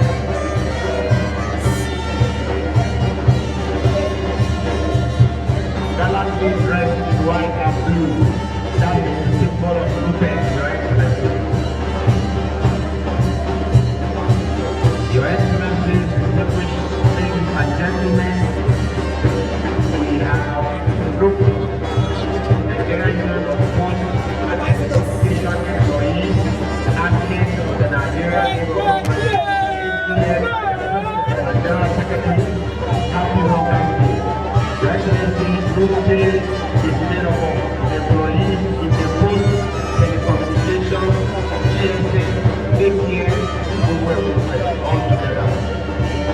Group K Planets, Group K Healthcare, Group K UPS, Group K Airtel, ICON, EPO, all joined.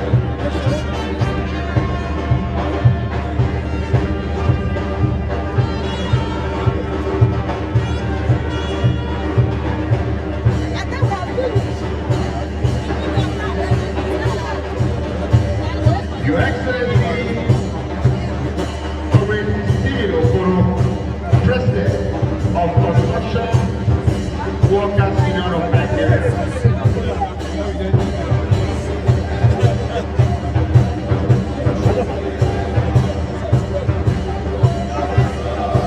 Your Excellency, these are the workers that constructed Waterworks. They are the workers that constructed Federal Secretariat. They are the workers that constructed the National Assembly Complex. Nigerian workers are great anywhere. There's no controversy about that. They are the workers that toil to build this beautiful city. Great construction.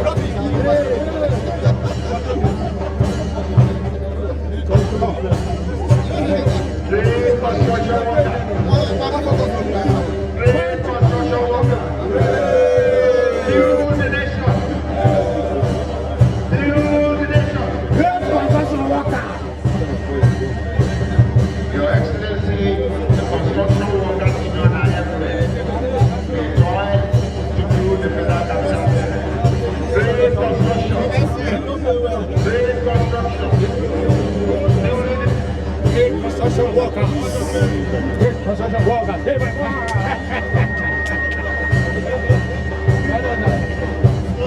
Construction workers union, building the nation through solidarity with strength. The next video should kindly hurry up.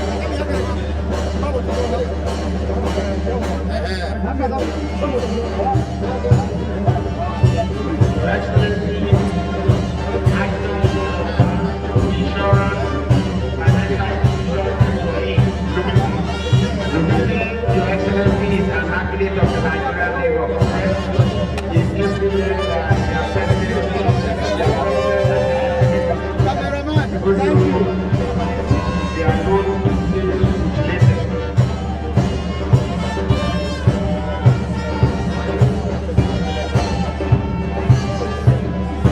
Excellency, Crude is the Nigerian Union of Health and Housing Professionals, affiliate of the Trade Union Congress of Nigeria, ably led by the General Secretary, Comrade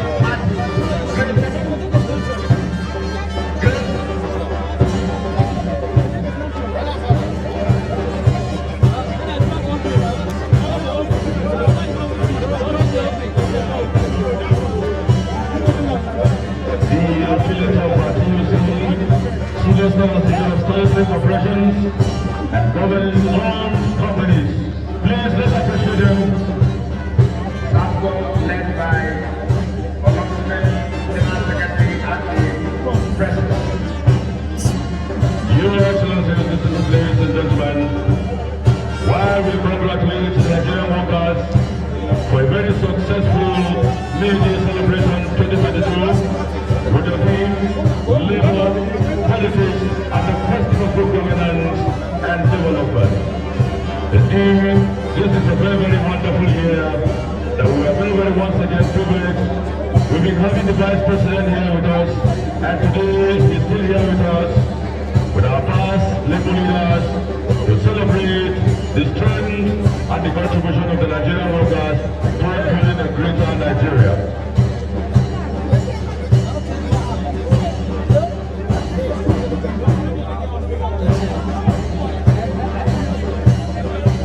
Your Excellencies, distinguished ladies and gentlemen,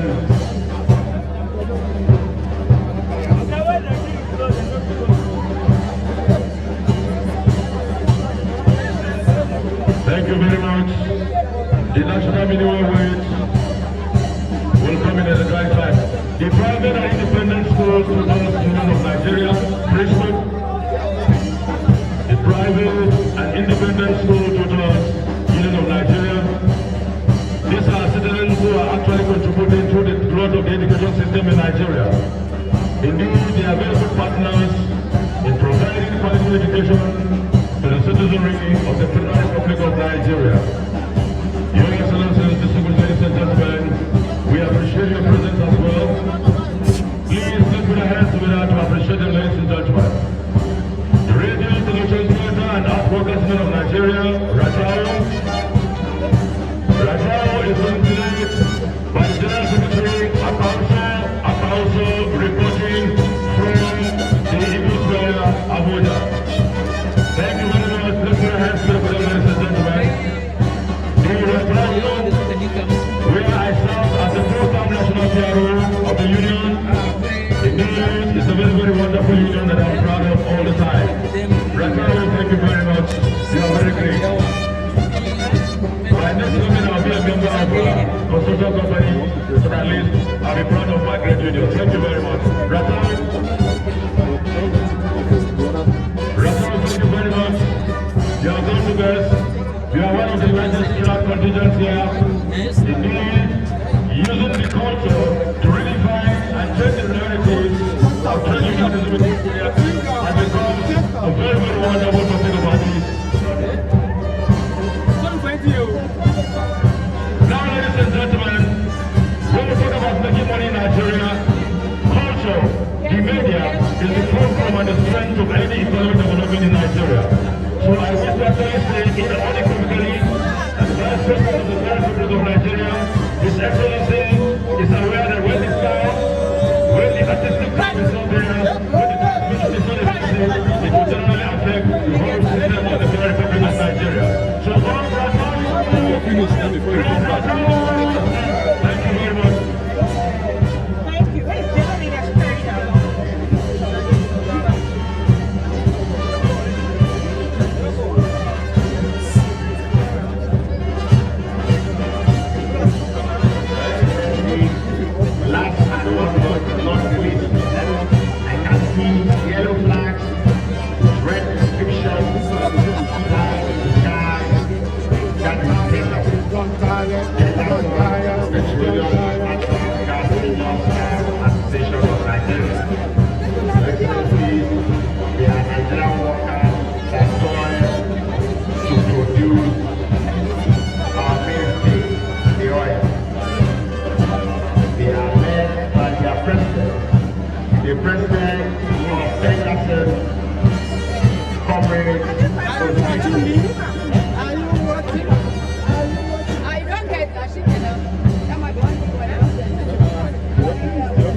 Comrade Osifu, President of Henderson, leading Nigerian workers, colorfully dressed in their regalia with their yellow flag flying high in the air.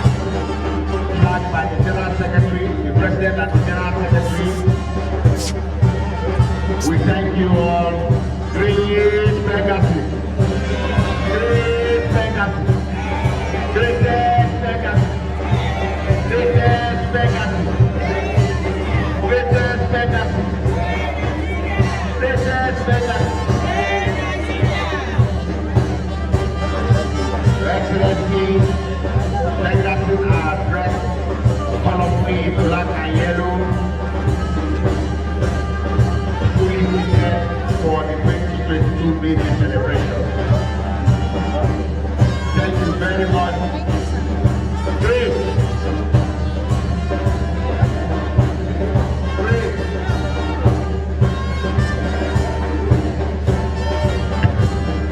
What you? The front of Pegasus is reminding us that the country still have enough oil in the industry. Thank you very much, Pegasus, Petroleum and Natural Gas Staff Association of Nigeria, in solidarity with Nigerian workers on Workers' Day. Your Excellency,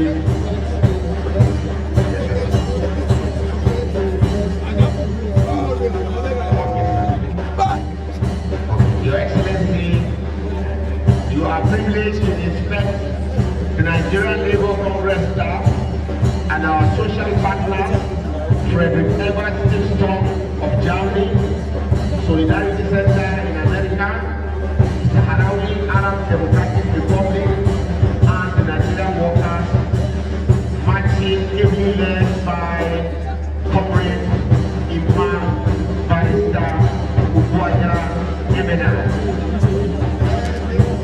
Of course, by his side is Lieutenant Comrade James Imoyera Winston, flying the flag of the Nigerian Labour Congress. Greatest Nigerian Labour Congress. Your Excellency, this is the engine room of the NLC. These are the technocrats that work, toil and work in the Secretariat of the Nigerian Labour Congress. Thank you very much. God bless the Labour movement. Of course, you also have one Deputy Secretary General, Comrade Valentine, all the way from Ghana, in solidarity with Nigerian workers. Honorable Muchi Ekwe, Chief Pilot number 1, Sadiq Ozao, we thank you very much. Your Excellency, we invite you to part on the case that was commemorating the 2022 edition of Mayday. Talking of the case, 2022 edition of Mayday by His Excellency, our Vice Professor.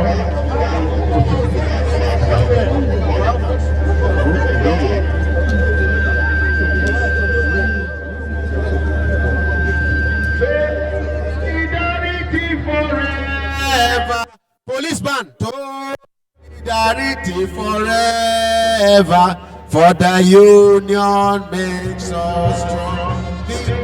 There is victory for all. There is victory for in the struggle for Nigeria. There is victory for forward.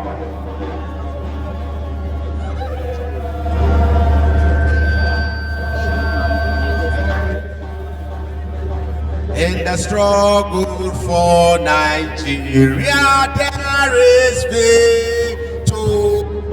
He Soleto, he Africa, Aluta, Victoria. God bless the Federal Republic of Nigeria. Thank you, comrades. National anthem, police band. National.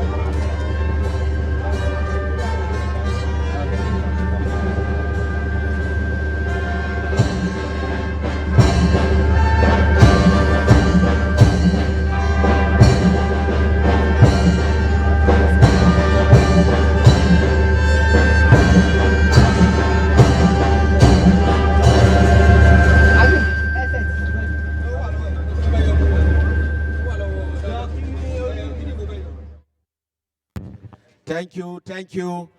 God bless the Nigerian Labour Congress, the Trade Union Congress of Nigeria, and Nigerian workers. Jimmy Chakraborty.